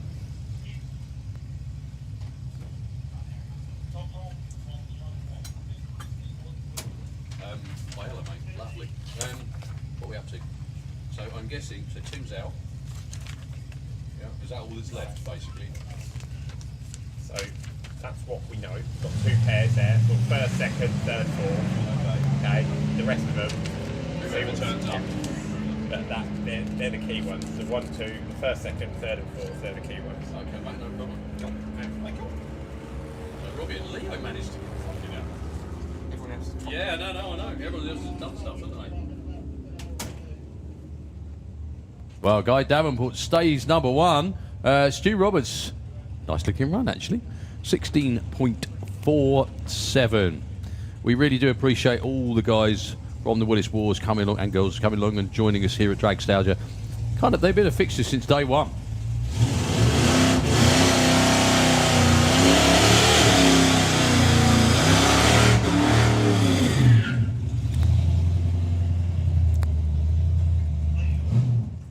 Okay. The Alan Mitchell with a 37 Willis for sale. That car is. If you fancy looking cooler than, well, a penguin's called cold bits, go grab yourself one of those. 13.93. The Atomic 69 in the Kestrel lane against Andy Crockett with the absolutely show quality. Well, actually, it was a show car. Willis in the Slick Tricks lane. Are they racing? Sound like they are. No, that was backing off.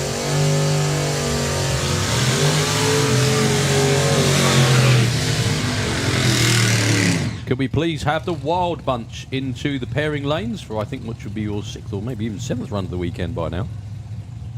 Wild Bunch, please, into the lanes.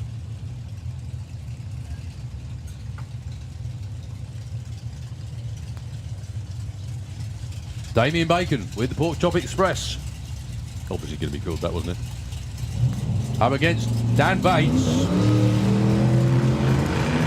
Dan Bates. That darling is better than before. Will it be his first 9-second run? Been in the low 10s so far. 10.06 at 127. Nearly there. Nearly there. 12.94 for the Pork Chop Express. Steve Wards and the unmistakable figure of Mr. Phil Moores. The car, that is.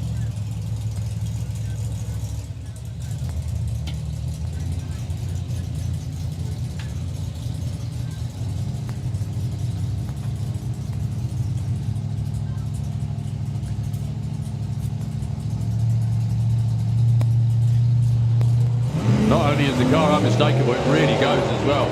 10.30. It's super quick.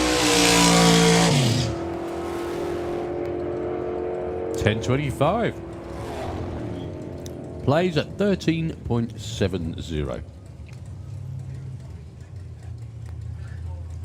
So John Dalrymple pulls the sheep pin on his own car. 10.35 is the dialing this time round for the full tilt. I think he went 10.2 earlier actually.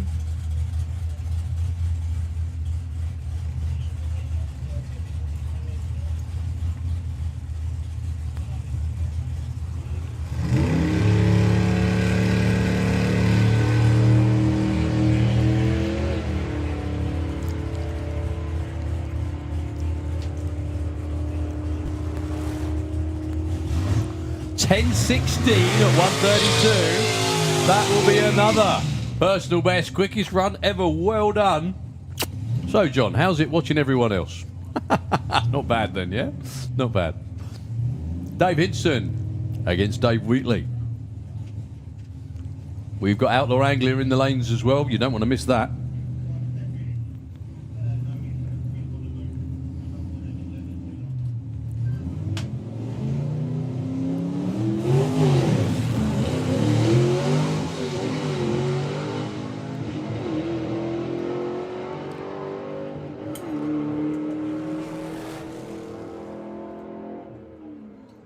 $10.72 for Dave Wheatley. That was on a 10.67, darling. That's pretty good. 17.80 in the other lane. 17.92. That wasn't far off either. Okay, that is a wrap for Willis Wars. We're about to go into Outlaw Anglia. They're all just getting ready and strapped in. My learned colleague has returned and is warm. Don't go jogging in a fire suit is the, is the way forward, definitely. So Outlaw Anglia just getting strapped in. They're not quite ready to go just yet. So Nitro FM, if you wouldn't mind, really don't go anywhere, folks. We've got Outlaw Anglia. We've still got loads and loads of stuff coming your way today. But Nitro FM, take it away. Go on, man. Yeah. Hopefully you can read. Yeah, that's fine. Sorry, you can read.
Here we go once again, back to racing, and it is the wonderful world of Outlaw Anglia, and what a pairing this one is. Wayne Power taking on the one and only Jenner. Looking forward to this one. And that's right, I'm looking forward to all the pairings, but Wayne Power was your number 2 qualifier with 8.41, but then Jenner in elimination has been 8.40.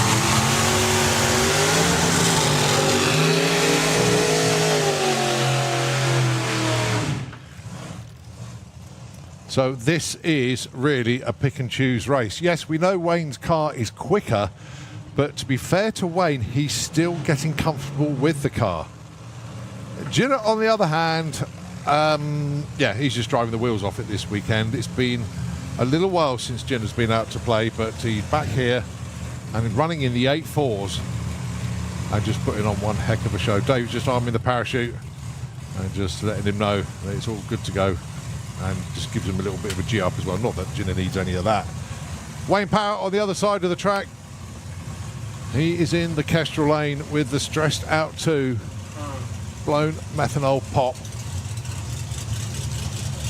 Should be an absolute cracker of a race. No breakouts, no darlings, just whoever gets to the top end first when the tree drops will take the win, assuming there's no cherry on the tree. Here we go. Jenner away first, but Wayne's already ahead. Now then, Wayne, it looks like he's off the gas. It's going to be Jenner. It is indeed. Jenner takes that one with an 8:45 at 157.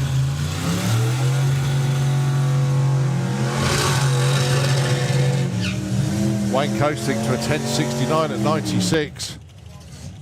Well, Wayne was ahead at the 60 foot. Wayne was ahead at the 330, but the rest of it was all Jenner in the Slick Tricks lane. Your next pair, Lee Taylor with the Outlaw Pop pickup. Going alongside Ben Montgomery with the homebrew vehicle. There it is. The green machine taking on the orange pickup. Well, fair to say, Lee's got the performance advantage, but we've seen plenty of cars that aren't necessarily qualified in the higher half of the field in many of the classes taking round wins.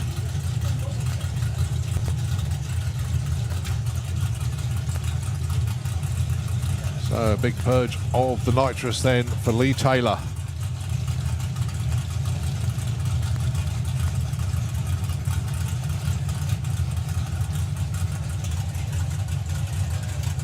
So the homebrew machine taking on the Outlaw. Here we go. Tree drops. Red, green. Lee is away.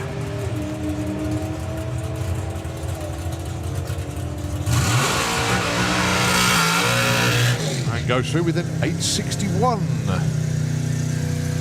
Ben goes through with a 1080. That actually is his quickest of the day. He qualified with a 1085. Went 1088 in round one. It was 1080 in that one there.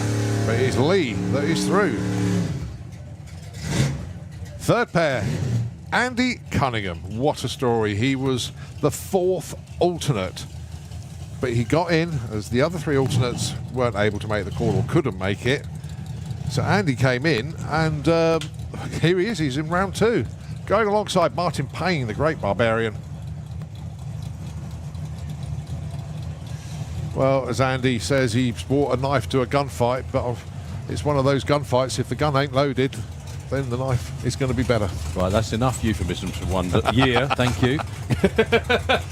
Pretty good ones. Well done. Yeah, so Supercharged Outlaws, please.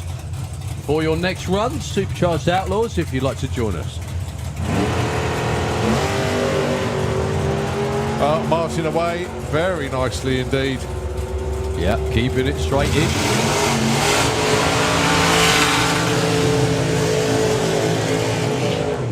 They're all bunched around the 850s, aren't they? This is a yeah, complete I'm making a note pick of and all of race these numbers now. actually. The thing is, Wayne Power was the only one still in competition that had previous 7-second Yep. form. Yep. Everyone else, 850s, 840s, there or thereabouts. I've got to do the customary shout out to John, Doug and the family in Australia, of course the Willards. I hope you're all keeping well. Thanks for the messages and thanks for the video clip actually, because Doug is now licensing in the Aussie Outlaw, and fair to say he's enjoying it, I think. Well, that's another one of those. How do you get a beard inside a crash helmet? I'd love to know that. Yeah, I'm sure it's perfectly comfortable. I can't believe it was 2 years ago they were here. Sometimes it seems like yesterday, sometimes it seems like 10 years ago, but great memories. These two have only got 100th between them in qualifying, both in the 8-4s. Reaction time, Rob Brindle with a 003. If he can keep his boot in, but I don't think he's going to get there. Rob Stone. Rob Stone takes it with an 8:39, his quickest run of the weekend.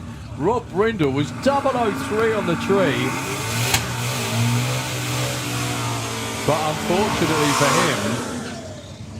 him, the car got out of shape and he had to reel it in, which cost him time. Yeah. And ultimately cost him the win.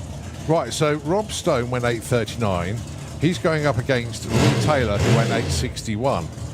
Ginner is going up alongside Martin. Gina went 8:45. Martin went 8:50. Wow. Oh, cracking races coming up.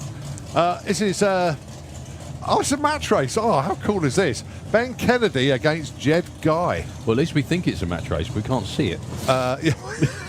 Well, when there's no breeze, it doesn't take the cloud out of the way. It does. It just hangs, doesn't it? Which just adds to it. It's cool. So, turbo car against big block nitrous. That's the one for Jed Guy.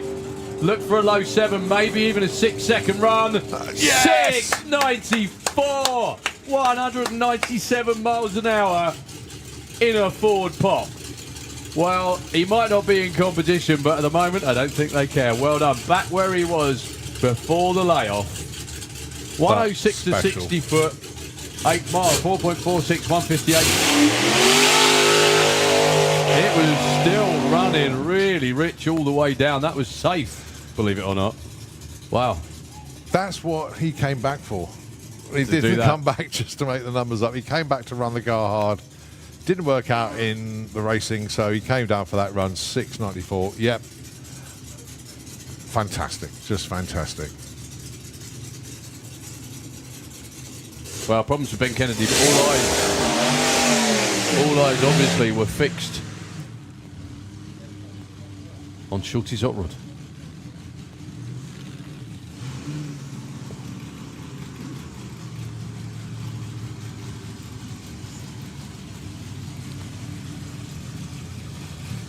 So we still have runs. We've got elimination runs to go for Nostalgia Superstock, Old School Stockers, and Outlaw Anglia. Yeah, quarterfinals in Nostalgia Superstock. Obviously, quarterfinals just taking place for Outlaw Anglia, so they're to semis.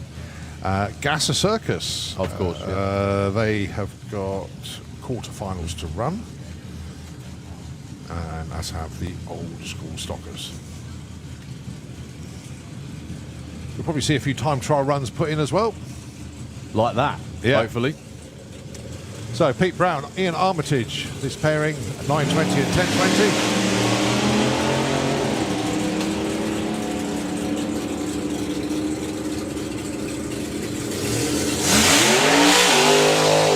Well, where did 883 come from? Round of applause for everyone in the pickup, please. 6-second Outlaw Anglia in attendance once again. Well done. That a PB? Yep. Both ends. Monster breakout that was. Yeah. Their PB before that was 8.93. So yeah, taking a 10th off.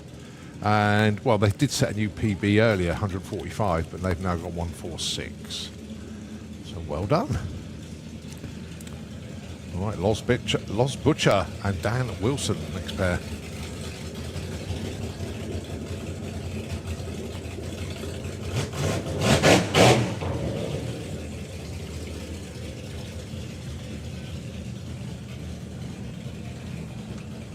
Well, let's have a look at PBs, because that seems to be the thing that everybody's seems to be knocking off the old page, and they have to write a new script. 10.08 is Dan Wilson's best.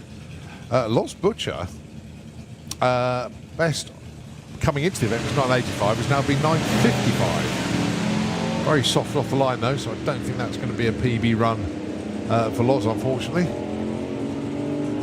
Good looking run for Dan Wilson. 10.17, 123.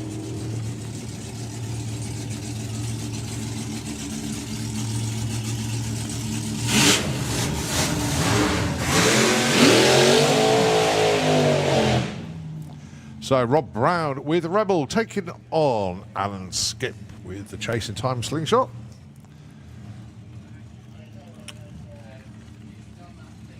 So there's young Ford Skip bringing Alan back.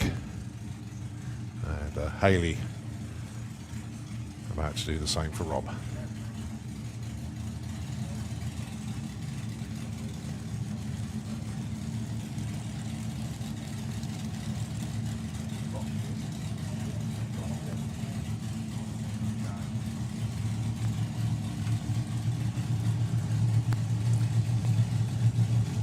So I think Al's got got low ET of Wild Bunch this weekend, I think, isn't he? Wow. Yes, I think Yeah, he yeah, has, it's actually. 8:20 something, I think. So could be numbers. Yeah, 8:27. Loads of 8-second runners in the Wild Bunch this weekend. Really good to see. I'm saying that though, Rob's not far behind, is he? In the other lane, he went 8:41 with a 0. Yeah, I think the number up there on the board is what they ran earlier.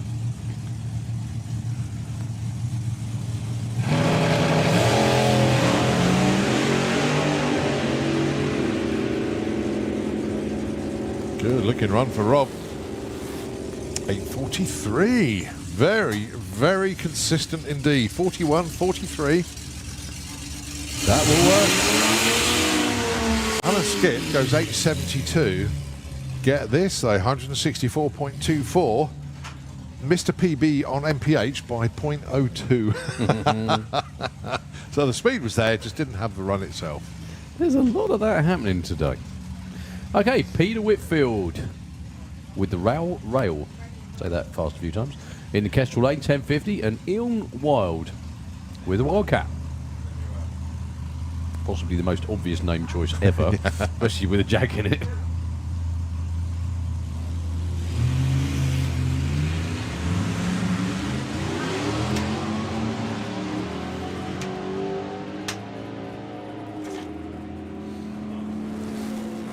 Yeah, Wild goes 11:77, and Pete Whitfield goes 10:20.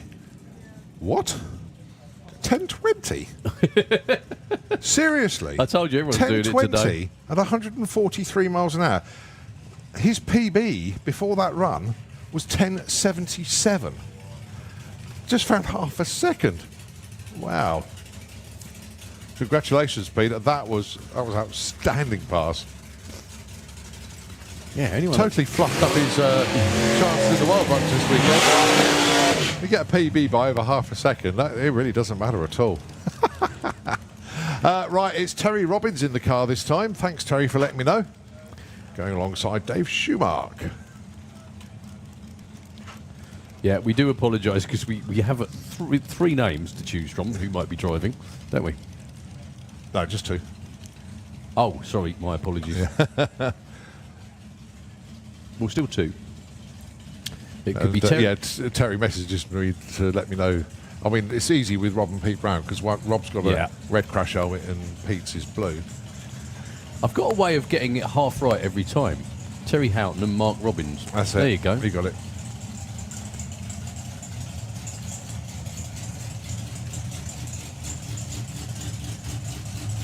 Well, Mark Houghton has taken the PB down by half a second this weekend. 10:05 down to a 9:53. It's Terry's turn in the car. Dave Schumark. 9:77 PB previous to this event. Good looking launch as well. However, the little dragster in the slick tricks lane is on a move again. That could well be another 9-second run. 9:44. Even quicker. 10:23 for Dave Schumark. That is a double PB. 9:44, 142. Terry Robbins. Well done, Terry. Car working exceptionally well. Okay, John Sharrod, another one, knocking his PBs out of the park this weekend with the Altered in Kestrel. 8.56 on the board. He went 8.65 last time. Makes it really easy to remember because it was the same numbers, just in the wrong order. Different order anyway. Andy Roy with Shawshank Redemption. Shaw Crank Redemption. Yeah. See what I did there? Got it wrong. Well, John has got the Altered down from 8.89 coming to the event, down to 8.80, and then down to 8.53. That's what decent amount of track time does for you, isn't it? Yeah.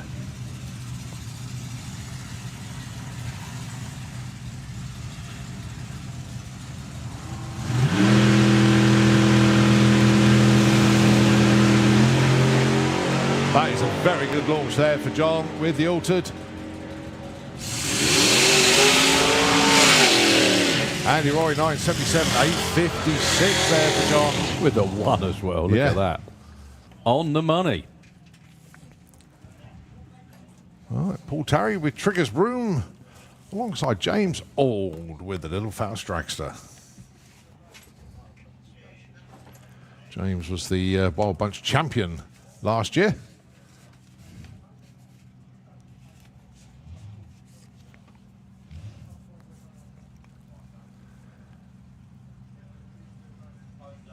A bit wayward on the reversing there. But,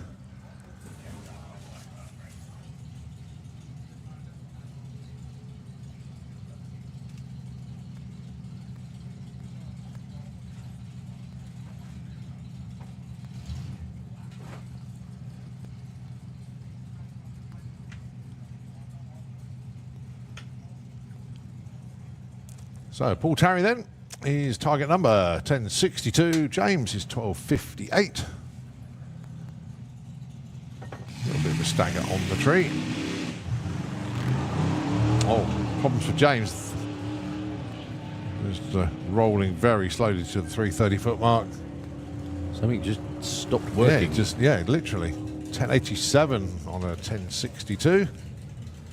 And I don't think James is actually going to make it to the top end, so it could be a quick retrieval job. He made half track. Yeah, he's rolling forward, but very, very slowly. In actual fact, I think he's about to come to a stop. There he is. Okay, so it's going to be a little bit of a retrieval for James. Quad's on its way. Looking over into the lane, still plenty of Wild Bunch cars down there. Then lots of tow vehicles. We've got bikes in the lanes as well.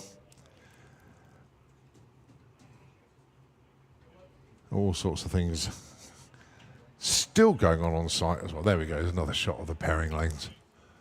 Yeah, all Wild Bunch and bikes at the moment. I think Supercharged Outlaws have just started to make their way down as well.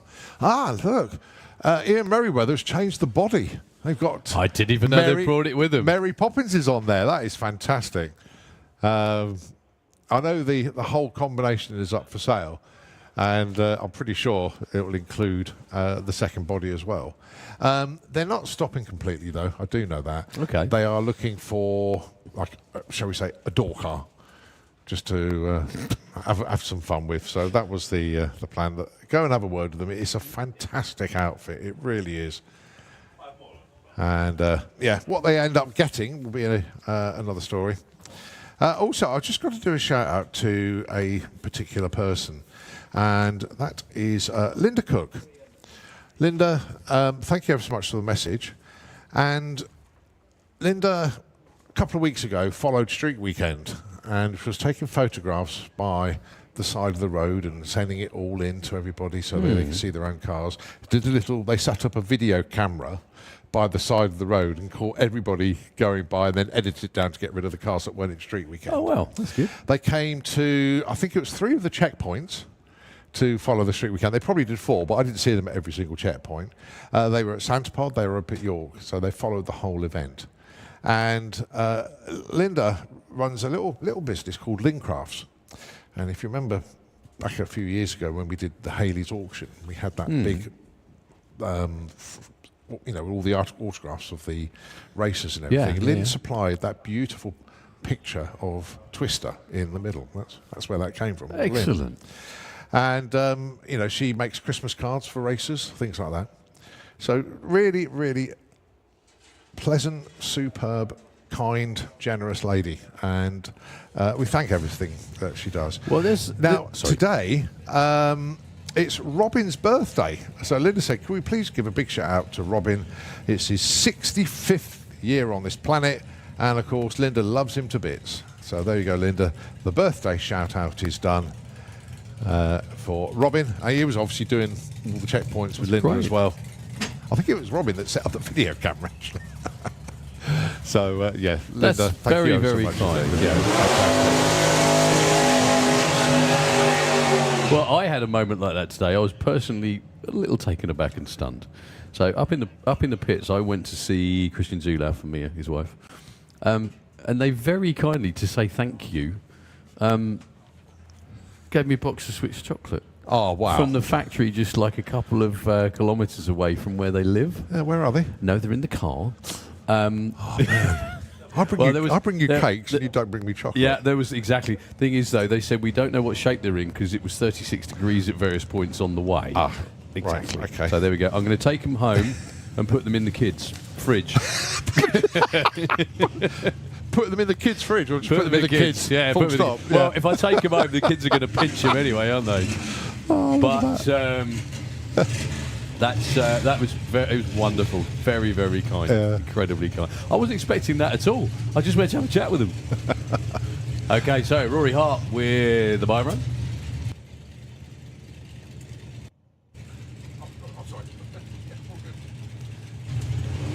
Now then, let's see what Rory's got for us on this one then. He went the new PB earlier, 9:41.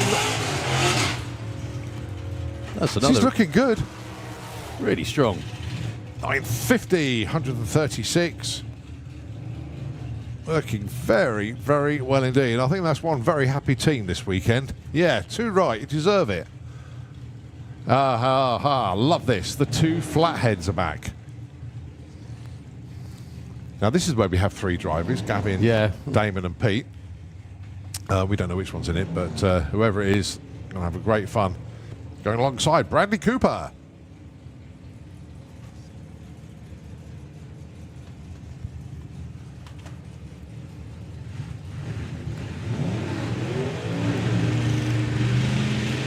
Lovely cheeky little wheelie off the line there for the Charlie Bank special. So 11.99 and 11 flat are the target numbers. Brad dipped into the 10s last time. Not quite this time. 11.17 to 12.10.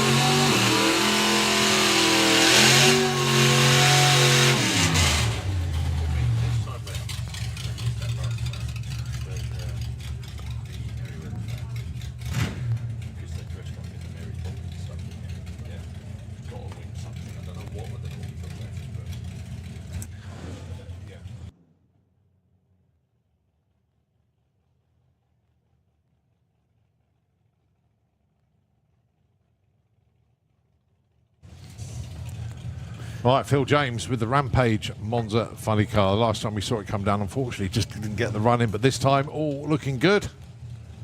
Target number of 947. That's better.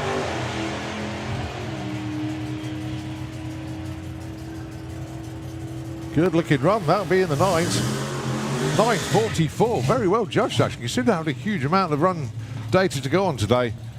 To be just 300ths of a second off, they'll take that. Very, very well done indeed. Right, next up, Philippa Turton. Sorry, I was just laughing at Thomas trying to get the parachute thing out, waddling along behind the car. Then Philip has stopped rather abruptly, and it's a good job he's got a dress on because otherwise his man parts might not have been in the right place. Well, a new PB on the last run, 10.61 at 127. See what they can do this time. Apart from groping each other's backsides. Yeah. Off the line nicely. 158, 60 foot. Had good revs on the gear change. 1060, found it on 100th. A little bit slower on the MPH, but 1060 with a 4. Well, that didn't look like it was going to be an improvement coming off the line, but something obviously Yeah. worked. Supercharged Outlaws, number, where are we up to? 6 now.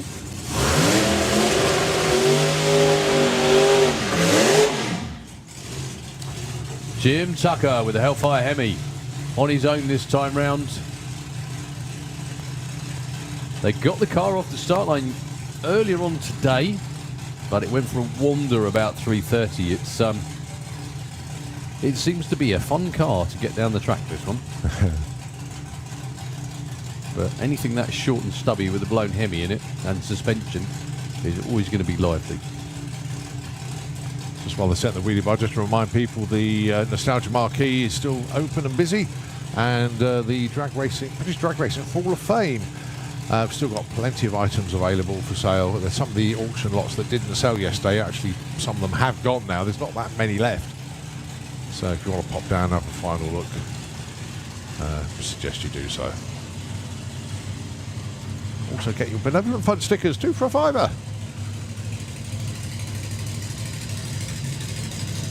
With all the proceeds going to the British Drag Race Hall of Fame Benevolent Fund.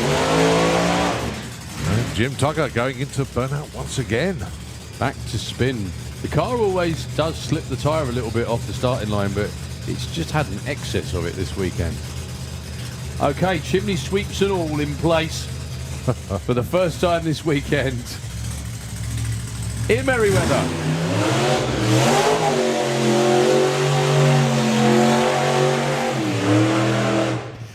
I am so glad that they packed this body in with all of the stuff that they brought over. As Mary Poppins and the chimney sweeps, they're all there. Now, don't be confused, folks. This is normally the bands I altered, but they made this body to fit the same chassis. Awful lot of work. Oh, it's huge. This is a Colin Miller body. Yeah. But they've just chopped it, channeled it, you name it, absolutely everything to get it to fit. I mean, it's just pure showmanship. I absolutely love this. Yeah, and the Isle of Man flag as And, well. on the chimney sweep. Oh, yeah, brilliant.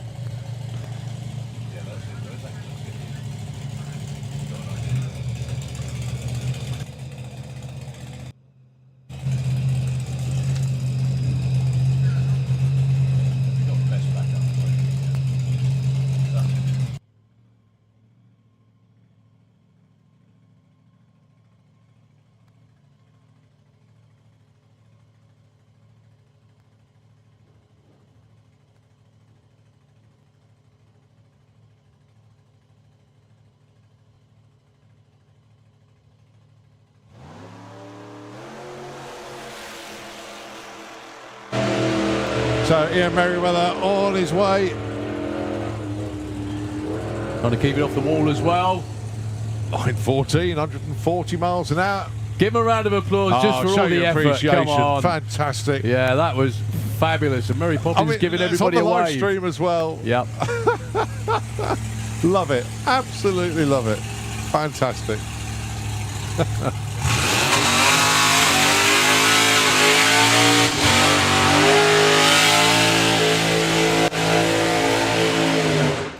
Luke Watts.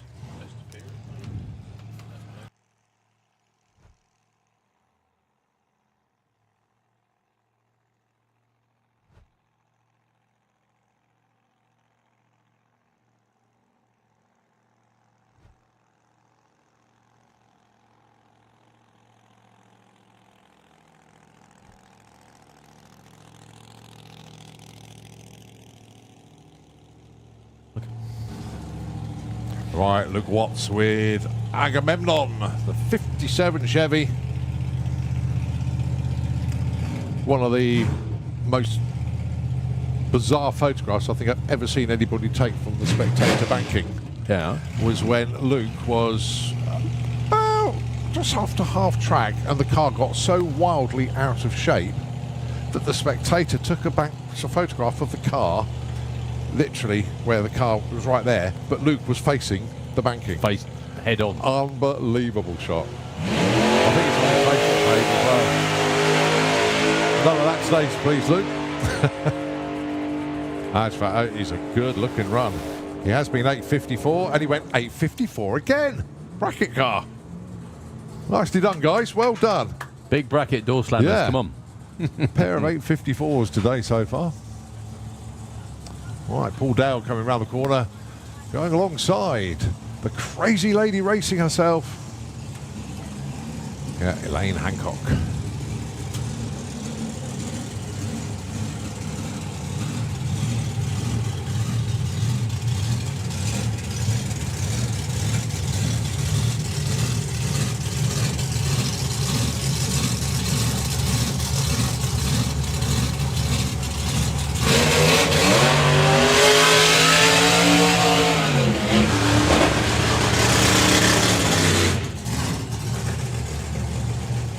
Well, Elaine's still struggling with the burnout. I don't know if it's a throttle stop on it or what is restricting it.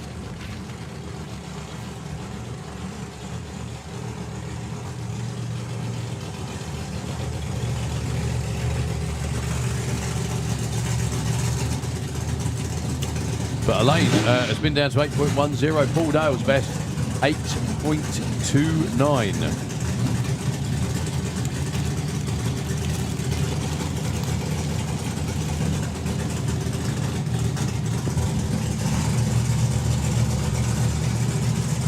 So, we've already got one little small block in the 7s. Can we get the Anglia with a blown small block in the 7s as well? Sure, they're going to be trying.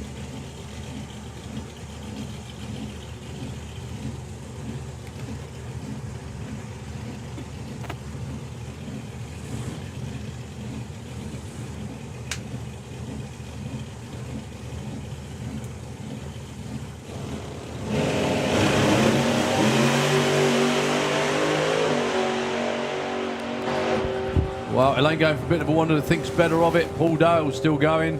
8.47, falls off a little bit, 162.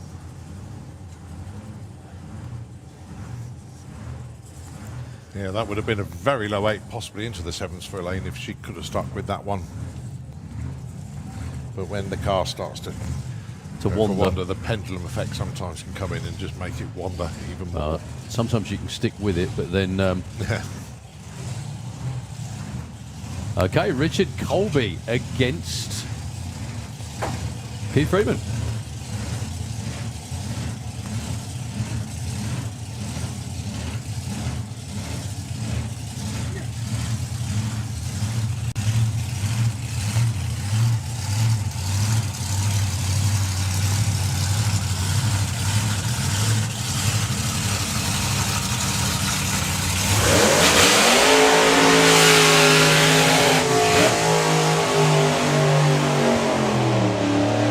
Problem with Martin is he didn't get excited enough.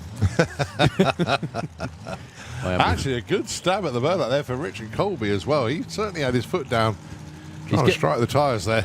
He's getting better, getting quicker. Yeah. Earlier on today, he put in a full run, but it was sort of like still gently. Yeah. It won't be gently for long.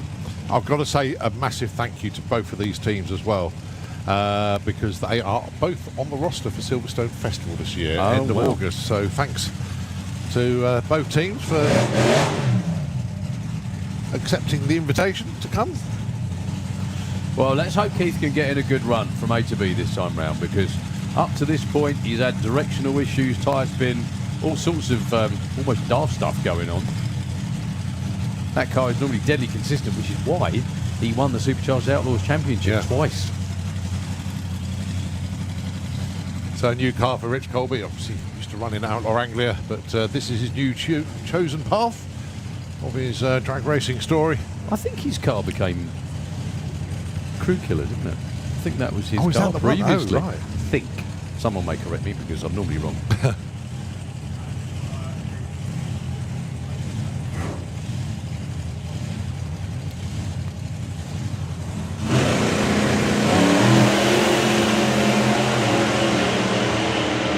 That's a lot more like it for both of them.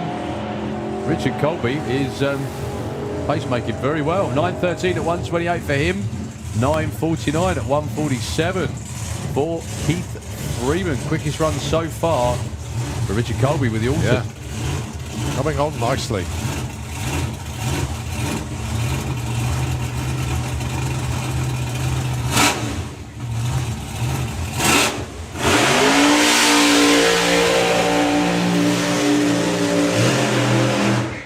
Now that burnout was a bit more Aaron, shall we say. Oh dear. Will McKenzie got in touch with me actually, and wanted to say a massive thank you for the kind words you said about my dad yesterday when that crazy driver Aaron Windridge released his ashes to the racing gods last night. In my eyes, it was a perfect send-off at the best meeting of the year. Thanks again, Will. An absolute pleasure, mate. But it was Aaron that deserved all the plaudits for that one. I was fortunate enough to call it, but that was a superb parachute drop. And there is a rule on parachute drops. I don't know if you know this. Ashes drops, sorry. You have to be in the shutdown area when you do it. You can't do it on the track. Fair enough. So yeah, Aaron's going, well, I think he was like 200 foot down the shutdown area when he pulled. But But no, Will, it was an honour to be able to put words to that very poignant moment for you. Well, earlier on, Aaron went dead straight, and he went 7.59, would you believe? He's going to be on a bye run, unfortunately. Oh, he carried the front wheels to about 150 foot out there, and that is another arrow straight run. 767. At 175, it just blows my mind that a car like that goes 175 miles an hour. Wow. Well, you can all hear us down there. Thank you, everybody on that team, for the show. As always, well done, Megan. Well done, everybody. It's just amazing. And I love the shirts. I absolutely love the shirts. Yeah, don't stand next to any of the Santapod marshals because you'll clash. Yeah. Shame for Duncan, just been pushed back. So we've got a couple more cars in Supercharged Outlaws. Bernard Sads actually came out earlier, put in a really good-looking run, but unfortunately rolled the beams. He did get an ET, but it wasn't what he wanted because the 60-foot was way, way off. He's down there, as is the man with the amazing blown small block dragster. Well, actually, I think it might be just a parachute issue for Duncan, so they're repacking it. And he may well be out again shortly in the Thunder God.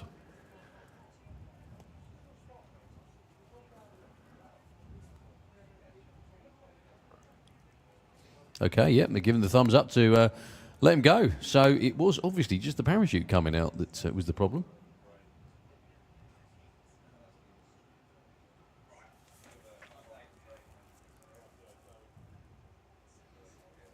Just bring the squirting bottle. There we go. I'll tell you what, I know we keep mentioning it, but I'm going to mention it again, and that is just the sheer quality of the live stream that Santapod supplies free of charge around the world. And Box Lane, Barney, and the whole gang just put on the best coverage. They really, really do. There's a lot of sporting events around the world. You can learn a lot from this place. And just to show lifestyle events, championship drag racing, nostalgia events, you name it, the whole lot. And the live stream is absolutely fantastic. Those of you that are wondering what's happening next week, well, you can go onto the Santapod website and have a look at the calendar, but I can tell you it is the Summer Nationals. It's a 3-day event. 350 teams are taking part next weekend. Goodness me, 3-day event, 2 qualifiers Friday, 2 qualifiers Saturday, and then an absolute bun fight with the eliminations on Sunday. Going to be a fantastic event. Weekend after that, it is the Mustang Nationals. Friday, Saturday, and then we go to the Ford show on Sunday. Weekend after that, Friday, Saturday, Sunday again, it is the Mopars, Europe's biggest muscle car show, and a great, great event if you're interested in 60s and 70s V8 muscle, then that's the event. Weekend after that, the wonderful Bug Jam. And that is such a great event. We've got Fuel Funny cars running, Street Eliminator here, VW Pro, VW Sports, and all of the race teams. And we certainly look forward to a very, very busy month of July. Every single event, all the details are on the Santapod website. Every single event will be broadcast on the live feed. And I'll just see Barney's message flash up on the screen. No, pleasure, mate. Every single event will be broadcast live for you to catch up on and see everything that's going on here at our second home, of course, Santapod Raceway.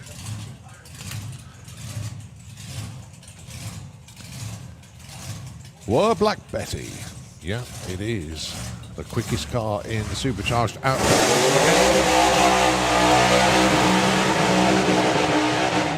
Lovely burnout as well. Brian Watson has really been giving it some this weekend. And he's been driving the wheels off the car as well. Very, very quick car.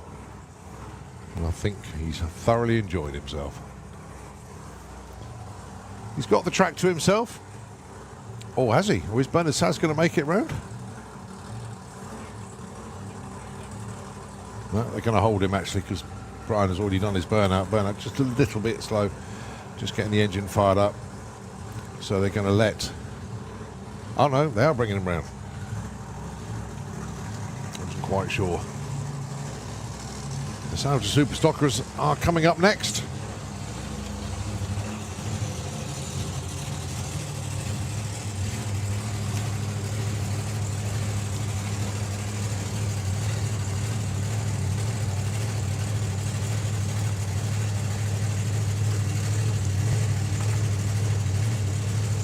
They're going to send Brian on his way, and then it will be Bernard Saz with the Hotron.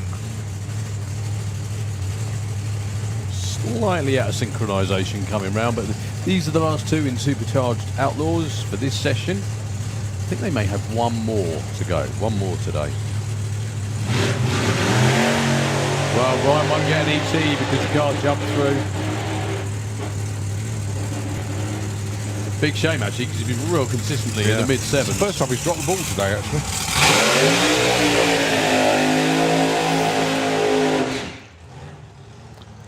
Sir Bernard Saz, the Hotron 2. I can't imagine there are many drag racing teams from Andorra. If there is another one, let me know. However, for now, these are the flag bearers, if you will. The body itself was built with some wood, loads of glass and/or carbon fibre by two guys in a garage, and what a work of art it turned out to be. So let's hope Bernard gets to full pull, because he's well capable of being the quickest car in the class, which is currently 7.53. Yeah, on his debut pass, he went 750. Oh, go on. Oh. That was a big shame until the second wiggle was what did for it. Still goes 825 at 116. That was a lot more meaningful launch-wise and everything else as well. 1.04 to 60 foot. As Colin Miller said, the only way really to keep hold of it is put more power in it. I know it sounds counterintuitive, but when you've got a big door car that's got suspension on it, it needs all to be stressed and planted, if you will. Okay. We have one more car, actually. Yep, it is the Chariots of Fire Slingshot Dragster. Normally driven by Roy Wilding, but Roy walking forward. So it is, of course, Mark Luton. Mark, what have I done, Luton? What have I got myself in? I'm only joking. Everyone's impressed by what you're doing, mate. Just need to keep it pinned, and it will happen. It just all come together on one run. Whether it's today, whether it's another day, it will happen for Mark.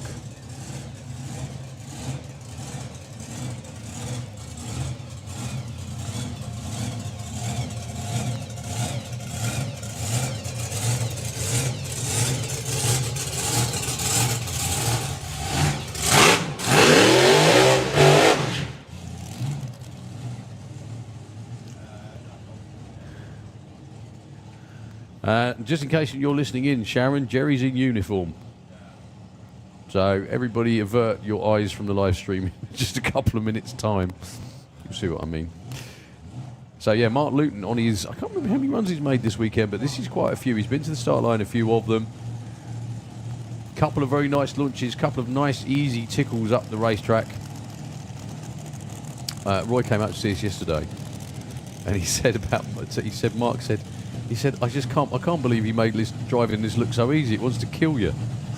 Yeah, that's kind of it, really. A big supercharged Hemi sitting right in your face in this car. This is drag racing the way it used to be, i.e.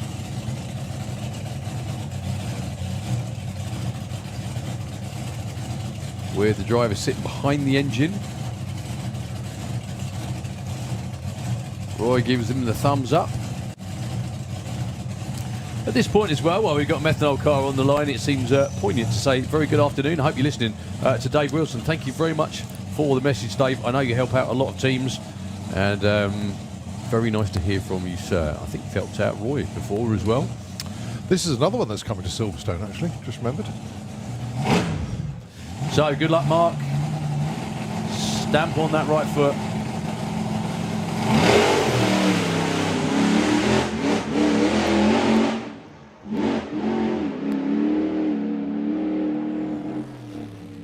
little bit quicker every time. This time it's a 9:38 at 1:22.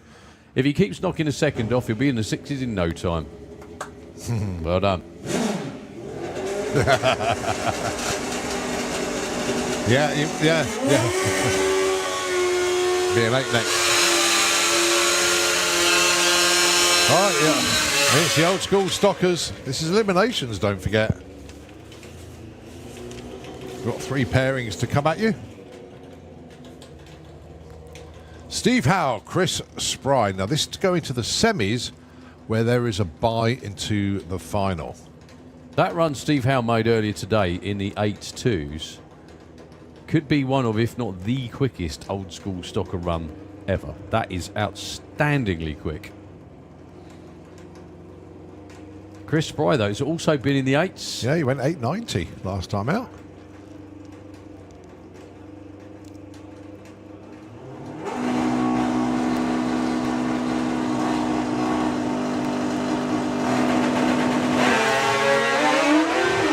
Well, Chris Spry gets off the line. However, here comes Steve Howe. 8.36. Great try from Chris Spry. Got the jump off the start line. Just didn't have enough.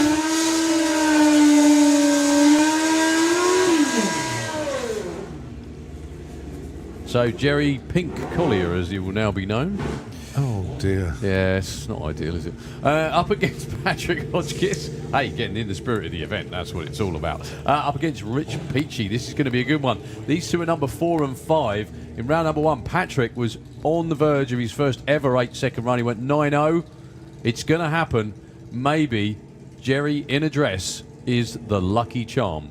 Words I never wanted to say, but did. There we go. So good luck to both of them. Heads up, first to finish line wins for placing the semi-finals.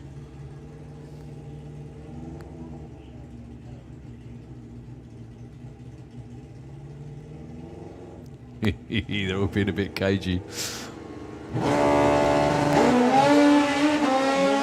Jump in the slick tricks lane. Is that going to be enough? It certainly looks like it at the moment. Rich Peachy's out in front. 8.95 beats a 9.16. Good effort though. Well, Jerry obviously... No, please don't do that. Jerry obviously jinxed it by wearing a dress. There we go. Yeah, 9.16, 1.44. Running good speed. They've just got to get the bottom half worked out and it'll be there. Right, last pair. Claire Rule taking on Dean Stevens. This for a spot against Richard in the semis.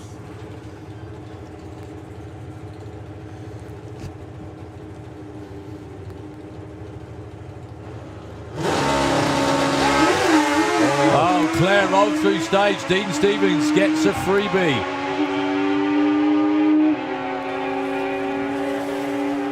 Goes 8.92 to a 9.55. It doesn't matter. There's a red light on the tree. Okay, we're on with the NSA bikes.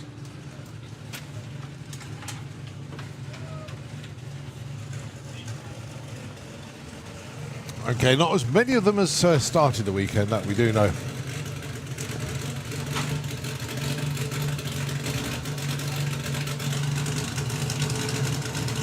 But nevertheless, what a fantastic show that the NSA bikes have put on for us over the course of the weekend.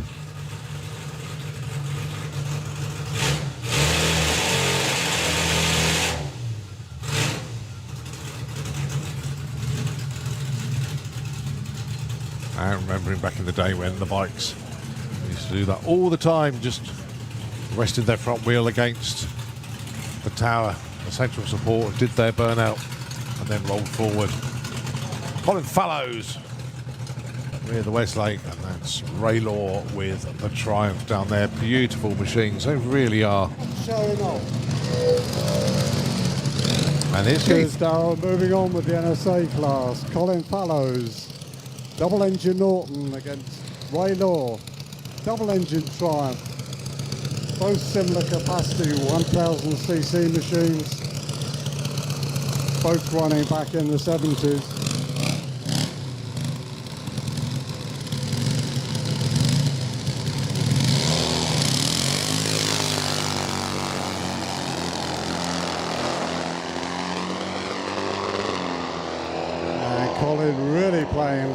catch up at the top end. And nice one. Actually got it down in the 10s. 10.98. 131 miles an hour. He'll be pleased with that one. He'd run a best of 11.12 so far this weekend. I think that's the quickest he's run on that bike. And he'll probably be in the shootout final against one of these two New Zealand bikes. Spike Laurier won a 10.6 earlier. He's in the Kestrel beer lane. And his compatriot Ron Smith alongside. Really had a great time at Sanapod this weekend. Cost a fortune to come over here and really enjoying themselves.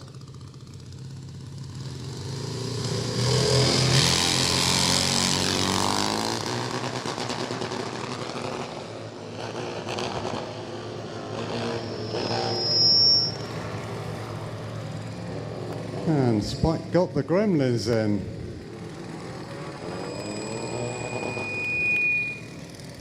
Unfortunately, the bike's really being caught out this weekend in the heat.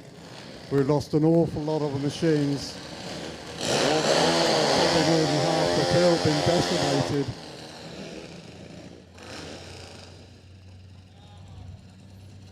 And, oh dear, something happening with Justin's machine, not sure what's going on.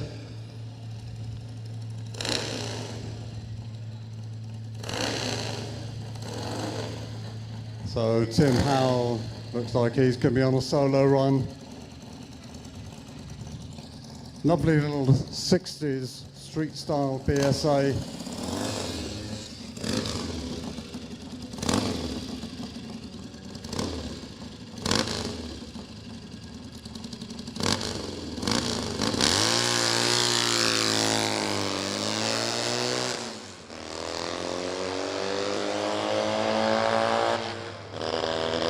His normal race bike for this weekend. Unfortunately, another one that's sidelined. We're going through at 14.31 seconds.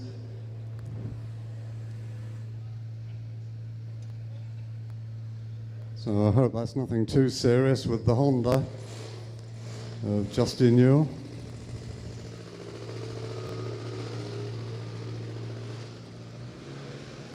Better relocate. There seems to be a bit of hum around here.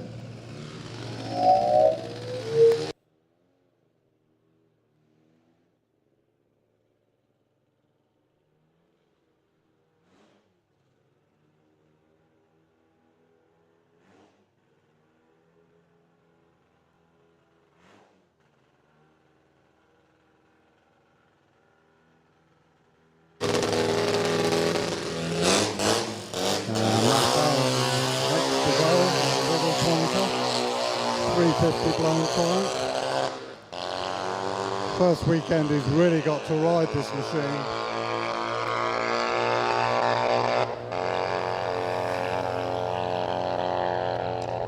And going through at 15.2 seconds.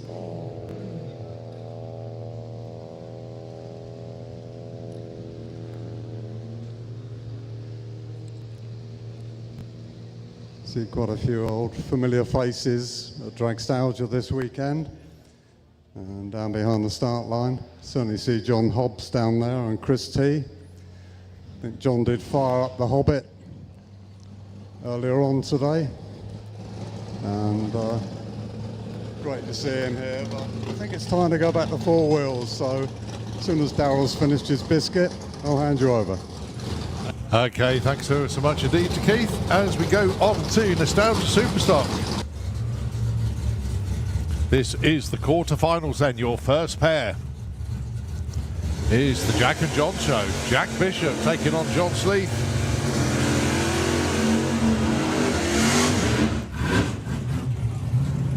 So 983 dial in for John, 988 dial in for Jack.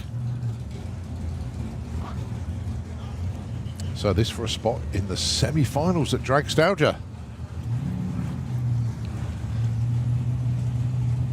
Two very, very good racers indeed.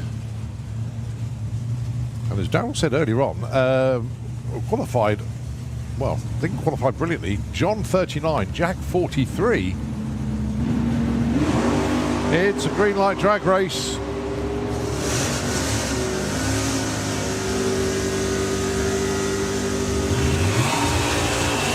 And that was John all the way to a 991.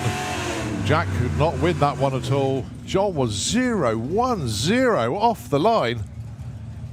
So John into the semis.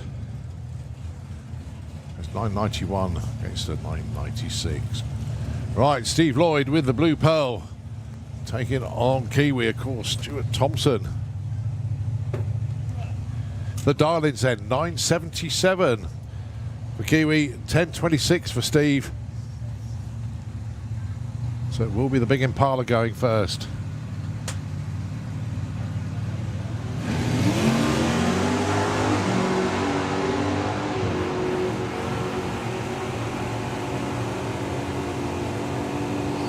Tight at the stripe, but Kiwi's got his nose in front and takes it with a 991 to lose at 1033.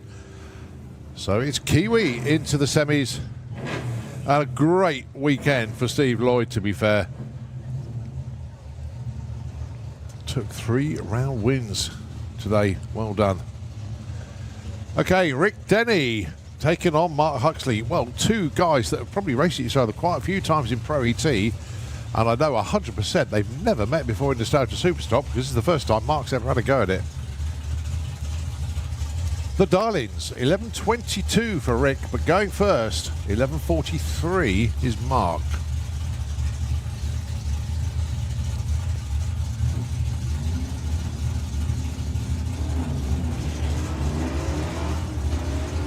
So, stick shift for Mark Huxley. Can he keep Rick Denny behind him? Take the stripe, and it's a win for Mark Huxley. 11.65 to lose out 26. The win margin 0-1. To be fair to Rick, he was very late off the line. He had the better run.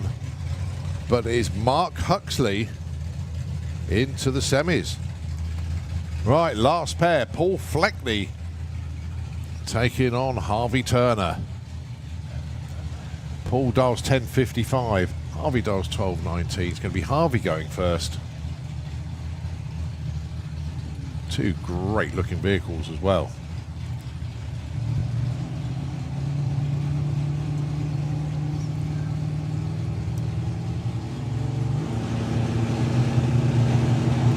Oh, Harvey goes red by 0-2. It's Paul Fleckney with an 03 light. He goes into the semis.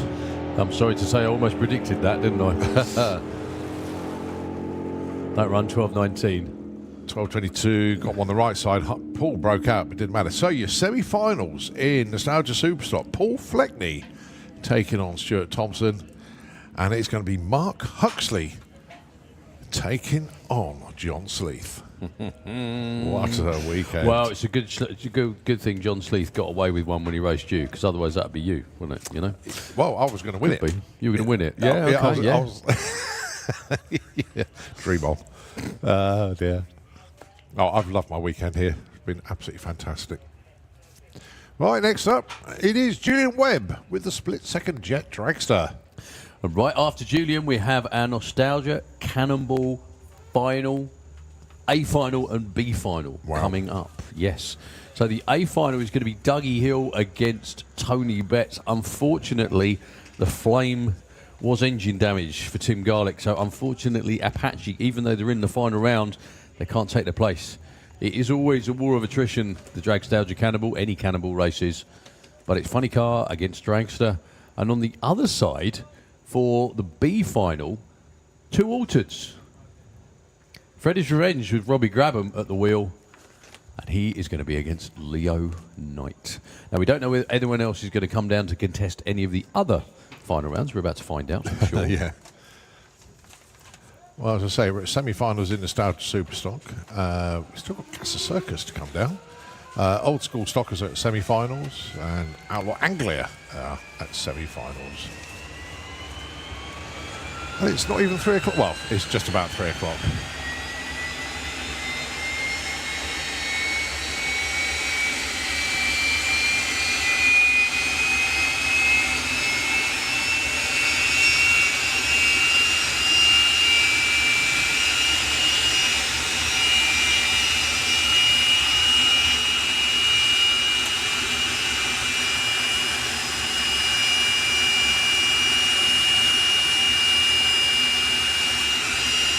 So Julian just getting himself set, ready to do a little bit of a show before we get the go.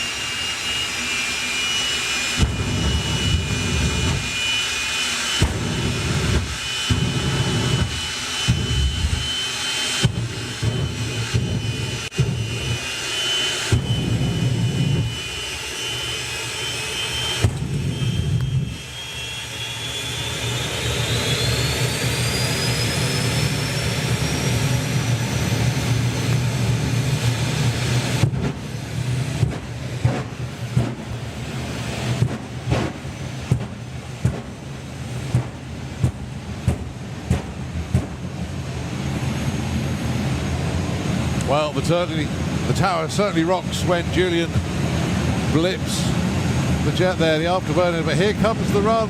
We'll be in the 60s.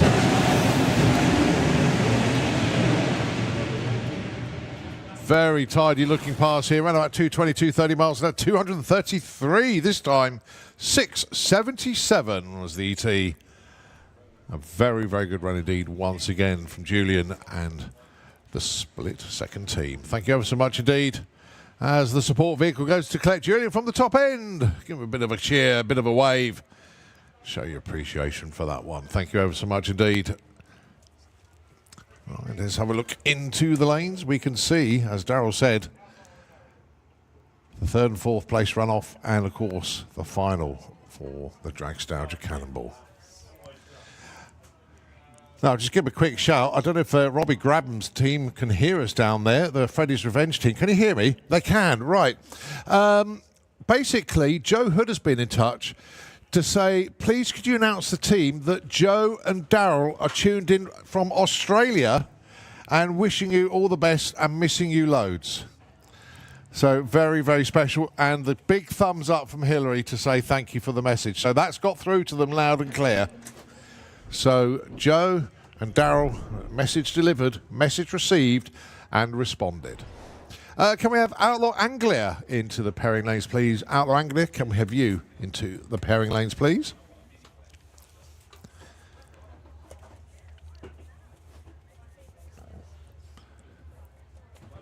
I love the reach that our live feed has. The other side of the world, down in Australia, with Joe and Darren, and of course, well, we know John Willard and the team always tune in as well, so good to have them on our side as well.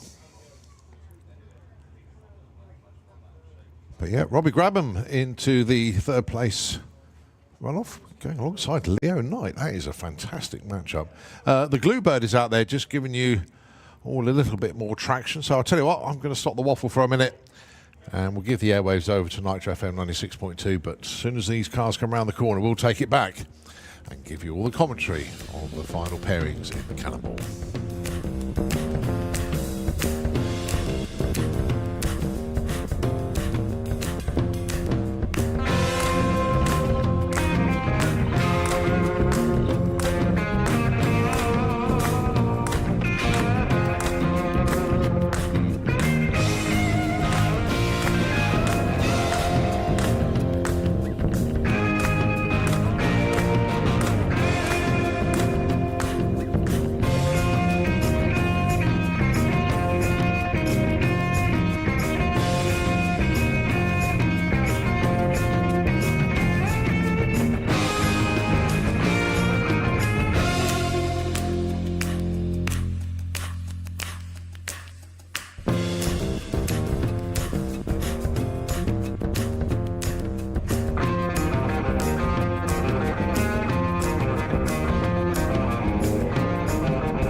Okay, then it is time for, if you like, the third place runoff for the Cannonball. It's going to be Robbie Grabham with Freddy's Revenge going alongside Leo Knight.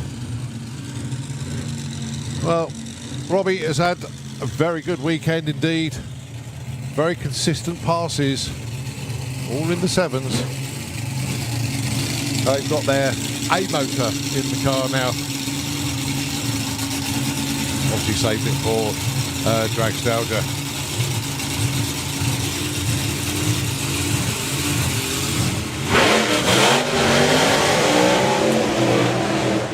Well, you got to love that, though. I mean, to be honest, you would have put some sort of side bet or smart money on Robbie being around Late in the day, yeah. Leo proves just what just showing up every time and doing your best can do. Well, really, Oh, really 100%. massive well done to Leo Knight and everybody on that team. Leo normally runs with supercharged outlaws. I'm not saying to any of the supercharged outlaw racers, come on, have a go, but you know what I mean. Consistency is what it's all about. Yeah. Well, to be fair, Leo doesn't get a huge amount of track time in this car. He's always busy helping other teams He out. is indeed, yeah. Very, very busy man indeed. Normally Goodness, he's see- fairly local to here. You normally see him crewing for Wendy and Paul with the Time Warp funny car.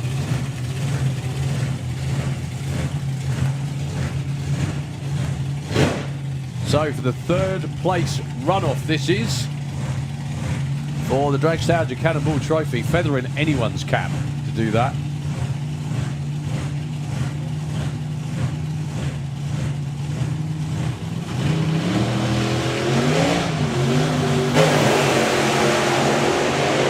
So Robbie away first. Yeah, deep stage for Robbie, didn't matter at all. That's much more like it.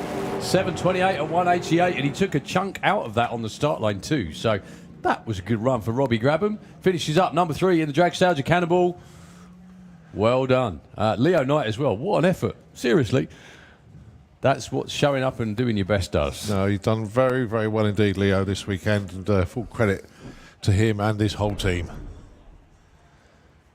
Big, big well done. Well, we still have other cars round here. We've got the no quarter fuel altered. We may have another fuel altered as well around there in the lanes getting ready to go. So the next noise you hear will be the final of the Dragstalgia Cannonball. It will be between the Nitro funny car of Tony Betts and the blown big block front engine dragster of the one and only Dougie Hill. Give the teams a round of applause, please.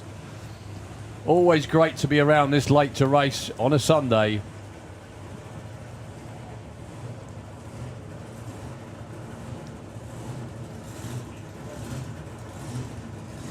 Well, here comes Dougie. Yeah, could it be a Hey Dougie moment? We're going to find out. I bet he hates that, that dog. Well, there goes the Grabham team to pick up Robbie from the top end as well. Very happy for their weekend. And they're taking home a car, pretty much the same one that they came here with. So well done to them.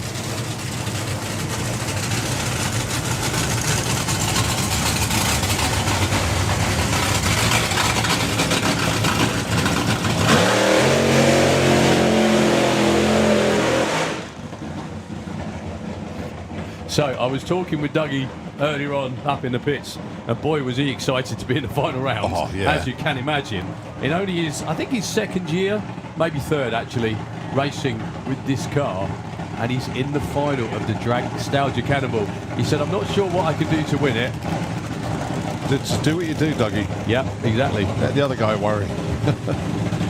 But then the other guy is Tony Betts with the Venom. I said, whatever you do, don't try and put him off. However, Tony's been doing this a long time. I'm sure he knows just about every trick in the book. Now, as we've seen with everything today, this is not a foregone conclusion. Even though the car in the slick tricks lane is a second quicker or thereabouts than the one in the Kestrel lane, he's got to do it in this final round now. Any problem, tyre shake, tyre smoke for the Nitro car, and Dougie will be there to pounce. If Tony goes straight down the racetrack with what the car can do, Dougie is in trouble. So, doing it for the underdogs is Dougie Hill. Youth and exuberance against age and experience, and there's a lot of it, both age and experience. I'm going to be so glad I said that. Oh, I know.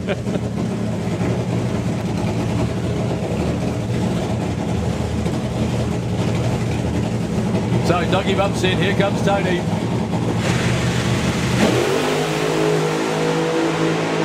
Well, Dougie gets the whole shot, but here comes the funny car. 5.94 to finish off the weekend as well, and a 6.93 for Dougie Hill. He did everything he could. He had nearly a 10th in the bank off the start line, but the Venom team reigned victorious. The Dragstalgia Cannonball winners, and look at the speed as well. 246 miles an hour.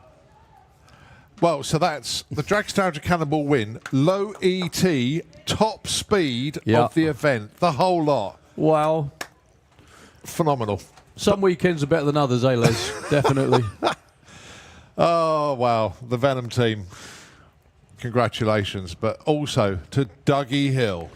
6.93, 195. He didn't know what he could do in the final. He gave it a right. But he ran a 6, and I take my hat off to Dougie, to Kenzie, to Doug's dad there.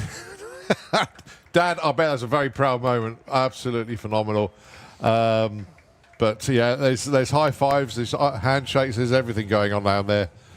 But I'm absolutely delighted for all of them. I really am. They're too busy hugging to go and get him.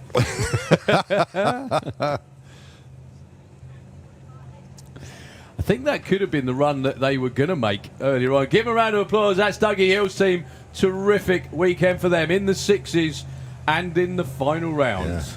However, Venom team for Tony Betts going up to get him. 5-second run to finish out the weekend. So they went 6.23, 6.26, 6.04 and 5.94 this weekend. That's the way to do it. Yeah. Outstanding.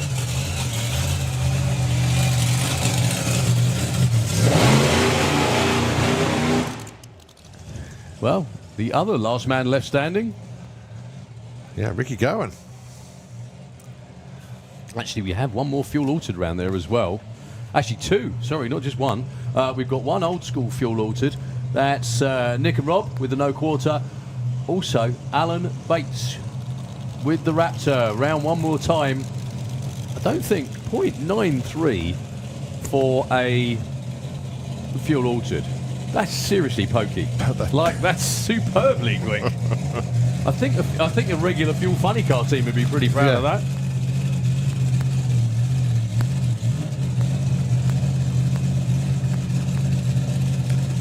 So Rick is going to give it one more shot. See if he can nail the tune-up. Try and get the car off the line in good fashion. Well, the only place they can test the cars is here. The only place they can really fire them up is here. So you've got all your work done in one weekend.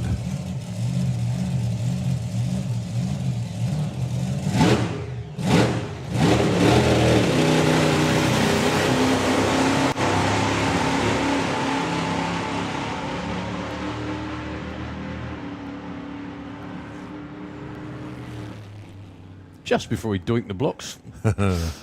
1160, 109. Well done, Ricky. Work in progress. And when that all starts singing the right tune, that's going to be quite a car. But well done, Ricky. Well, we have nothing but fuel altereds now left down there. Well, two of them anyway. This is the Oscar. Old school classic altered. Nick Davis, Rob Loring, and what a car. Just almost blazed the tyres instantly off the starting line. Quite simply, it's probably, the engine's probably a little bit on the Larry side for the, you know, everything. Apart from the driver, frankly, the driver can definitely handle it.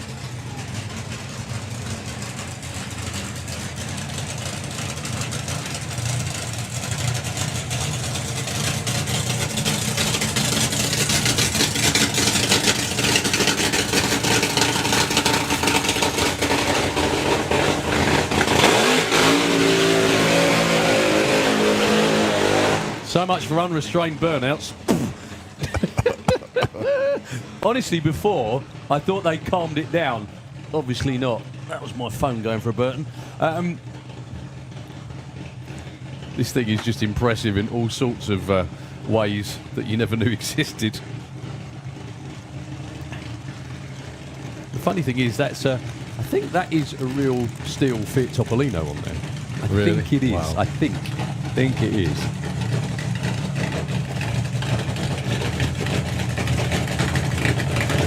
It's a real nitro mouse.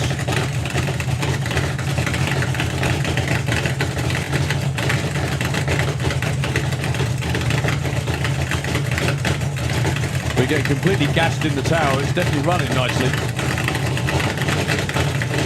What Nick and Rob have to do now is work out how to get it off of the starting line without it breaking loose completely, because the engine is, frankly, way too much for the car. It is an engine with a small amount of car attached.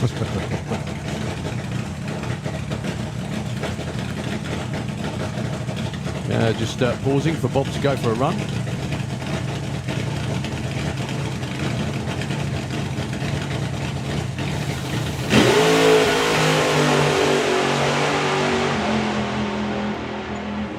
So much for taking it easy. Nick Davis goes through with a 743 at 156. First time it's ever been off of the starting line.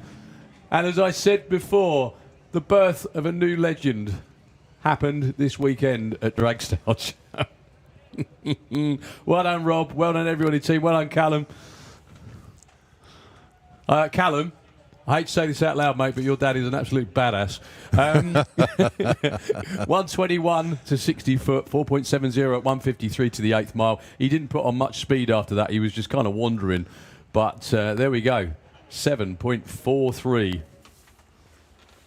It was never going to take them long to figure it out, was it? Let's put it that way. Okay, we have one more fuel car for your viewing pleasure today. It is the Raptor. AA fuel altered, with the one and only Mr. Alan Bates on board. Let's see how far he can wrestle this thing down the racetrack this time. Went a couple of 100 foot out before in probably the hardest fuel altered launch we've ever seen.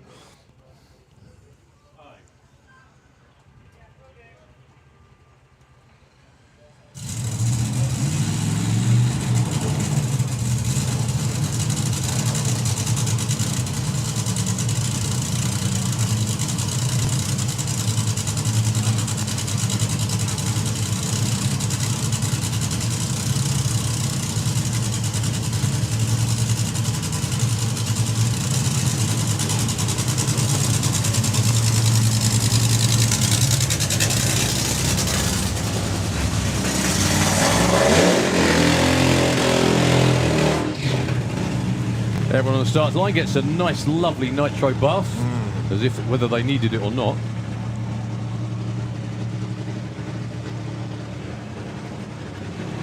Well, Alan gets it stopped and into reverse. Is that Gemma sprinting? Yeah, Jenna. You're going to have to run a bit faster, but doing a great job. And I know she's very proud to be doing this, as is her mum, Bev.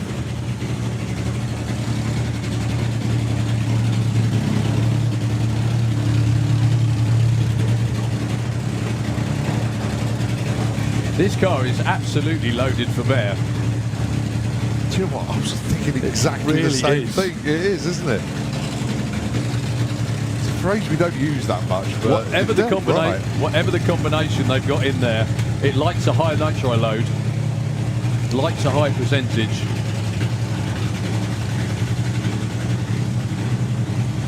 Let's set the wheelie bar height. That was quick. All right, here we go. Come with the Willis Walls into the pairing lanes, but it is all about the Raptor. That's Lee sending his dad on his way.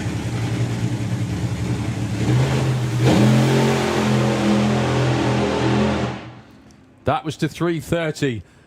He nudged in a little deep, 103 to 60 foot that time round, but kept it pinned to a 9.1. That's the idea, though. 103 to 60 foot. He nudged it in a little deep. Went a bit deeper that time. It definitely didn't launch as hard as it did before. But doesn't matter. Really doesn't matter. That's the whole idea. Keeping it in one piece. Yeah, and they're Getting going to be taking a car home that works, and that's the main thing. They've had a great weekend. They've had some good laps with the car, and I know they've had a really good time because the socials have been very good in the evenings with them as well. So Well, I think everyone's been in their pit. Rick, give them a round of applause, please. Welcome back to the Bates family. We've missed you. We really have. Lots more of that, please, throughout the summer. yeah. Every year till, well, forever, basically. Will be good. Right, interspersed with that. Come on, the Willis Wars into the pairing lanes, please. Willis Wars, can we have you into the lanes? And I think it's Gasser Circus because they are head of the lanes. We've got 3 pairs to come at you, and then I think you've got a couple of time trial runs lined up as well.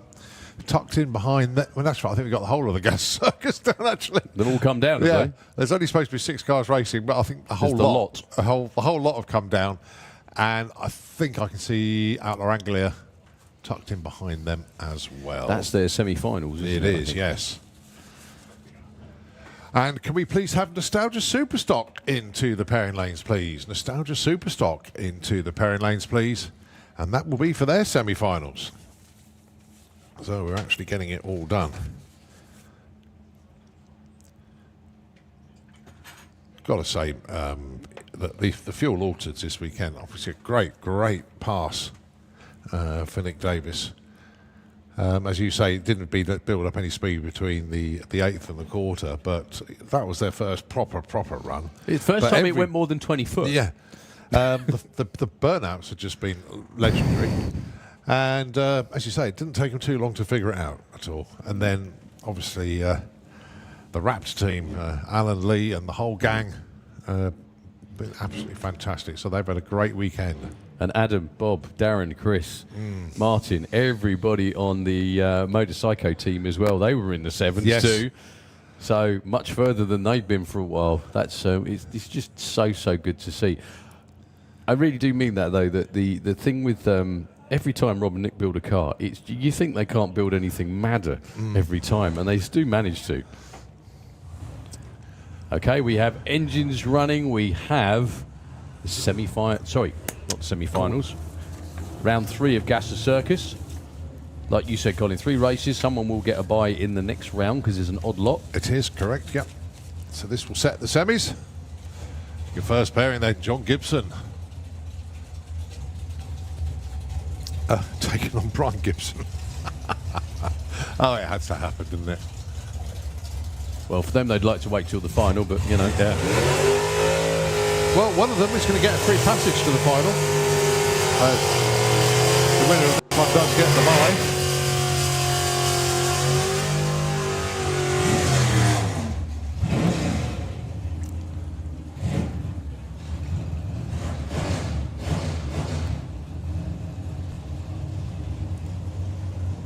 So Brian Gibson then, the 64 Dodge Dart Identity Crisis, taking on John Gibson, the high roller, the Ford Falcon.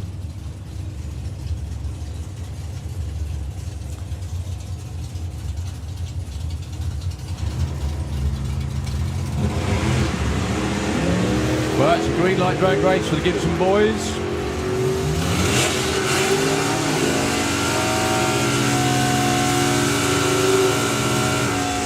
Nothing in it. It is in the slick tricks lane, John Gibson. He was left on by Brian, but did a better job at the finish line. Took the strike by 0.6. Okay, 2 wagons. Wow. Got to just very briefly, John Gibson that you just saw, and these two, Yeah, coming to Silverstone as well. they are as well, are they? Yeah. Okay. These are representatives of the Gasser Circus, so thank you to them. So Sean Milsom, who was #1 qualifier, goes red by 0.04, sorry. Just 4, no, that's less than 4,000. That's 4 10,000.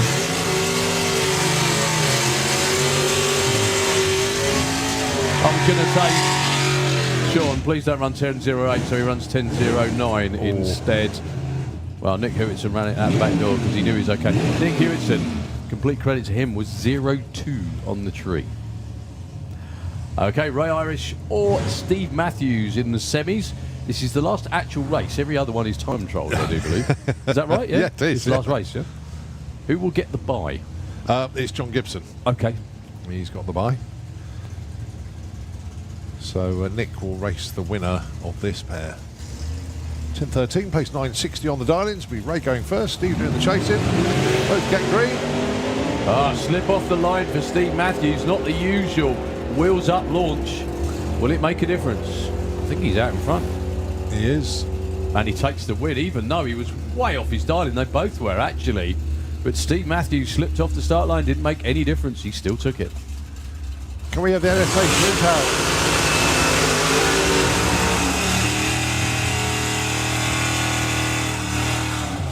The NSA shootout and the old school stockers into the pairing lanes, please.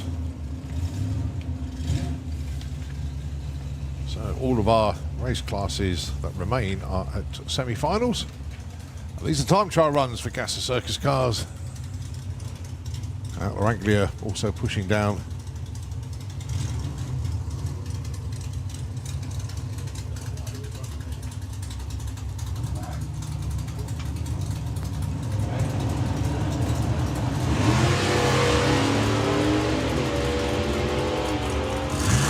So Ray Turner and Gary Nash. Ray Turner at 10.85 and 11.15 there for Gary. All right, Tom Argerson and Paul Dominey. Tom debuted the new car this weekend. Full credit to Tom for putting this one together. Very talented individual, to be honest. He left his dial on from previous at 10.64. Paul Dominey with the Austin Dorset. On 10.40, so although it's not staggered on the tree, because they're time trial runs, but we'll see how close they can get to their chosen numbers.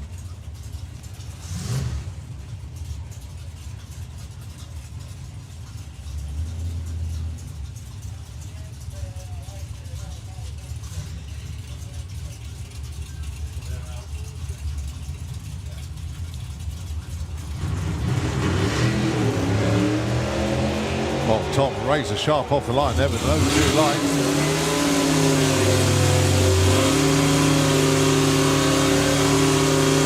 $10.63 and $12.19. Well, not the number that Tom was looking for, but nevertheless, great off the line. Nervous Nick alongside Steph Milsom. Steph had a great time in qualifying. Ended up number 2. She went 12 flat then.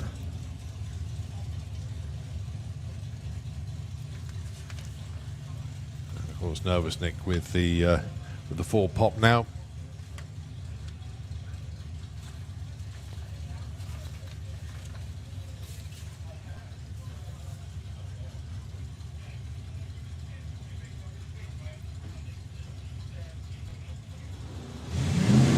Drops away they go. So somewhere around about 11.8 to 12 for Steph. Nick, mid-11s I would have thought. 11.87, 11.45. Well, Steph, 700s off what I thought she would run. And Nick pretty much there. Okay, this is semi-finals then for Outlaw Anglia.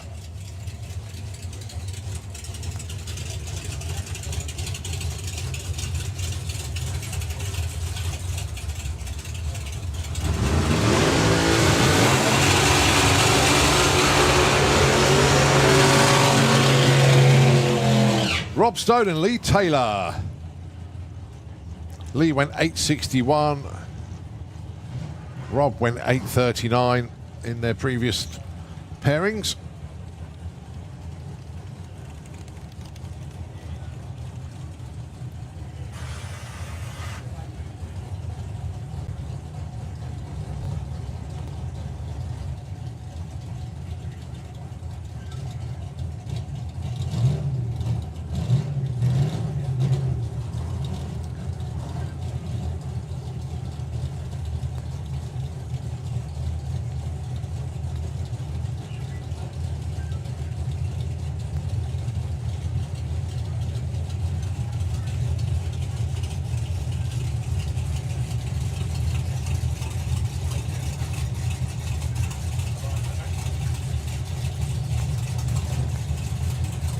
So yeah, Rob and Lee very even. Elapsed time-wise, both in the mid-8s. In fact, both of our semi-finals, they're both in the mid-8s. Rob has the slight edge, but that can all go on the start line.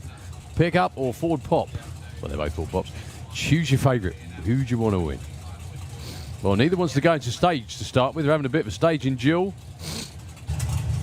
When I say a bit of a staging duel, Drag Racing Folklore says whoever goes in second is over the stripe first. No one wants to go in first. They're going to be watching the temperature gauges very intently because the big block Chevys in both of those will not like this for a long time. Rob Stone's gone in. Well, do you know what? After all that, they were dead even on the tree. To Nothing. the 10th hour. Yep. Wow. It's Rob Stone with an 8:33, quickest run of the weekend. He's in the final at 158 miles an hour. So after all the shenanigans, they left dead even. There was no advantage to either. It was both of them, .1151. That's incredible. It's almost impossible to do that, actually. Okay, who will Rob Stone be racing? Would it be the Great Barbarian of Martin Payne, or would it be Ginner? Ginner's been on a roll. 8:40, his quickest run for a long while. Earlier on today, he might need that here against Martin Payne. Has Ginner ever won Outlaw Anglia? Can you imagine the mess it's going to be tonight if he wins today? Oh, yeah. Anyway, Ginner. Let's go. Both of them replacing the final. Rob Stone's already run 8:33 to book his place there. We've got Willis Wars, we've got the NSA bikes, and we have the old school stockers down there. We pretty much down to final rounds for everything. We've run some of the finals already. Obviously, the Dragstalgia Cannonball's been and gone.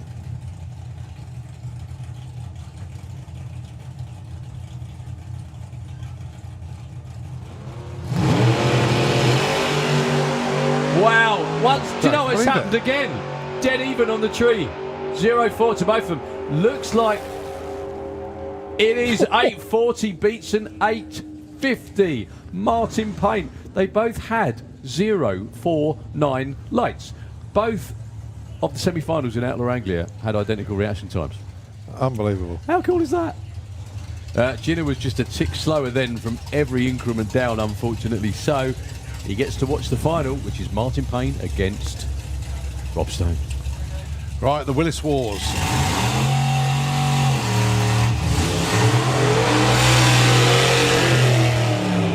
Subject to confirmation, but I think this will be last runs of the day. It is. It is the one, And yeah. I've got the format for them. So, Okay.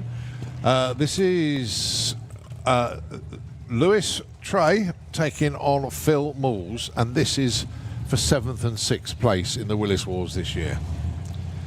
The dial-ins are 10:15 for Lewis, 10:30 for Phil. So dare I ask, is this actually a race? It is. Okay. It's an actual race. Hence they've got the dial-ins. Just 1 second for... Oh, no. I'm trying to rock it. It's got go into gear by the looks of it. If they're rocking it, it's going to... Oh, no. Well, Phil's car is a straight car. He can wait as long as... Ah, no, so Phil's been given the signal to go in. Yeah, Dave gave him a count. Yeah. So, Phil Moores then. This is a bye run for 6th place. Can't believe how quick this thing is as well. Show quality car, runs 10:30. Has been as quick as 9.7, I think. Wow. We have the Wild Bunch into the pairing lanes, please. Wild Bunch into the pairing lanes as Phil Moores goes hunting, and he gets a 10.25 instead of his 10.30 dial, but it doesn't matter. That is 6th place in the bag for Phil.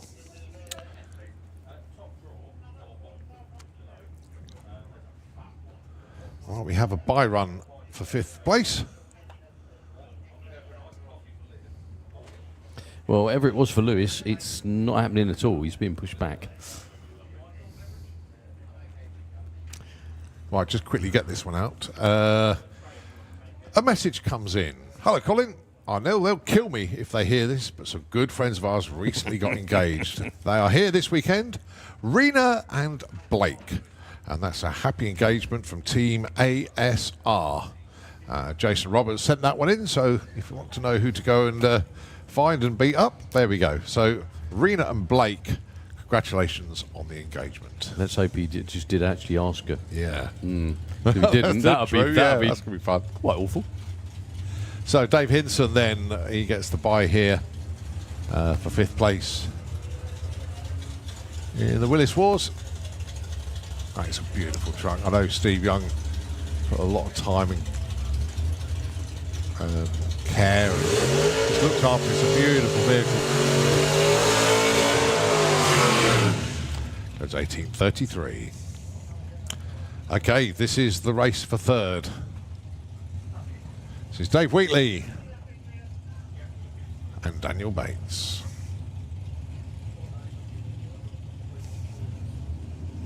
$10.67 plays $9.99 on the dial-in, so Kestrel Lane will go first. Oh, cherry on the tree for Daniel. So Dave Wheatley gets the win. And that's a 10.64 against a 10.11. Okay, this is it. This is the final. This is for the win. And there's somebody flashing a torch or something at the end of the spectator banking. Can you please not do that? Could be off-putting for the drivers with a flashlight or whatever it is. Thank you. Thank you very much. No, it's still maybe going. not. It might just be a reflection. Yeah. So, this is for the Willis Wars win. Guy Davenport away first. Yeah, so dial in, don't forget, 14.69 against 13.91. Guy Davenport still out in front, but Alan Rebel closing in. Guys doing those in front, very tight to the stripe. But it's Alan Rimmel that takes it by 0.11 of a second at the stripe. Alan Rimmel is the Willis Wars champion for 2025 at Dragstalgia. Congratulations to Alan. Guy Davenport is your runner-up. And that is the Willis Wars done for the weekend.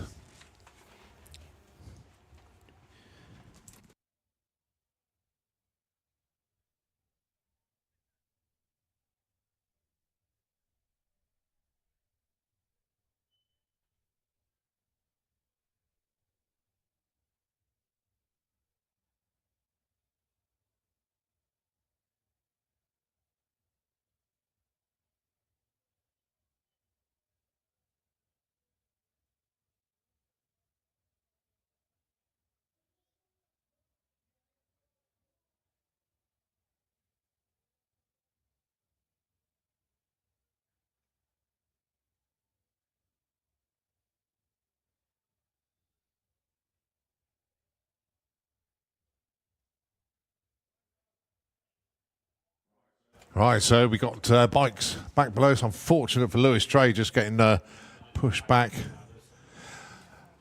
No, it's dead. Oh, dear. Oh, gear's gone. Oh, no gear. Lewis, you still did brilliantly this weekend, mate. Shrug of the shoulders, but when you get back and you look at all the runs you've done this weekend, I take my hat off to you, young man. You've done brilliantly. Well done. Well done. Right.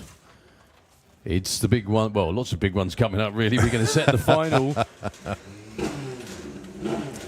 for the Nostalgia Pro Stock Gang, or the old school stockers, if you will.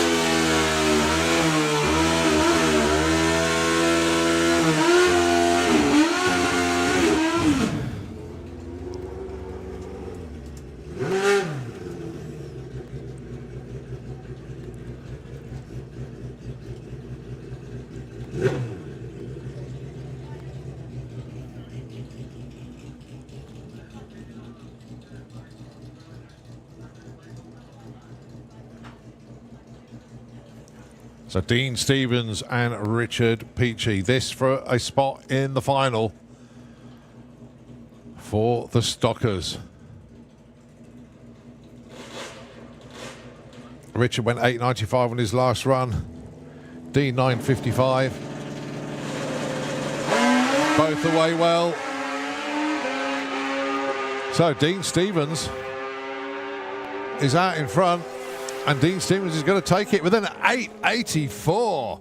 His best run of the weekend. A huge congratulations to Dean into the 8s. Richard goes 10.08. But it is Dean into the final. Right, it's going to be a solo for Steve Howe.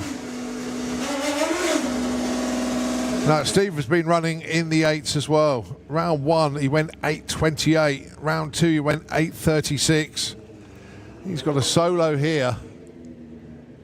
But he's just seen that it's not going to be an easy passage once he gets to the final. So, 8.84.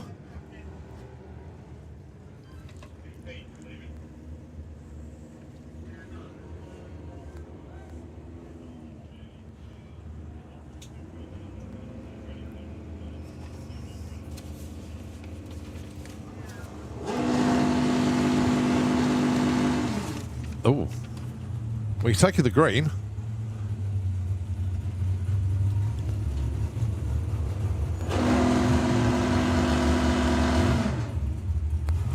No, he's actually broken the beams and he's taken the win, so that's job done. There we go. Now then, he's got some work to do when he gets it back to the pits. Okay, struggling to get the bike to play ball. Right, looking below us are... Oh, that's right, that could be a little bit of a retrieval, actually. Indeed, it will be. So, Nostalgia Superstock semi-finals just going to have to go on pause for a moment. And whilst we get that covered, gives me a chance to get my breath back and do a little bit of housework up here. So, Nitro FM, if you could just take it for a moment, back with you shortly.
Here we go then. This is Nostalgia Superstock. What a great class this has been this weekend.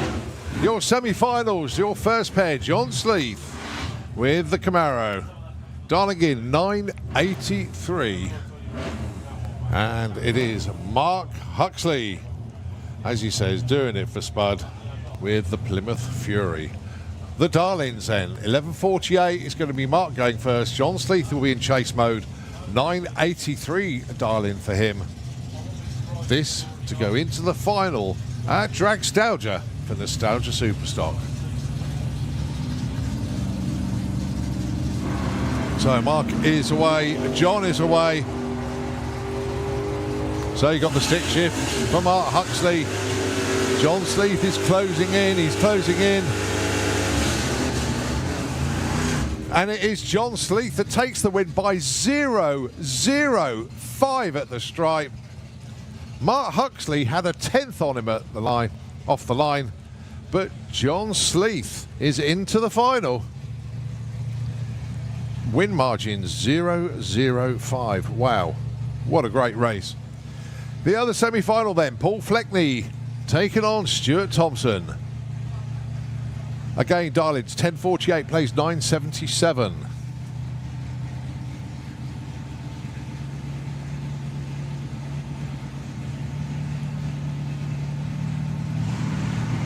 Paul away, Kiwi away.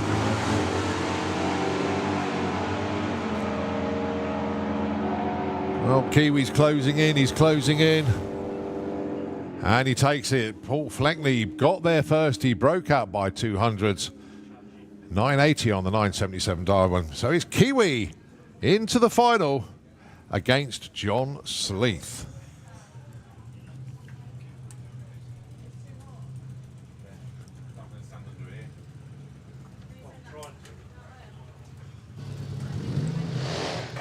Just on the rollers now, one of the finalists for the NSRA shootout, Colin Fallows with the double engine Norton.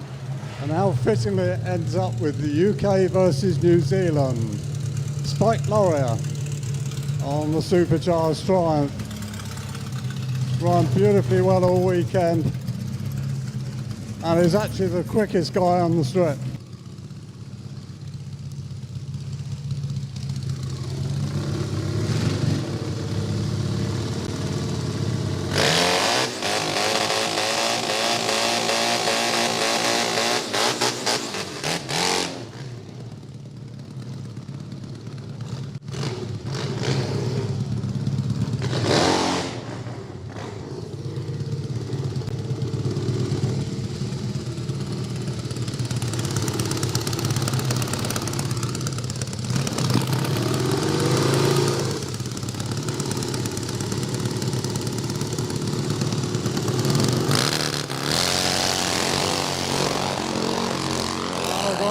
Shot there, despite Laurier, but he's obviously got problems.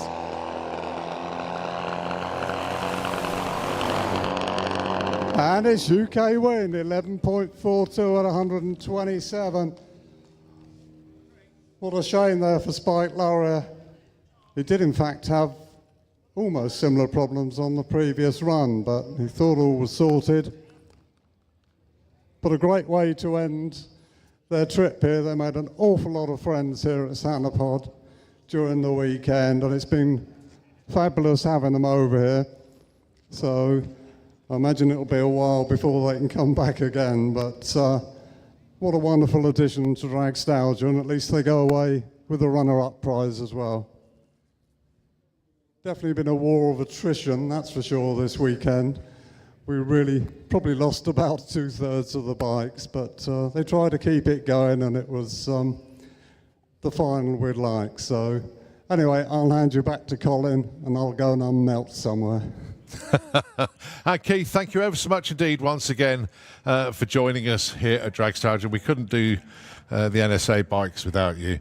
And as I say, and also congratulations once again for being inducted, or the announcement over the course of this weekend that Keith Lee has been into the British Drag Racing Hall of Fame. Right, just to pause for a few moments. I've just got to disappear out of the tower. So Nitro FM, if you can just take the airways for a moment, we will be back soon. We still got lots more to come at you. We've got finals for our race classes. The final in Nostalgia Superstock will be Kiwi taking on John Sleeth. We've still got Gasser Circus semis to run, actually. Outlaw Anglia final will be Rob Stone and Martin. I'm looking forward to that. That's going to be good. And, of course, the old school stockers. We'll see Steve Howe taking on Dean Stevens. We've also got the Supercharged Outlaws. We've got the third place runoff, and of course for the actual event win as well, I have got the Wild Bunch in the lanes. So still plenty more to come. So Nitro FM, if you could just take the airways for a moment, be back with you soon.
Okay, Wild Bunch. Round number 3. Alan Skip and Ian Wild with Wildcats.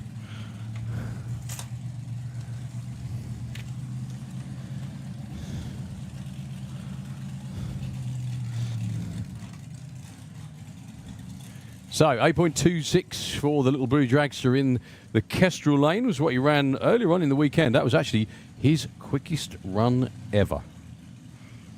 Well, it was 8.27 actually, but pretty close.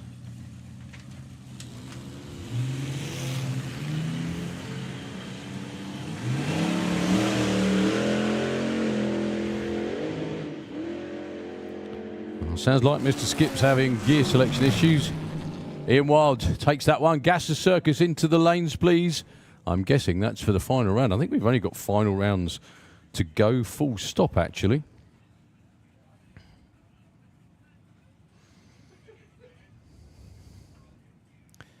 Great to see all of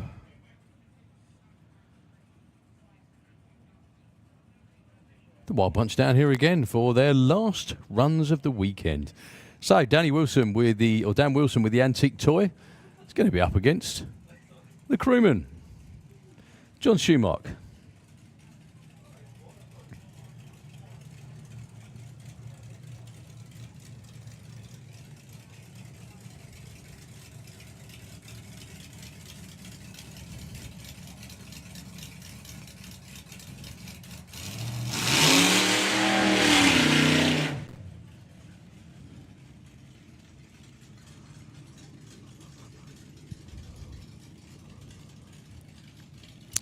Now, Danny Wilson bypasses the burnout box because he doesn't need it. The track is warm enough. The tyres are clean enough.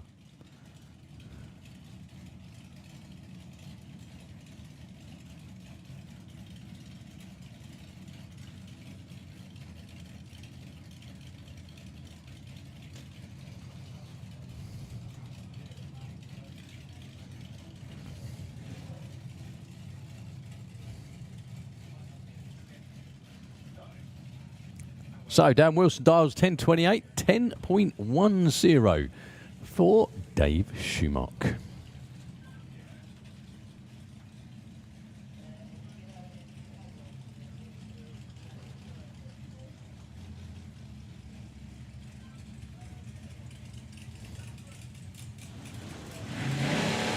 Well, Dave Schumacher unfortunately bumped through stage. Not going to get an elapsed time, unfortunately, because the tree ran and he wasn't in stage. 10.22 for Dan Wilson. Just a little bit too quick, but it doesn't really matter. The idea is to go out, have fun, get as close to your dial-in as you can.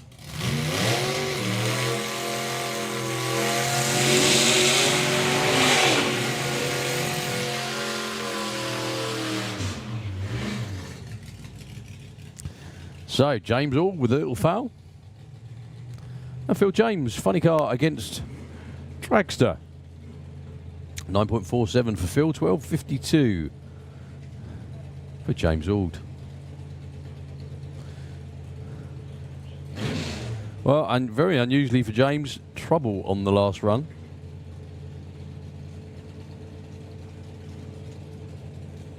Not sure where he's going though. Way off to the side. Like, are they directing him off of the racing line because he's nowhere near it? Maybe that was the problem before. The sticky racetrack in the middle bogged the engine down. He is miles off to the side. I don't think it's going to make any difference whatsoever. I think that's deliberate.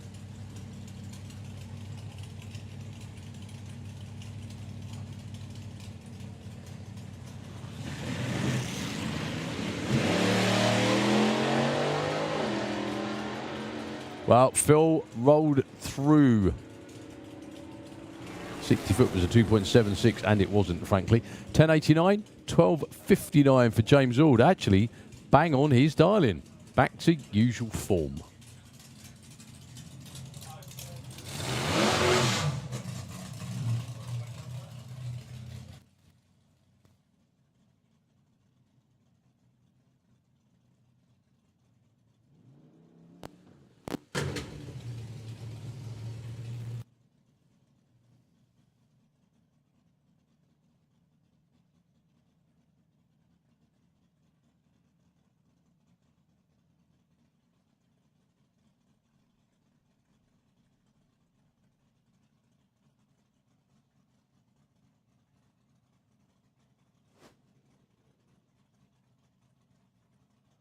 Okay, Mark Houghton or Terry Robbins, one of the two.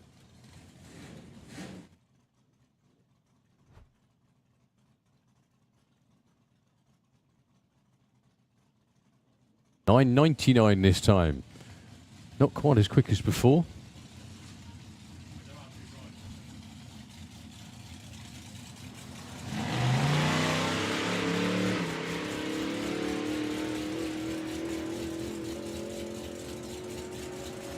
That's a really good looking run. That won't be a 9.99. It's a 9.77. 133.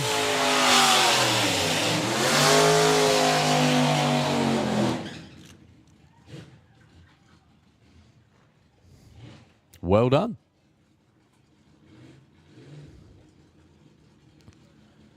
So, Andy Roy with the Shaw Crank Redemption and Pete Brown in the Kestrel Lane, being backed up for the last time this weekend by Mr. Keith Crapton.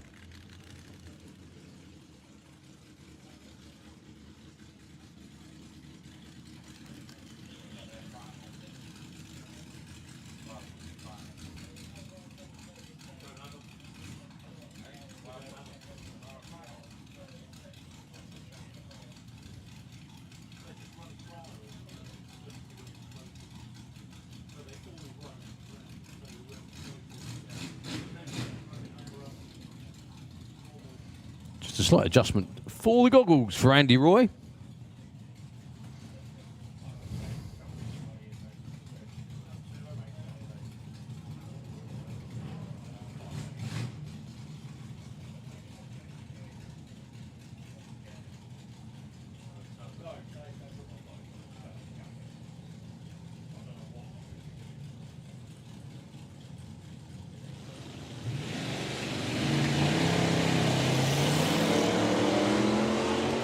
So Pete Brown's dialing is at 10.20. They've been there or thereabouts all weekend.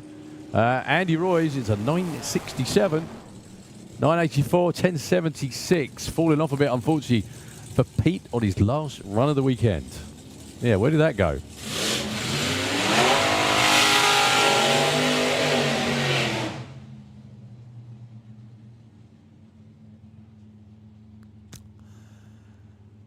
So Rory Hart and this is brother Rob. Twin brothers. And they have twin slingshots. Well, they're not quite twins. The boys look a lot more alike than the slingshots do, let's put it that way.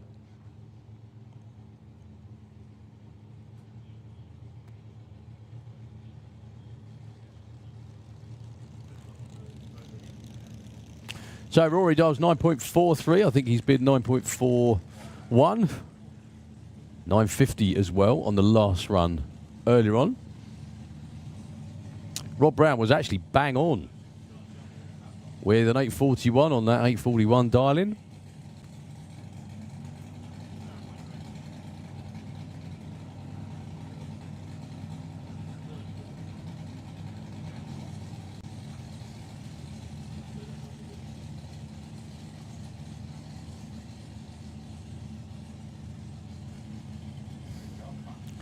So let's see if Rory can improve again. Maybe even tickle the 9.3s with a little funny car.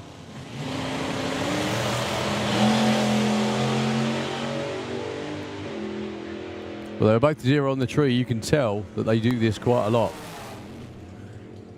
8.34 to 9.39 for Rory Hart. Both of them with their quickest runs of the weekend.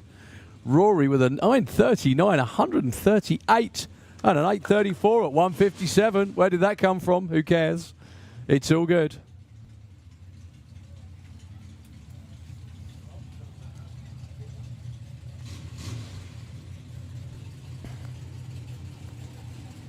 So that could well have been Rob's personal best in Rebel, actually.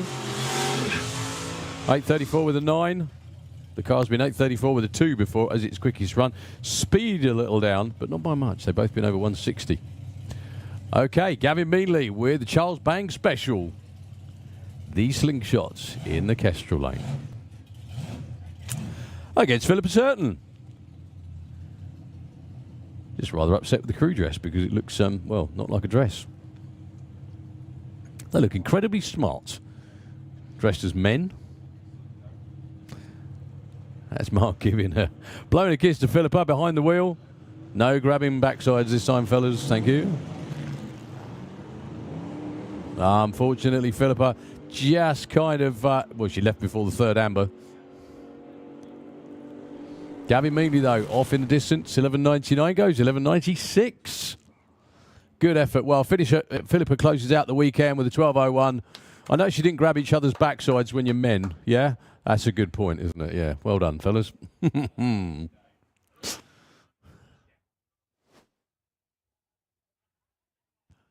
Well, the sun's just starting to come out a bit. It's blazing hot when the clouds actually do get out of the way. Blazing hot. Not that I need to tell you. You're all sat out there.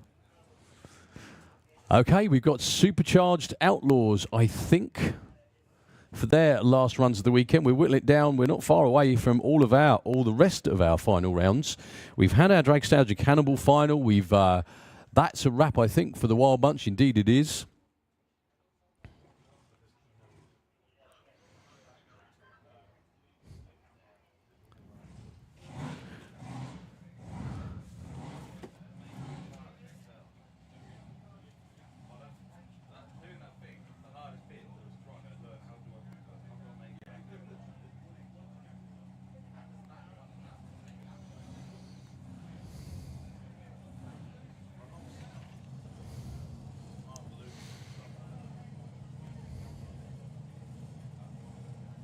Okay, these are the last runs for the Supercharged Outlaws.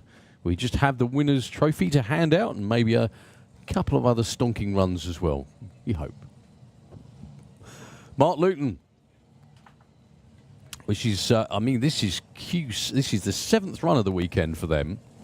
And he put in a couple of test runs on Friday, so he's got either 9 or 10 times he's been to the starting line with his car, the Chariots of Fire machine. Owned and usually driven by Roy Wilding. Mark is normally on the crew. Well, this time he's actually going to be going against Keith Freeman for the 3rd place runoff.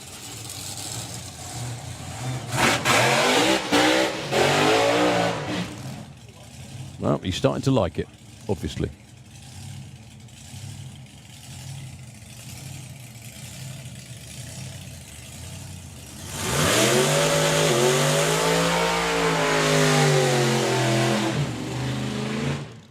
And Keith Freeman in El Loco hasn't had his usual clockwork weekend. His best ET has been a 9-1.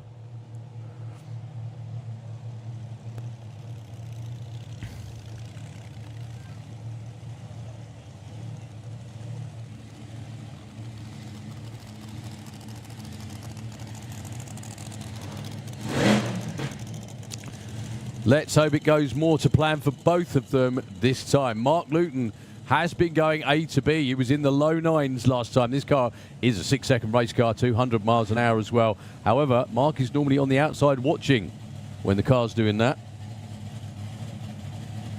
Roy Wilding just makes last-minute checks on his machine. Pins out the parachutes, which means they are armed. The next thing they're going to do, hopefully, is to be pulled by the driver through the finish line. How fast he's going, he's up to his right foot.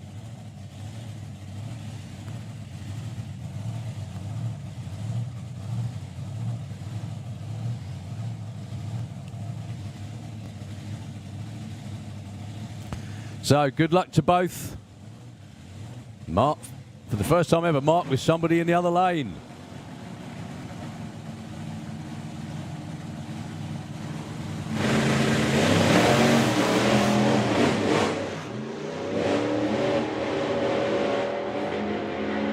Well, both on and off the throttle. It's Keith Freeman with a 9.55 at 147. Not the performance they were looking for, but the win they were, definitely. I've never seen Martin so happy with a mid-9. Well done, mate. 3. He's 3rd. You're 3rd overall for the weekend, yeah? Good stuff. Well done. The stuff champions are made of course. Well done to Mark Luton as well on his first weekend in the car. 1.19 to 60 foot. He's definitely getting the hang of it. Definitely getting the hang of it. So put your hands together for both teams as they go up to the top end, please. Putting on a show all weekend, as the Outlaws always do. And also to Mark Luton's team. I think the penny's dropped about what he's let himself in for now. Especially with a Nitro funny car at home as well. Okay, this is your final round for the Outlaws. Aaron Windridge against Paul Dale. The win at Dragstalgia in any class is a big one. No less for the Supercharged Outlaws.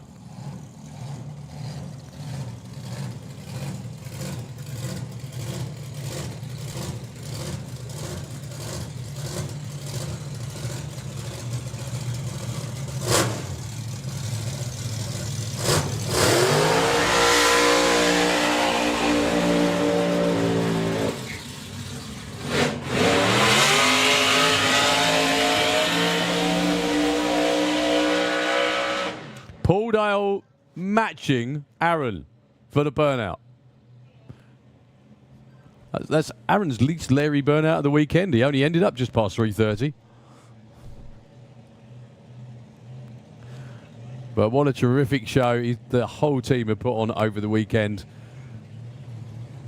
Aaron's been in the 7.5s as well with his little blown altered. He's also been over 170 miles an hour on every single run over the last few days.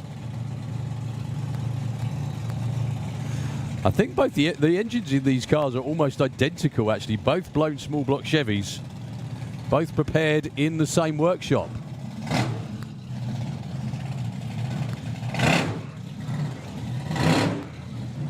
Aaron with a couple of dry hops as well for good measure. This is for the win in Supercharged Outlaws Dragstalgia 2025.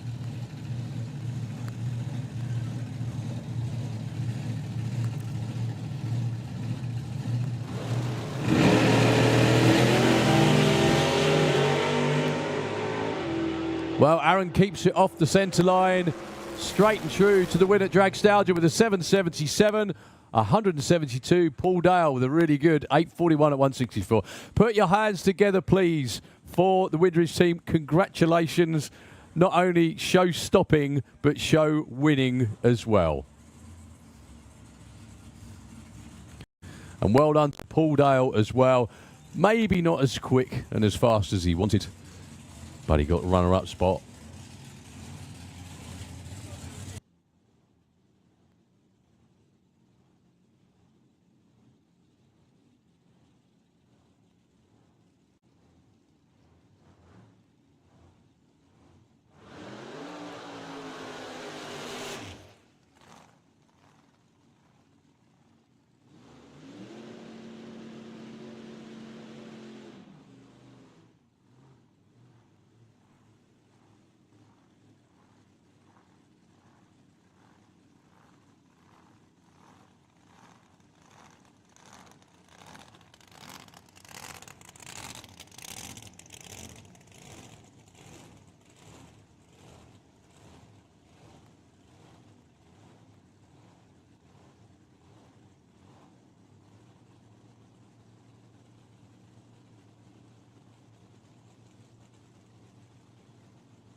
So next pair for the Outlaws, these are trial choke test runs.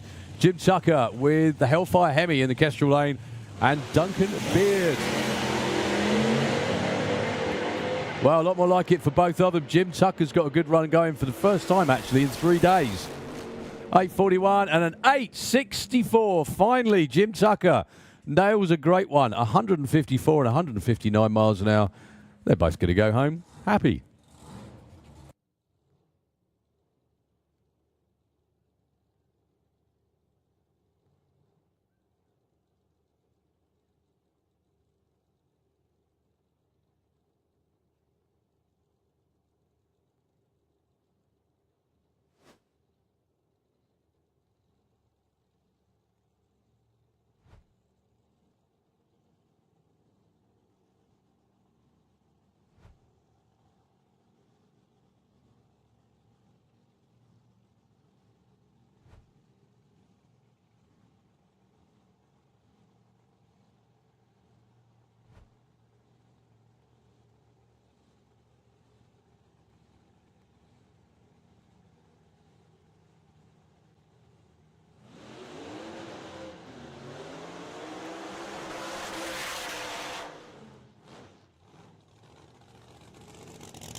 Okay, Leg Hancock and Brian Watson. Brian has been bang in the middle of the sevens on almost every single run, apart from the last one, which I think was why he didn't make the final round.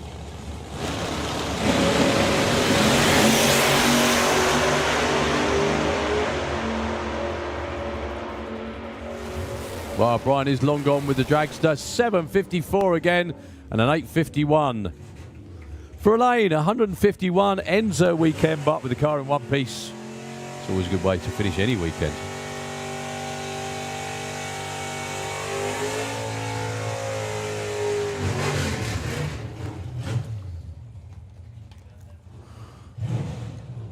Okay, Gasser Circus. Elimination round 4. This is, sorry, it's not the final. Semi-finals to set the final. Bye run for John Gibson. We really do have only a couple more actual races to go.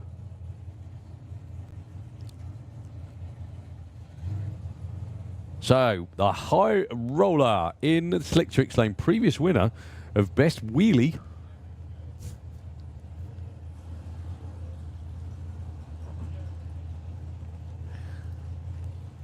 But not with John at the wheel.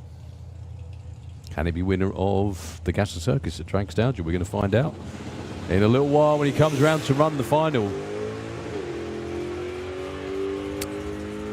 Quick tune-up stroke test run before we get to the final round.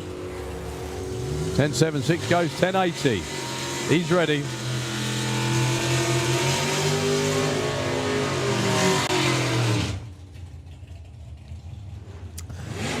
So, who will he race in the final? Will it be your number 4 qualifier, Nick Hewitson, or Steve Matthews, who kind of got away with one in the last round because the car slipped a little off the starting line, but he hung on.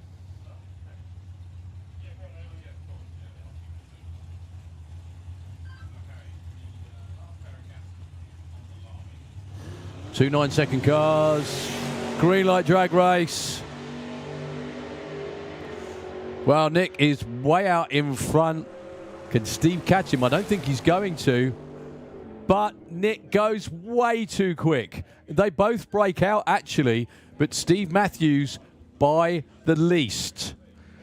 Or he got away with one as well because he was 0.13 on the tree to a 0.3 in the other lane. Steve Matthews against Mr. Gibson in the final round. Okay, my young learned friend, Mr. Theobald, down here underneath the tower again with Bruce. Another passenger ride. One that he was trying to get in on Friday but didn't manage it. The opportunity has presented itself this time round. And in the passenger seat is Bev Bradbury. I don't think she knew she was winning the Spirit of 76 award, even though it was in the programme today. She also didn't know she was going for a passenger ride today either. So hopefully it will be one of Bev's better days at the drag strip.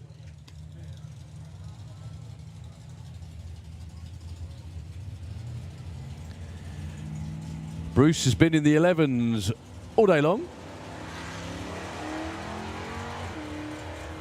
Went 11.27 on last run in Nostalgia Superstock. That looks like another really good one as well for Colin. 11.49, 118. Really hope you enjoyed that, Bev.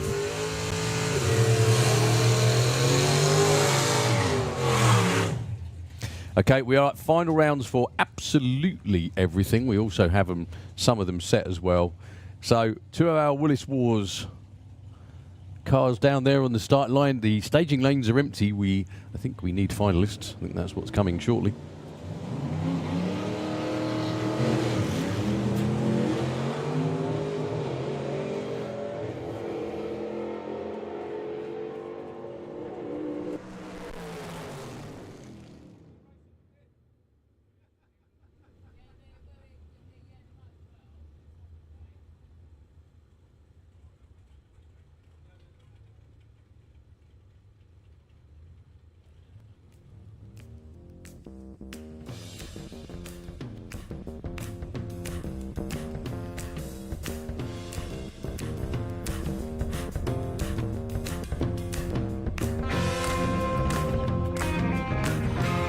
Okay, just a quick announcement, which is going to be a good one. So the winners of the best dress competition, the individual who wins the best dress competition, Ivy Malice.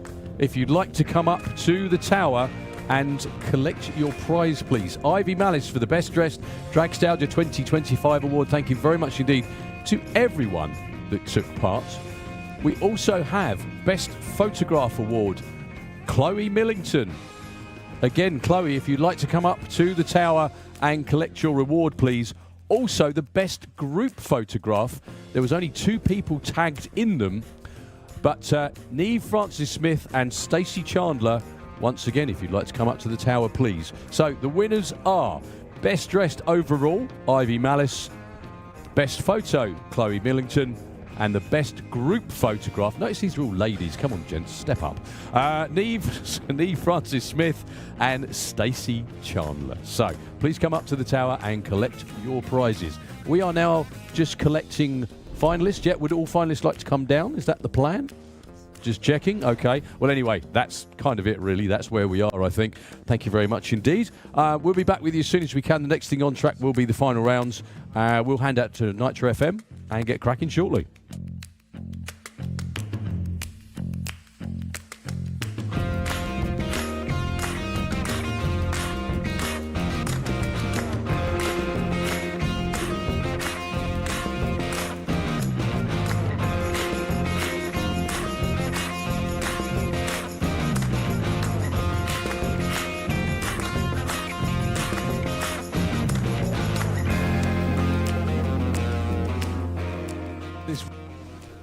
Weekend in Merryweather.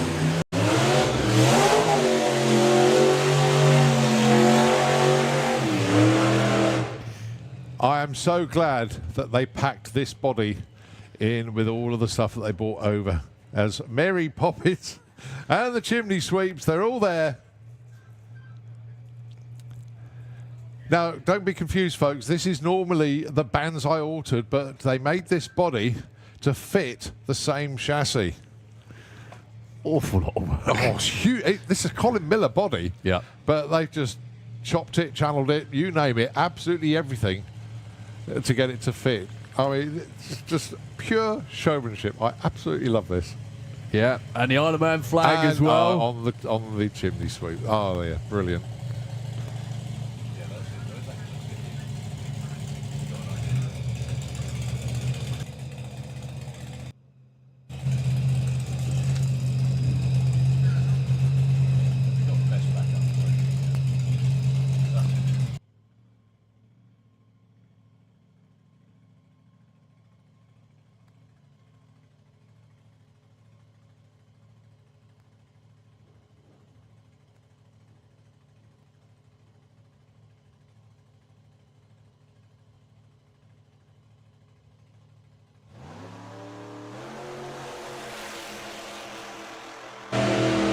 So Ian Merriweather on his way. Trying to keep it off the wall as well. 9:14, 140 miles an hour. Give him a round of applause just for show all the your effort. appreciation. Come on. Fantastic. Yeah, that was fabulous. And Mary Poppins giving everybody it's on the away. live stream as well. Yep. Love it. Absolutely love it. Fantastic.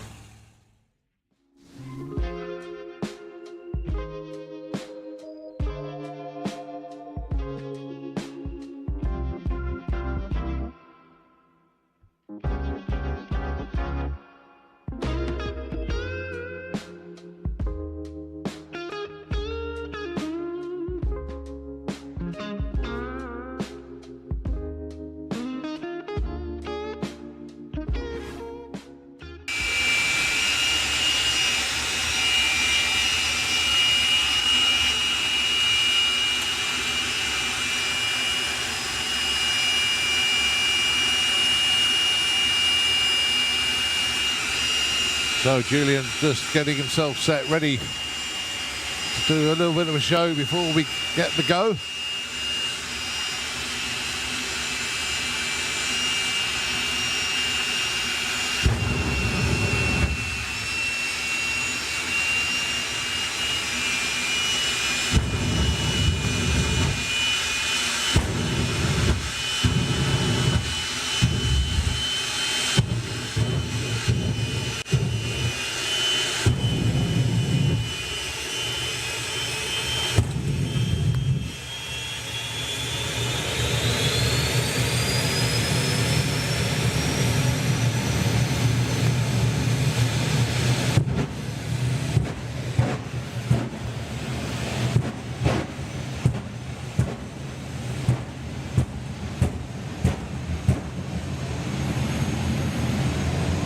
Well, but certainly the tower certainly rocks when Julian blips the jet there, the afterburner. But here comes the run.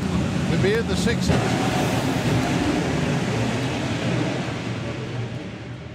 Very tidy looking pass here, around about 220, 230 miles an hour, 233 this time.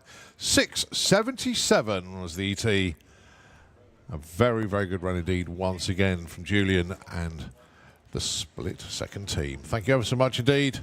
As the support vehicle goes to collect Julian from the top end. Give him a bit of a cheer, a bit of a wave. Show your appreciation for that one. Thank you ever so much indeed. Let's have a look.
Well, Tim Garlick shook the tyres, but he knows the job in hand. Pedals it. 666, 196. I did see a flash of flame on the left-hand bank. Goodness me, that went. That is a real step up for Adam Clayton. I'll tell everybody when he makes the turn off, before we send Andy Flav down, he's going to be making, hopefully, the scrutineering turn off.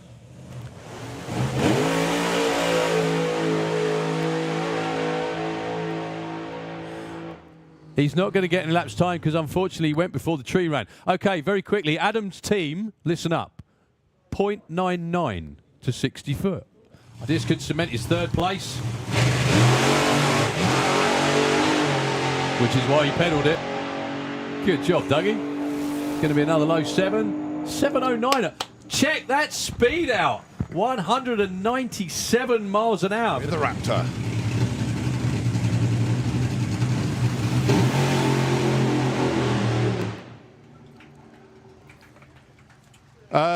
Guys, you want to pin your ears back. Your 60 foot was 0.93. Oh, yeah. Gee, that left the line like an absolute rocket. Chris's wife Mia puts him into stage. Thumbs up for Bob Hawkins as well. Here we go. Both stage lights are lit.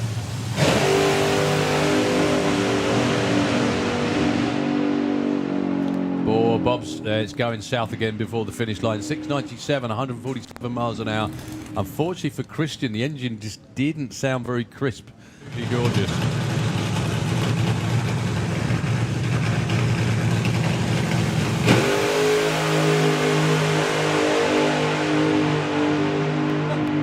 Go on, Adam! All the way through the finish line, 7.70, 144 miles an hour. I think he got bored. He went for a bit of a wiggle. Well done, everybody on the team. That was a long...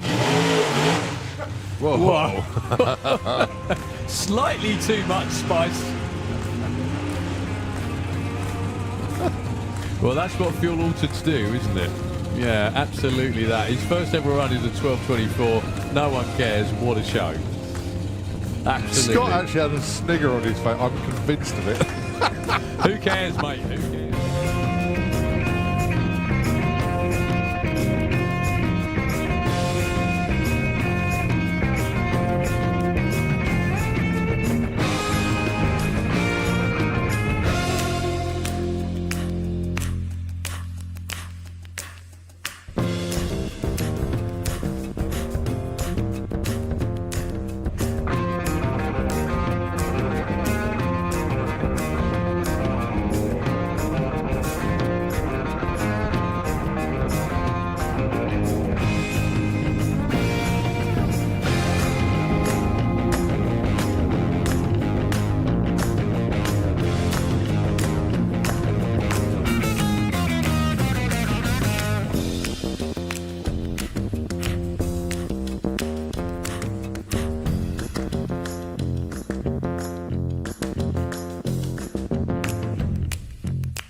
Okay, we're just going to fade Leonard Skinner at the height of their, well, everything really. Could we have all finalists into the pairing lanes, please? All finalists into the pairing lanes, please. We have also finalised all of our showmanship trophies and everything else as well, so we'll be announcing those in due course as well. So everybody who's in a final round or anyone that wants to watch, you want to do these now? Not yet. After the finals, okay, no problem.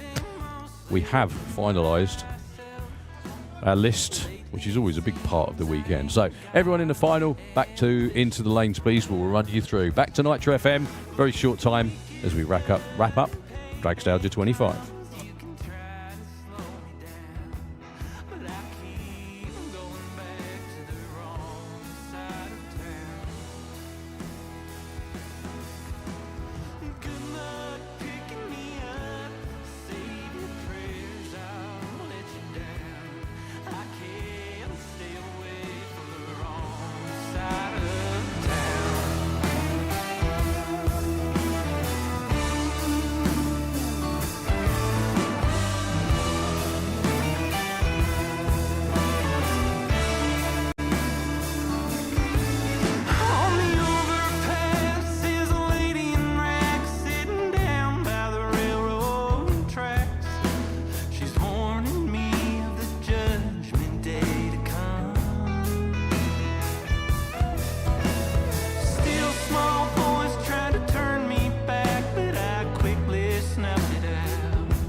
That bike is just almost unrideable. That is so much power from a 500 single. That has to be the noisiest drag bike on the planet.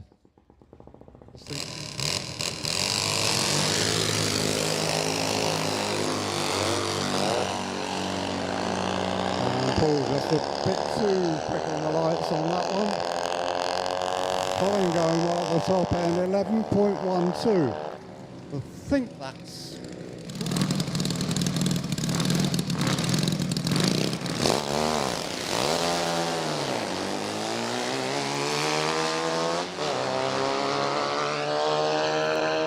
Alongside a good friend of his, Tim Howell.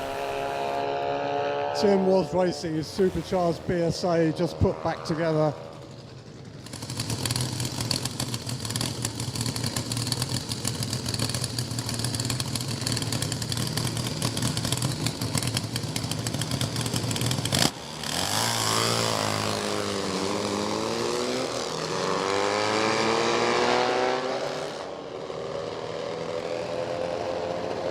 Sounds like Martin's engine just missing a little bit.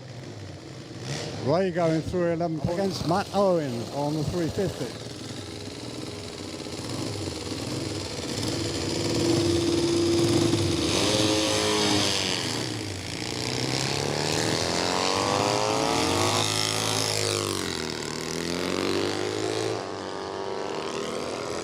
I'm not sure how long it is since Dave last rode a solo machine.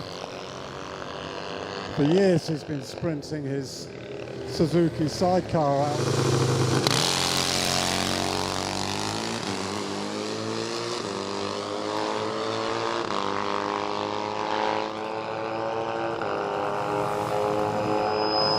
And Spike gets there first. I think that's his quickest in the shootout so far.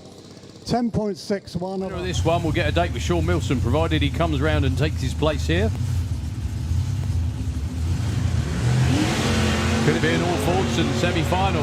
They both are 9.95. However, Jason Pickett was just left for dead at the tree. Nick Hewitt's a miles out front, and he doesn't break out.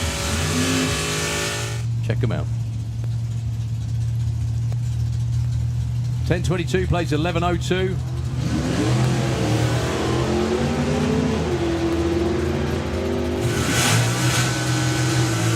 Well, Ray Irish is already out in front as long as he doesn't break out, which he doesn't. Perfectly judged. It is Ray Irish takes out the champ. Number 3. So Sean gets a tune-up run. He goes 0.12 on the tree. My goodness me, that's sharp. Well done, Sean.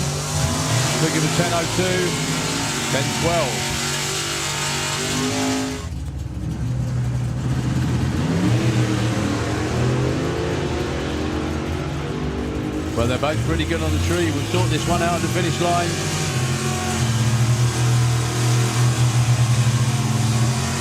It's John Gibson closer to his dial-in.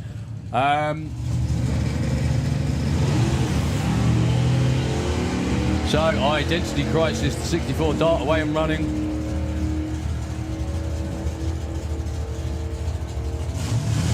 Can he stay there though? The answer is, yeah.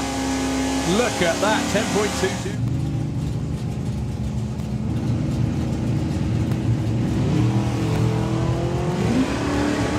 On the money again for Harvey.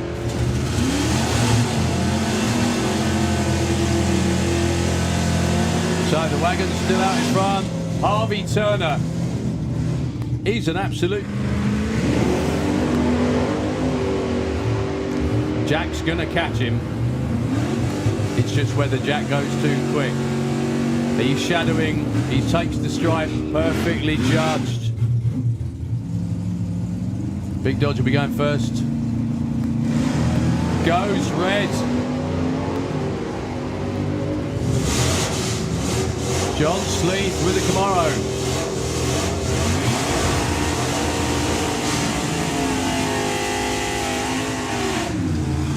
Breaks out, but I don't think he cares. And Adam goes red. Steve Lloyd.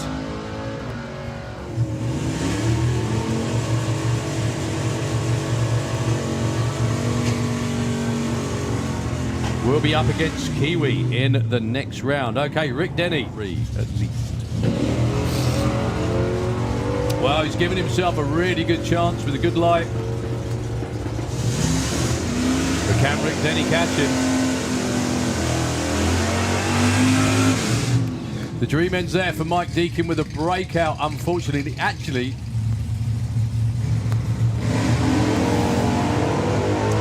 wow. Two very polite reaction times. Looks like Rob Terrell was pulled alongside. He's out in front as long as he doesn't break out, which he does by a big margin. Predetermined by.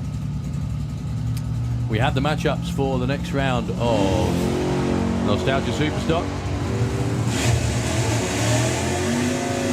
Apart from one. Here he goes, 991 on a 73. Good job, that was a buy run. Spence goes red. Mark Huxley into round 3. Okay. 11:33 breakout, doesn't matter. If the Huxleys listen up once up against Dan Bates. Dan Bates. That dial-in is better than before. Will it be his first 9-second run? Been in the low 10s so far. 10.06 at 127, nearly there.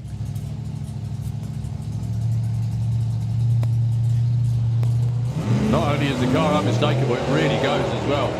10.30. It's super quick. 10.25.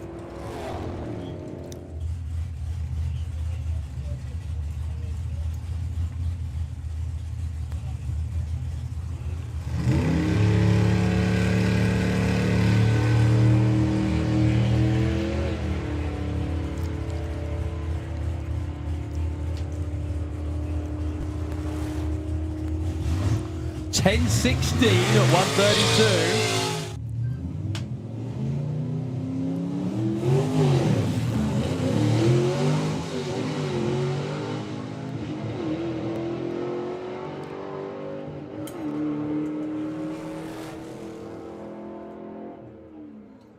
$10.72 for Dave Wheatley. That was on a 10.67, darling. That's pretty good. 17.80 in the other lane. Whoever gets to the top end first, when the tree drops, will take the win, assuming there's no cherry on the tree. Here we go. General away first, but Wayne's already ahead. Now then, Wayne, it looks like he's off the gas. It's going to be Ginner. It is indeed. Ginner takes that one with an 8:45 at 157.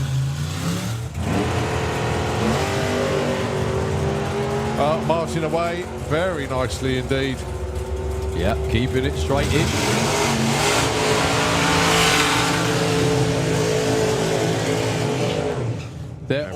These two have only got 100th between them in qualifying, both in the 8.4s. Reaction time, Rob Brindle with a 003. If he can keep his boot in, but I don't think he's going to get there.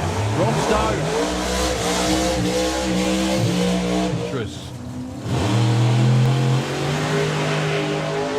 That's the one for Jed Guy. Look for a low 7, maybe even a 6-second run. Yes! 6.94! 197 miles an hour in a Ford Pop. Well, he might not be in competition, but at the moment, I don't think they care. Well done. Back where he was before the layoff. Beneath us, we have the old school Stockers. Final round coming your way.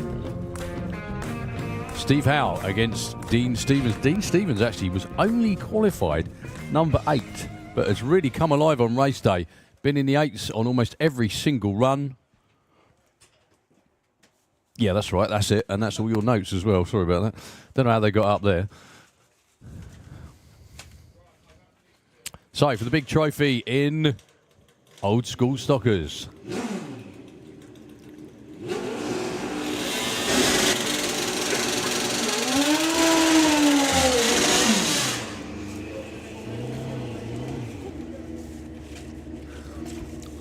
So, Steve Howe, number 1 qualifier, also ran in the 8.2s earlier on today. Just an incredible effort. Dean Stevens, I think quickest was an 8.8. I'm sure he's run quicker than that before, but he's going to need everything he can. Steve Howe, though, did have issues. Didn't work properly in the semis, did it? No, it's not a confidence builder for the final round, but then he has had the quickest bike. But then going with that comes a lot of pressure, actually, because you're kind of expected to do it, if you will. So, Old School Stockers, Dragstalgia 25. Who's going to take it?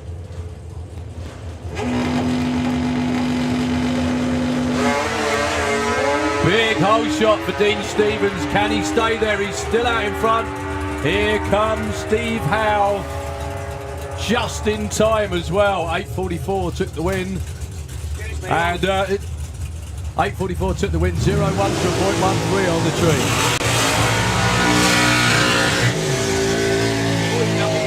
tree. Okay. Final round for Outlaw Anglia. Rob Stone taking on Martin Payne. Okay, so Rob, 8.33. Martin, 8.40 in the semi-finals. Going to be super, super close. It really is a pick and choose one, this.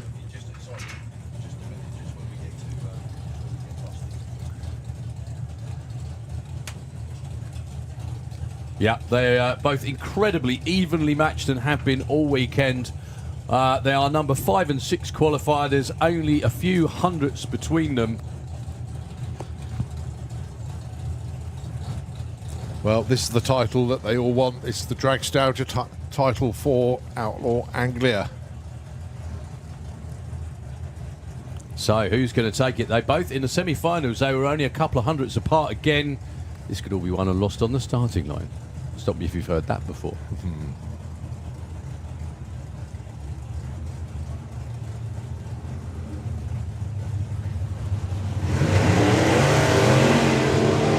Martin Payne goes red.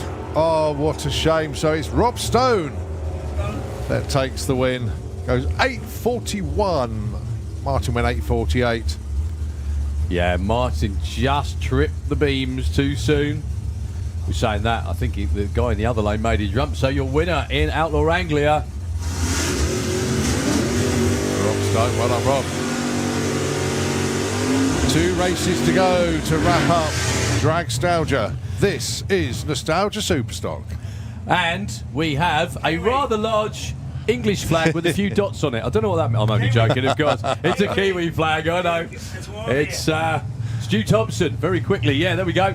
Just put the cans on quickly. So, Kiwi, Stu Thompson in the Kestrel Lane, taking on John Sleeth. We have up here in the tower. Hi, I'm Spike from New Zealand, and we're just supporting one of our guys from New Zealand. He's very excited to be here. Yeah, I'm very excited to be here. It's not a bad spot, is it? Yeah, Let's it's put it that way. fantastic. Here we go, here we go. Come on, get him, get him, get him.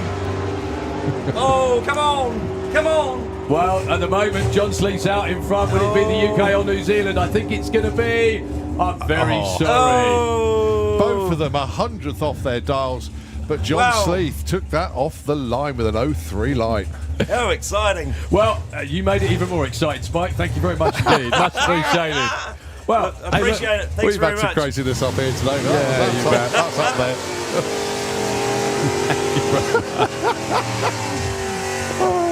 Love it. Can we just record that on a loop every time? I thought we runs? had an invasion for a minute, then I realised what was going on. Yeah, no, it's all good. Gasser Circus final round, and this is the final. The final. Honky Tonkin.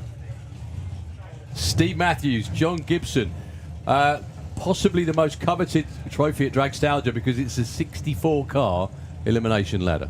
64. I beg your pardon, sorry. That was them. Gasser Circus, I beg your pardon. 32 elimination. That's still a 32-car ladder. It's still pretty tasty, to say the least. Bit of a stage. Oh no, Steve's gone in. So 9:57 plays 10:76. Green line. Oh, Steve Matthews goes red. It's John Gibson that gets the win at Dragstalgia for Gasser Circus. Goes 10.75. He breaks out. Look at both of them. Steve Matthews hits his darling, but goes red by 0.2. John Gibson 0.3 light, but breaks out. But the win already predetermined by Steve Matthews' cherry on the tree. Yeah, it's John Gibson who is the winner of Gasser Circus at Dragstalgia. Well, we are all done apart from one thing, which is announcing our showmanship trophies. It is, and not yeah. wish to say thank you very much. And incredible effort in Nostalgia Superstock, sir. the fact that you let John Sleeth win so he could win the event, man. I know. Also, one thing I might want to mention is that award, I think, is... Yeah. Yeah. Okay. Yeah? Away you go, Colin. Right. Okay, so folks, you want to listen up. Everybody wants to listen up to this one. Right. The all-important Dragstalgia Showmanship Awards. One of them we already know, and that is low ET of the event. And congratulations to Tony Betts, who not only took the win in the Dragstalgia Cannonball, but also set low ET of 5.94 in the final. So a great day for Tony Betts and the Venom team. The best backup girls, or whoever it was, the best backup. I don't know the two ladies' names, but it goes to Outlaw Anglia this weekend, and it is Ben Kennedy's team. So congratulations. And we'll get the names of the girls, obviously, for the social media posts, but it is Ben Kennedy's team, the best backup girls. Wheel stand of the weekend. We had quite a few contenders for this one, but there was one particular wheelie that took place that wasn't really supposed to happen. And that goes to the Wild Bunch, and it is to the Charles Banks Special. So Wild Bunch number 53, the Charlie Banks Special, a little flathead, was in the Slick Tricks lane, pulled a wheel stand that they weren't expecting, and that gets this year's award. The best burnout. Again, a lot of people were trying really hard, and this had to go down to like a committee decision because there were so many people that were in the running for this. But at the end of the day, we did select a winner, and congratulations to our Cannonball runner-up, Dougie Hill. He gets best burnout of Dragstalgia, but there were so many great ones this weekend. But in the end, decision went to Dougie Hill. Driving job of the weekend, and this weekend it's a riding job of the weekend because this time it goes to somebody on two wheels. This young lady had a very entertaining weekend indeed. Had a little brush with the wall, and it was just so good. So the driving job, renamed this weekend, the riding job of the weekend, goes to Liz Charman. So congratulations to Liz. Best appearing team. Oh boy, there were loads of contenders for this one. And again, this was a difficult choice. But in the end, some team just inched it at the end. And I'm delighted to announce that the trophy is going to the Isle of Man this time, because it goes to Ian Merriweather, the Banzai team stroke Mary Poppins, rightfully deserved, taking that trophy for best appearing team. Moment of the weekend. And this was quite a short list in the end, because we all agreed on this one.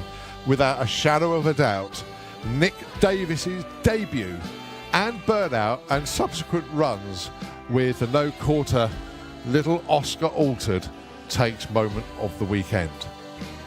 Best appearing vehicle.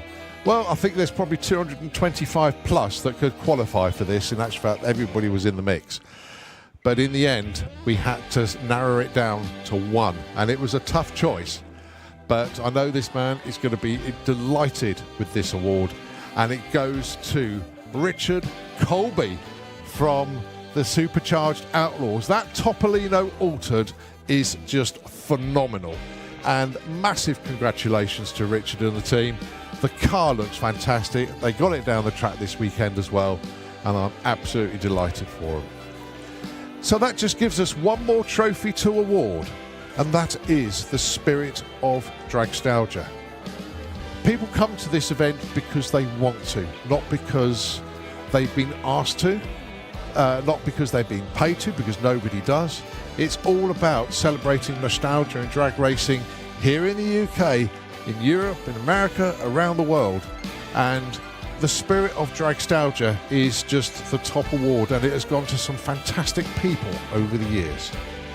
And this year I am absolutely delighted that the award is actually split between two people, but I know there's a few people that will be sharing amongst themselves.